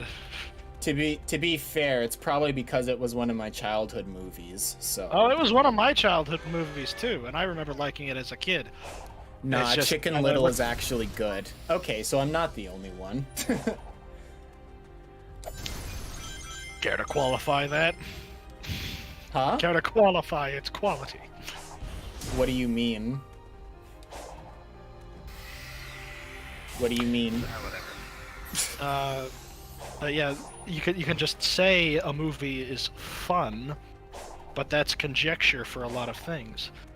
Or it's you can say that about just about anything. It's like how I was telling you before. What if somebody considered Hunt Down the Freeman fun? Where it's like, no, I like dying to the snipers. I find that fun. Can you say they're wrong for that? No, not really. You can definitely argue in favor of poor game design because it's like, okay, the developers want us to reach this goal, but it's downright impossible to reach the goal. Yeah. The person can have fun playing that all they want, but that doesn't make it any less poorly designed. For me, when I say a movie is fun, in my context, I usually mean like it's not something that you'll want to watch like often. Like it's not something that you'd want to like once you watch it for the first time, you're just like, I would see that again in like a week or two. For me, when I say a movie's fun, it's just like it's a movie that like you probably won't watch again for like the next 2 to 3 years, but when you do watch it, you enjoy watching it, sort of thing, you know? I guess. It's just, when I say fun, I mean, wow, it was fun. It was enjoyable. I had a good time, regardless of something's quality. Yeah, that's basically what I'm saying, yeah. But, yeah, why do I keep putting myself through caterpillar fights? I don't understand. You don't even gain anything from it, right? You can't level up anything anymore. Yeah, the Guardians give you gears to get into cyberspace stages, but I've already unlocked all the cyberspace stages, so I don't know. I'm just waiting for what am I waiting for? Is Snev still here?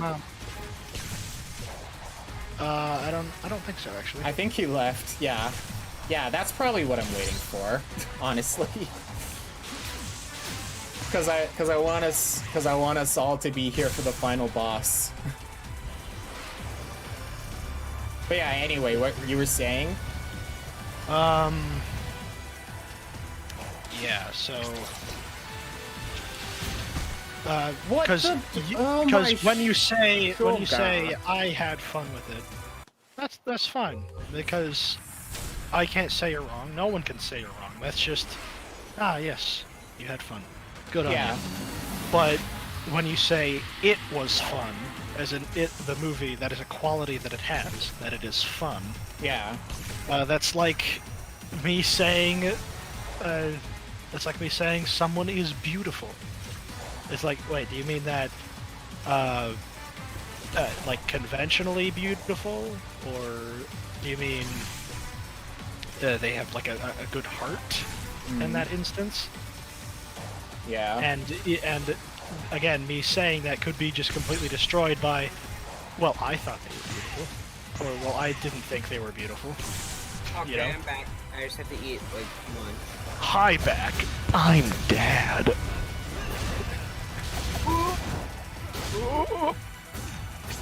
Anyways.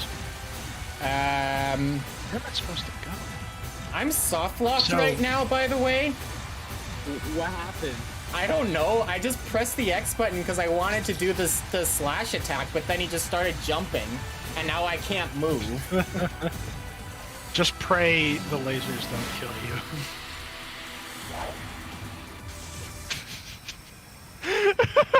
That was a thing that happened.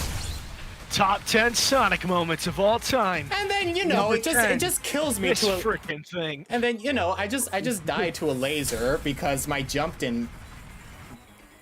For some reason, it was able to hit me even though I jumped. Also, that voice I put on that reminded me of new crispy chicken fries from Burger King. Well, looks like Sonic games haven't changed too much from 2006, am I right? Fellow gamers. No, you can't say that. We have a Sega employee in here. What's he gonna do? Make a bad game at us? Screw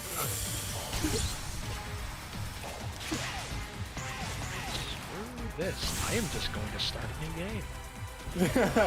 Might as well. I got soft locked playing the original Half-Life. I just couldn't move. I was so low health. This stink. Y'all both got soft locked. Coincidence? Coinky dink? Yeah, probably. Remember, Scott Coffin doesn't do coincidence. Well, time to send the Sega ninjas. Yeah, he does contrivances and plot holes and doesn't think things out very well. No, the Sega Ninjas are gonna take down my stream. Time to send the Sega Ninjas. Alright, okay. You know what, Mr. Sega employee? Answer me this. If Mephiles can time travel, why didn't he just kill Sonic before he was born? Answer me Before that. he was born? Wait, before Yeah. he was born? Yeah, like he grabbed his dad's balls and twisted. Okay, man. Okay, I see how it is. Alright, time to get the last emerald and finally finish this.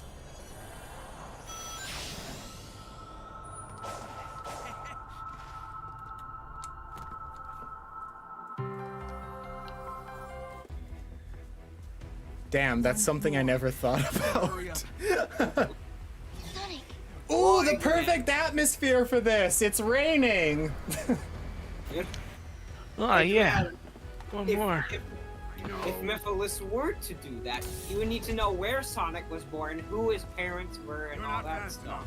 Medical records are a thing, unless of course Sonic's dad was a freaking hermit like like Styx was, so he has no medical record. Yep. Sonic straight up got born in a forest. Now why would I want to disappoint you? Yeah, And- man. Now why Wow, would I thanks. want to disappoint you? Thanks, Eggman. That's the second thing you've contributed to the plot so far. Wait, what was the first thing? No, you know, you started the plot, I guess. Other than that, it was just Sage who Okay. woke people up, who woke up all the Titans. And I'm sorry, Rig, you're a great person, but like, this is the worst final boss I've ever played in a game. I'm sorry. I have to be honest. This was all your fault, wasn't it, Rig? You were the one who made this boss. Hey, he was like an environment designer, so you never know. I'm joking. It's I the mean, environment's fault this game sucks. I mean, you ain't lying. Okay. I'm glad you're at least self-aware. I'm joking. You ain't lying.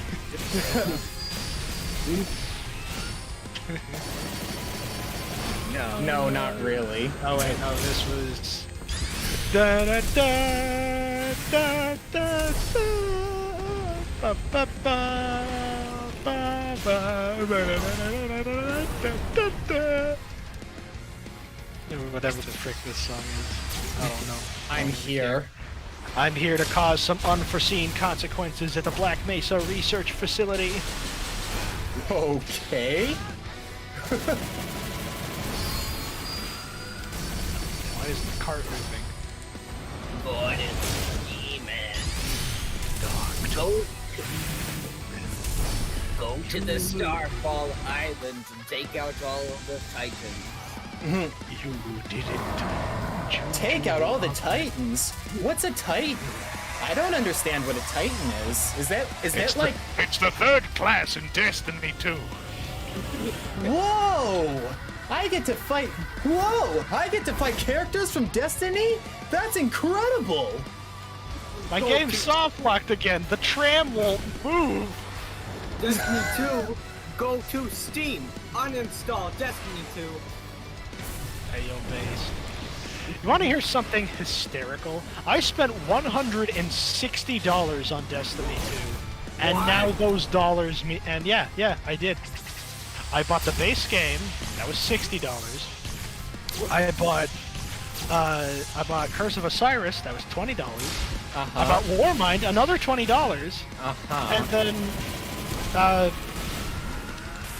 And then frickin' Forsaken, which was $40. Can I please attack the thing? Bro, let me... You know what? No, 140. I spent $140 on Destiny 2, and now now that money doesn't mean anything, because the base game, Warmind, and Osiris all came out for free, and then eventually they removed Forsaken from the game. Bruh. Yeah. went that way. Wait, whoa, what? This is new? Or no, we had these QTs, didn't we? Did we have these QTs before? I don't remember. Well, ain't that Destiny 2 stuff a way to kick your people who bought the game at launch in the nuts? Yeah. Like, we didn't even get a hat like the people from Team Fortress 2. They gave us nothing. Boy. Yeah. I wonder what the logistics of those like Sonic holograms are. Like, what do those mean in universe? What do you mean? Like when he does the stomp thing and there are a bunch of other versions of himself. I get it's like a cool visual or whatever, but what does that mean in universe?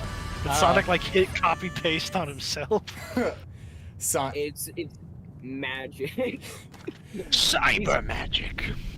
He's Harry. That would be an interesting idea, actually, if that attack was because of cyberspace.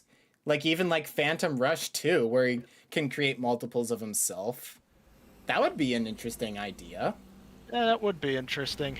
It brings up plenty of logistical questions, however. I know, but like still, it's Like- something to think about.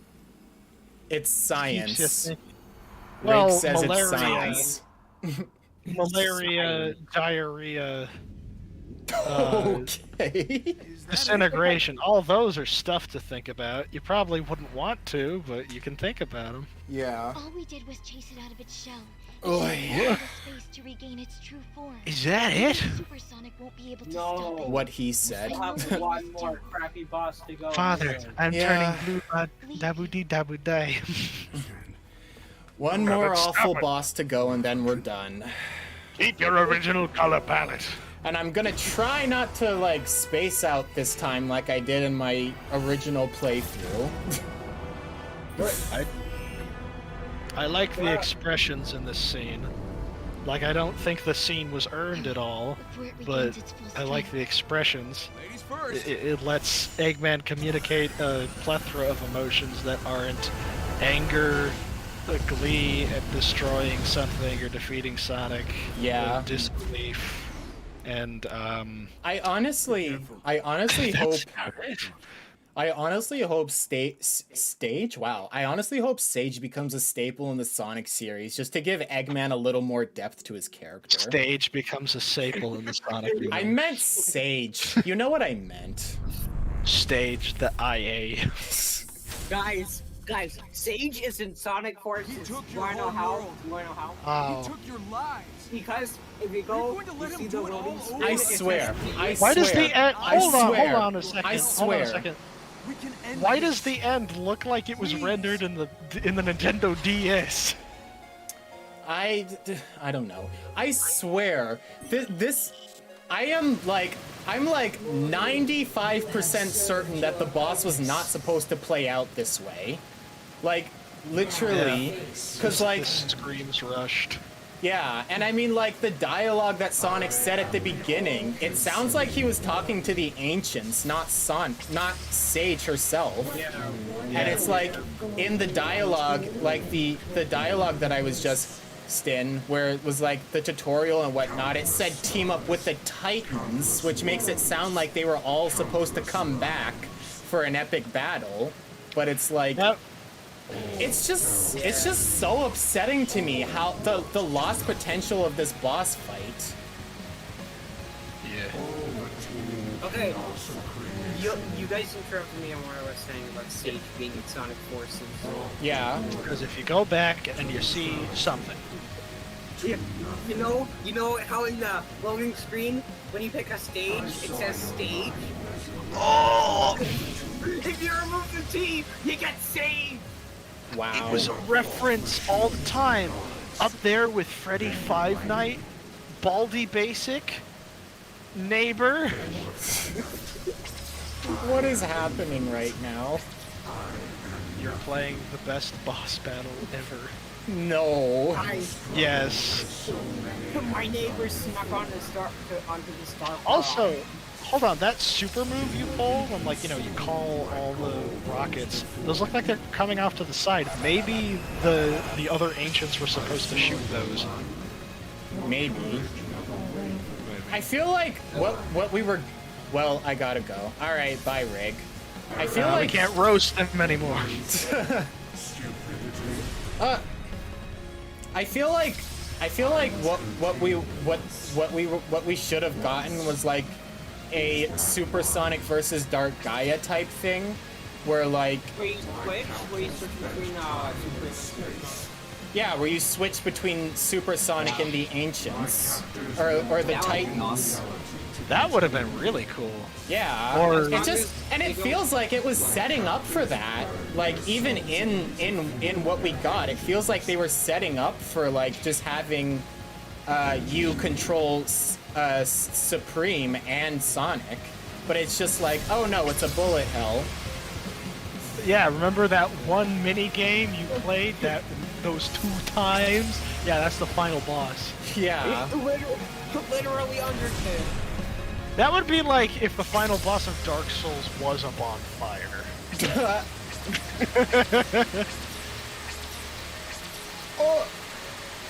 Oh, you came back. huh? Ah, yes. What did you say? I don't know. You passed away. You have served your purpose. Now face Or your if the final boss of Cyberpunk was the hacking minigame. Heavens. Imagine that if like an immersive sim had the gall to pull something like that. Everybody would just destroy it. Yep. Countless worlds, countless lives. Please, lend me some of your energy. Oh, yeah! That's some good energy. Okay. Sonic, you're drooling. Am I? Oh. Hey, That's yo. weird. What? I have no idea. There are no words. It's as simple as that. A shrimple? Yes. I'm one of the You know, it would be a very interesting idea if, like, maybe, like, during the fight, cause like, the way the end is speaking here, it's like, it sounds like it's trying to like discourage like Sonic from fighting, and something that I thought of would be an interesting thing if like the end made Sonic go into like sort of like its own version of like cyberspace or something, like because like it's supposed to be like a manifestation of death or whatever. So like what if you like made him go through like the netherworld or something? The netherworld? Yeah, but that would raise other questions. I've talked about how it being a manifestation of death is very questionable, because how do you beat that? Also, why does death care so much about the ancients? It's death. Did the ancients cheat death? Like, did they avoid it somehow? Are they immortal or whatever? Well, yeah, it did because that's the whole reason. That's the whole point of this game, to learn the story of the ancients, and they escaped from death. Yeah, but I mean before that, what made them chase after death in the first place? Or what made death chase after them in the first place? In the boss here, it says that it's just what it does. It literally, he said, like, countless lives all fell to it. Yeah, but why though? Like, again, if it's death, why does it want this?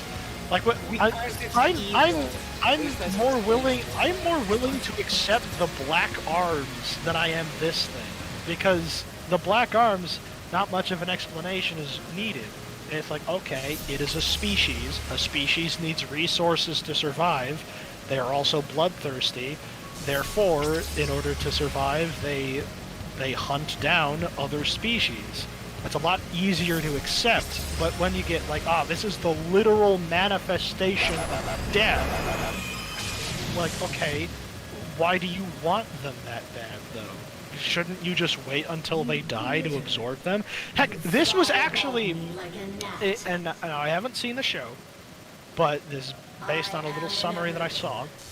Death is an entity in the Castlevania show, and from what I understand, Death wants everyone to die, but can't make that happen because he's bound by the primordial rules of the universe. So, instead, he has Dracula do it. He has Dracula kill everyone. And the reason why Death wants to kill everyone, based on what I understand, is because he doesn't want to exist anymore. And it's only by everyone else living that kidding me? Exist. So that's it. Yeah. You know what would have been cooler for the end or something? What? I think it would have been cooler if the ancients created the end and maybe they treated like the end really poorly, and that caused the end to want to kill the ancients and they escaped, but then the end like followed them back to where they escaped, but then the ancients trapped the end in cyberspace, which like enrages the end even more, and then that would actually make a lot more sense. Yeah, that would also explain how they were able to trap it in cyberspace, and it would be in line with other stuff we've seen throughout the franchise. Yeah. Like, Geralt,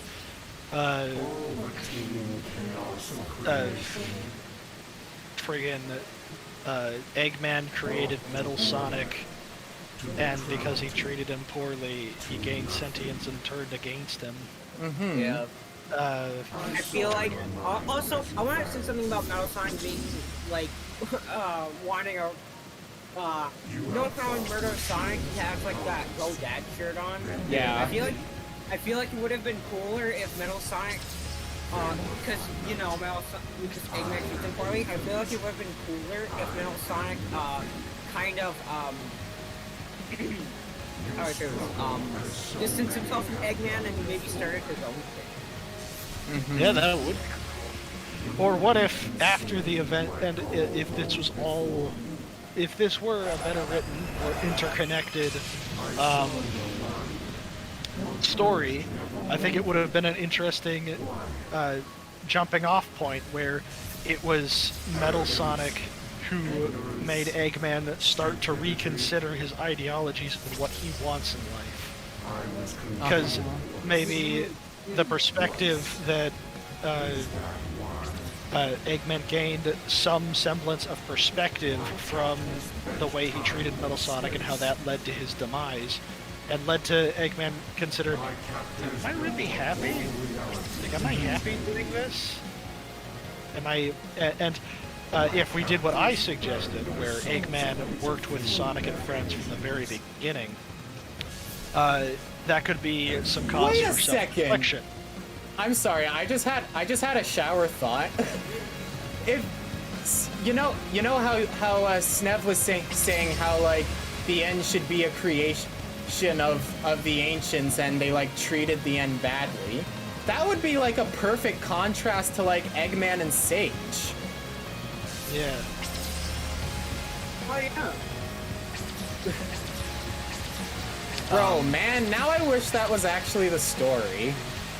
Yeah, and if we had done if they did what I thought would have been a good idea, and had Eggman work with Sonic and friends at the beginning of Sonic Heroes, that could give him cause for thought. Like maybe he's like, dang, I felt like at the beginning of Sonic Heroes.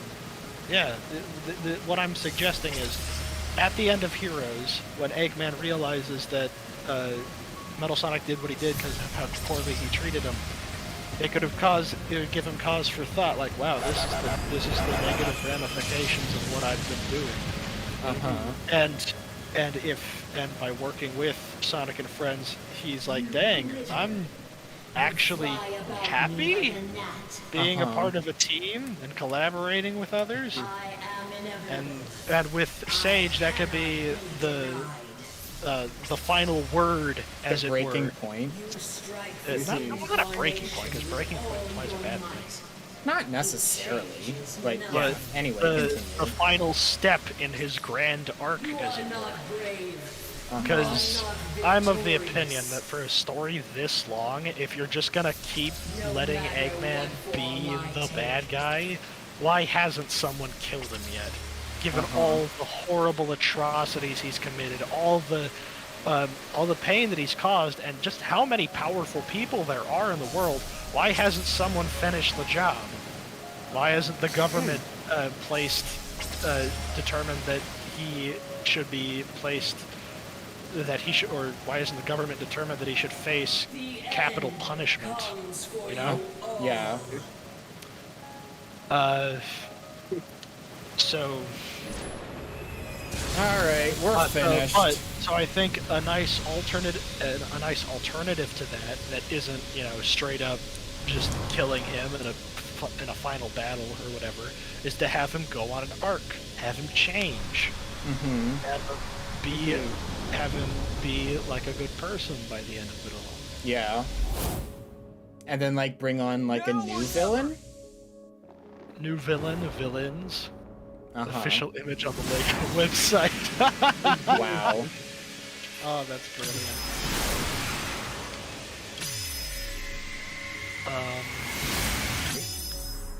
I love this part so much, man. Bring on a new villain, new villains. I love this part. It's just sad that the entire boss didn't like build up to this properly. It's like, we shot at it, and then I decided to bring out the killing move. Yeah. I guess. Like... and it's like, this is such a good cutscene, too. It's just like... You could have had, like, probably one of the greatest Sonic finales in the series, but then you just went ahead and made the final boss a minigame. It's like... Oh, man. Sonic pissed on the moon, too.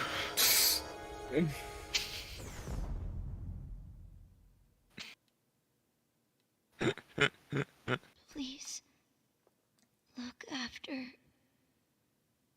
Father.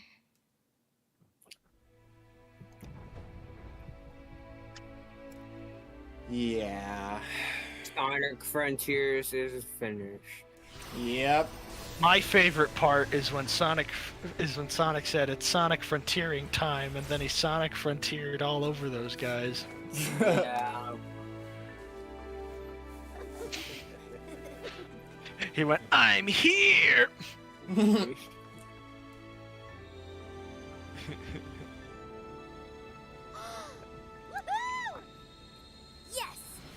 All right.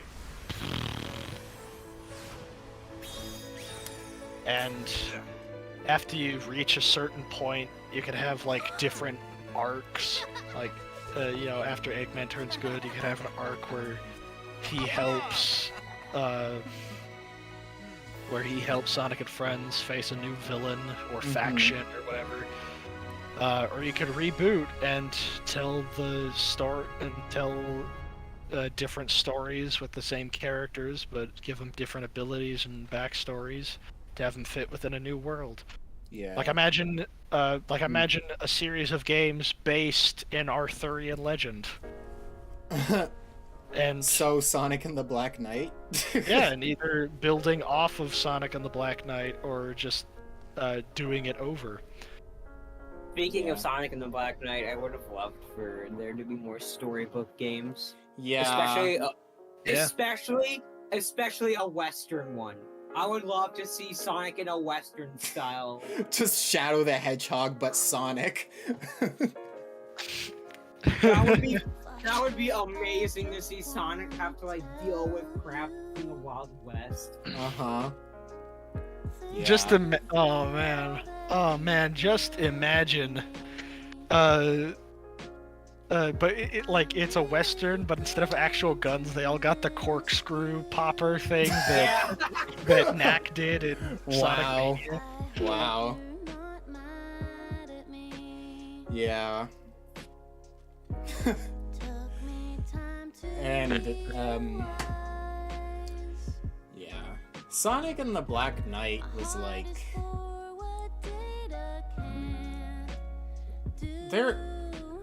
honestly, we need more Sonic stories like that. I think that's what could have worked a lot better for Sonic game after Sonic game. Like have it be episodic, and then it's like, oh, hold on, wait a second. What about this thing you introduced? Like, no, we're not adhering to that anymore because this is a new timeline. It's just same characters. Well, I don't mean like as in like new timeline type thing, but I mean like as in like the way the story was structured and how characters were written, sort of thing. Like, I feel like that style of storytelling that Black Knight had, I feel like that would have been like Sonic, just like Sonic being the character that doesn't ever change, but helping other characters change. Because like that was like the sort of philosophy that they went to with past Sonic games, like Sonic Adventure, Sonic Adventure 2. Sonic didn't change, but Shadow developed because of Sonic's influence. Sonic 06, while it wasn't executed the best way it could have, Sonic's influence on Elise, developed her character. You know, and then like Sonic and the Secret Rings, even like Sonic developed Shara. It's just an interesting take on stories where the main character isn't the character that develops, but rather the characters around the main character that develop because of the main character's like ideals and influence that he has. Oh, yeah. It has been done before. Well, I mean, not like it's just an interesting thing that like I don't see it very often. I'm just popping in for a quick second to say congratulations on beating Extreme Mode. Thanks. Epic. That's pretty epic and pretty cool. Okay, bye. Bye. However, I'd argue that while I'm fine with Sonic not changing, I do wish that he would face the consequences for his actions. What do you mean? What does he do in the opening level of Sonic Adventure 2? Oh yeah, he kills everyone. What? No. He runs into a bunch of cars and sends them careening off into the side of buildings. Yeah, he kills everyone. Not everyone. But are you telling me literally no one was harmed during that? No one at all. Because someone doing bad things and then not facing the repercussions for that thing... That I don't think that actually happened like in canon, because like they were saying no, they were saying like they just made it so because like apparently like Izuka was mad that he got a parking ticket in America, so he made it so Sonic destroyed all the cars. Yeah. So it was literally just something that they put in out of spite. I don't think they thought anything of it past that. Yeah. Well, it still happened. I don't think it happened in universe, though, is what I'm saying. Well, then how much does happen in universe? You know, because that's the thing. Gameplay and story should be intertwined in a game. Yeah, but you have to understand this is like something that that wasn't like a big consideration to them back then, right? And I get that, but like that again. Let me confuses what is and isn't canon. Exactly. Let me put that into perspective. Do you think Luke's character in past films was a big concern for Rian Johnson? No. Probably not. No. And we should hold him accountable for that, and use that as one of the many reasons as to why The Last Jedi is a terrible movie. I mean, to Because, be like, fair, are we just going to say that, oh, well, you see, Holdo using hyperspace to kamikaze, that's fine because they just didn't take the ramifications into consideration. Sorry, can you say that again? I didn't quite hear it. Like, okay, so should we just suddenly not take, should we just not consider the hyperspace kamikaze to be a bad thing because the writers just didn't put it into consideration? I mean, no. Yeah, we should point it out as the bad plot point that it is, whether or not they took it into consideration. And that's what I mean when I talk about SA2. Yeah, they probably didn't take Sonic destroying cars into consideration, but it still happened. It's still something that is present on screen, and it has no narrative repercussions whatsoever. It's like and I suppose a much closer comparison would be in the Tomb Raider games, or the reboots anyways. When Lara Croft kills somebody for the first time, it's like a very impactful moment for her. She's terrified at what she's done, that she finally learns that she has the capacity to kill. But then when you go into gameplay, it just jumps to her snapping necks and shooting people in the face. There's dissonance there. Yeah. Like the gameplay doesn't matter for the story at all. Yeah. You know? Yeah. Yeah, that was like a big issue for like games in the past, that gameplay and story didn't really intertwine properly. A lot of the time, which is like the issue that was going on with SA2. Yeah, precisely. And that's something I think we should be pointing out. Because imagine a story about a person who was wronged by Sonic recklessly destroying the cars. I think that would be really cool. Learning that maybe Sonic has to face the consequences for his actions, or that maybe he just doesn't, and the person who was wronged by it can't really do anything about it. I think that would be cool. A bit depressing, don't get me wrong, but it would be cool, and it would be built on stuff that actually happened. Yeah. You know, in games. Yeah. Hey, man, have you heard that Sega has acquired Rovio? Yeah. And they have apparently Angry Birds. They have Angry Bird. Sonic / Angry Bird when Sega. The next Sonic game should have Angry Birds crossover.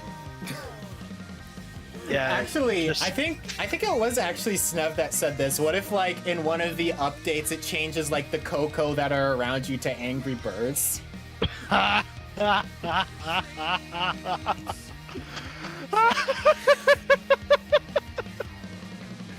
I just imagine. Like, would that mean the Angry Bird movie or canon then? Oh. And then Elder and Hermit Coco are changed to Mighty Eagle. Mighty Eagle and King Pig. They're the ones that started it all. The Sonic universe is built atop the corpse of the cinematic Angry Birds universe.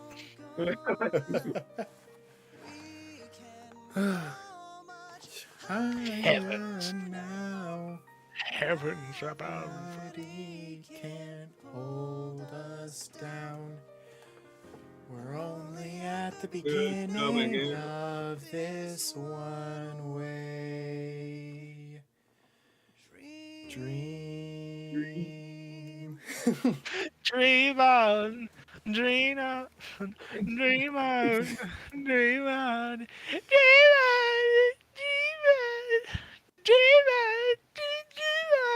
Okay, so do I get... Oh yeah, this cutscene. Yeah.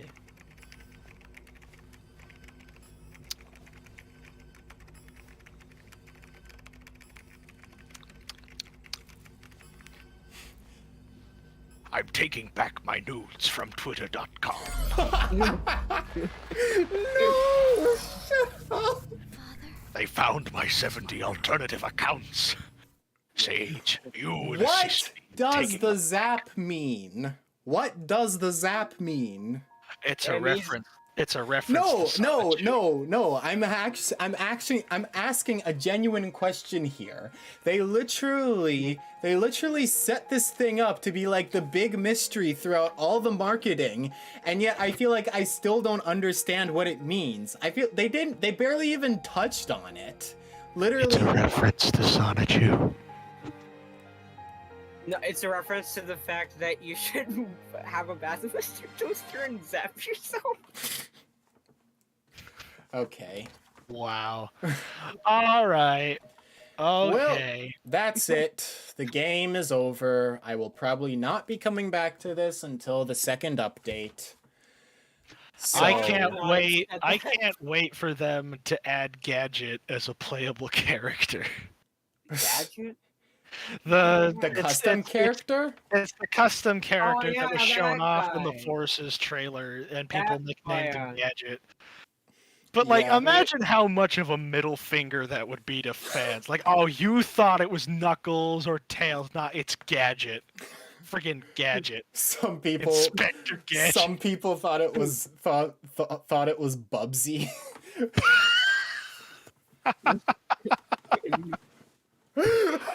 Oh gosh. I don't know how many people genuinely thought it was Bubsy, but the fact that that was out there even as a meme. Oh, but just It's- imagine that. Imagine if they did add Gadget, but like his gameplay was really good. Like really, really good. I Like he feel had all like- the Wispins on hand.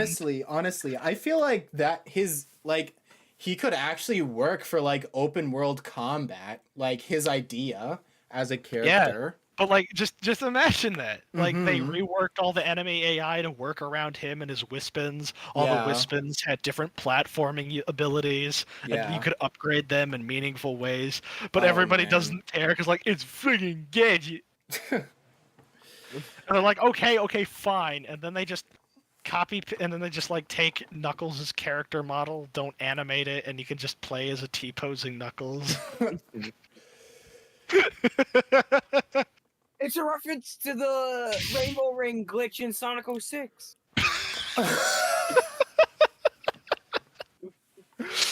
Man. Snev, I don't know what it is, but every time you say it's a reference to, I imagine that one meme where it's the two guys and they're pointing at something behind them with their mouths agape. Oh, yeah, I You know know what I'm what talking about, meme you're right? talking about. Yeah. It's a reference. All right. Well, that's it for the stream. Thank you for coming, everyone. It was nice. It was fun. All right. Yeah. So before we go, did you still want to talk about your manga? Yeah, we can talk about that later. Yeah.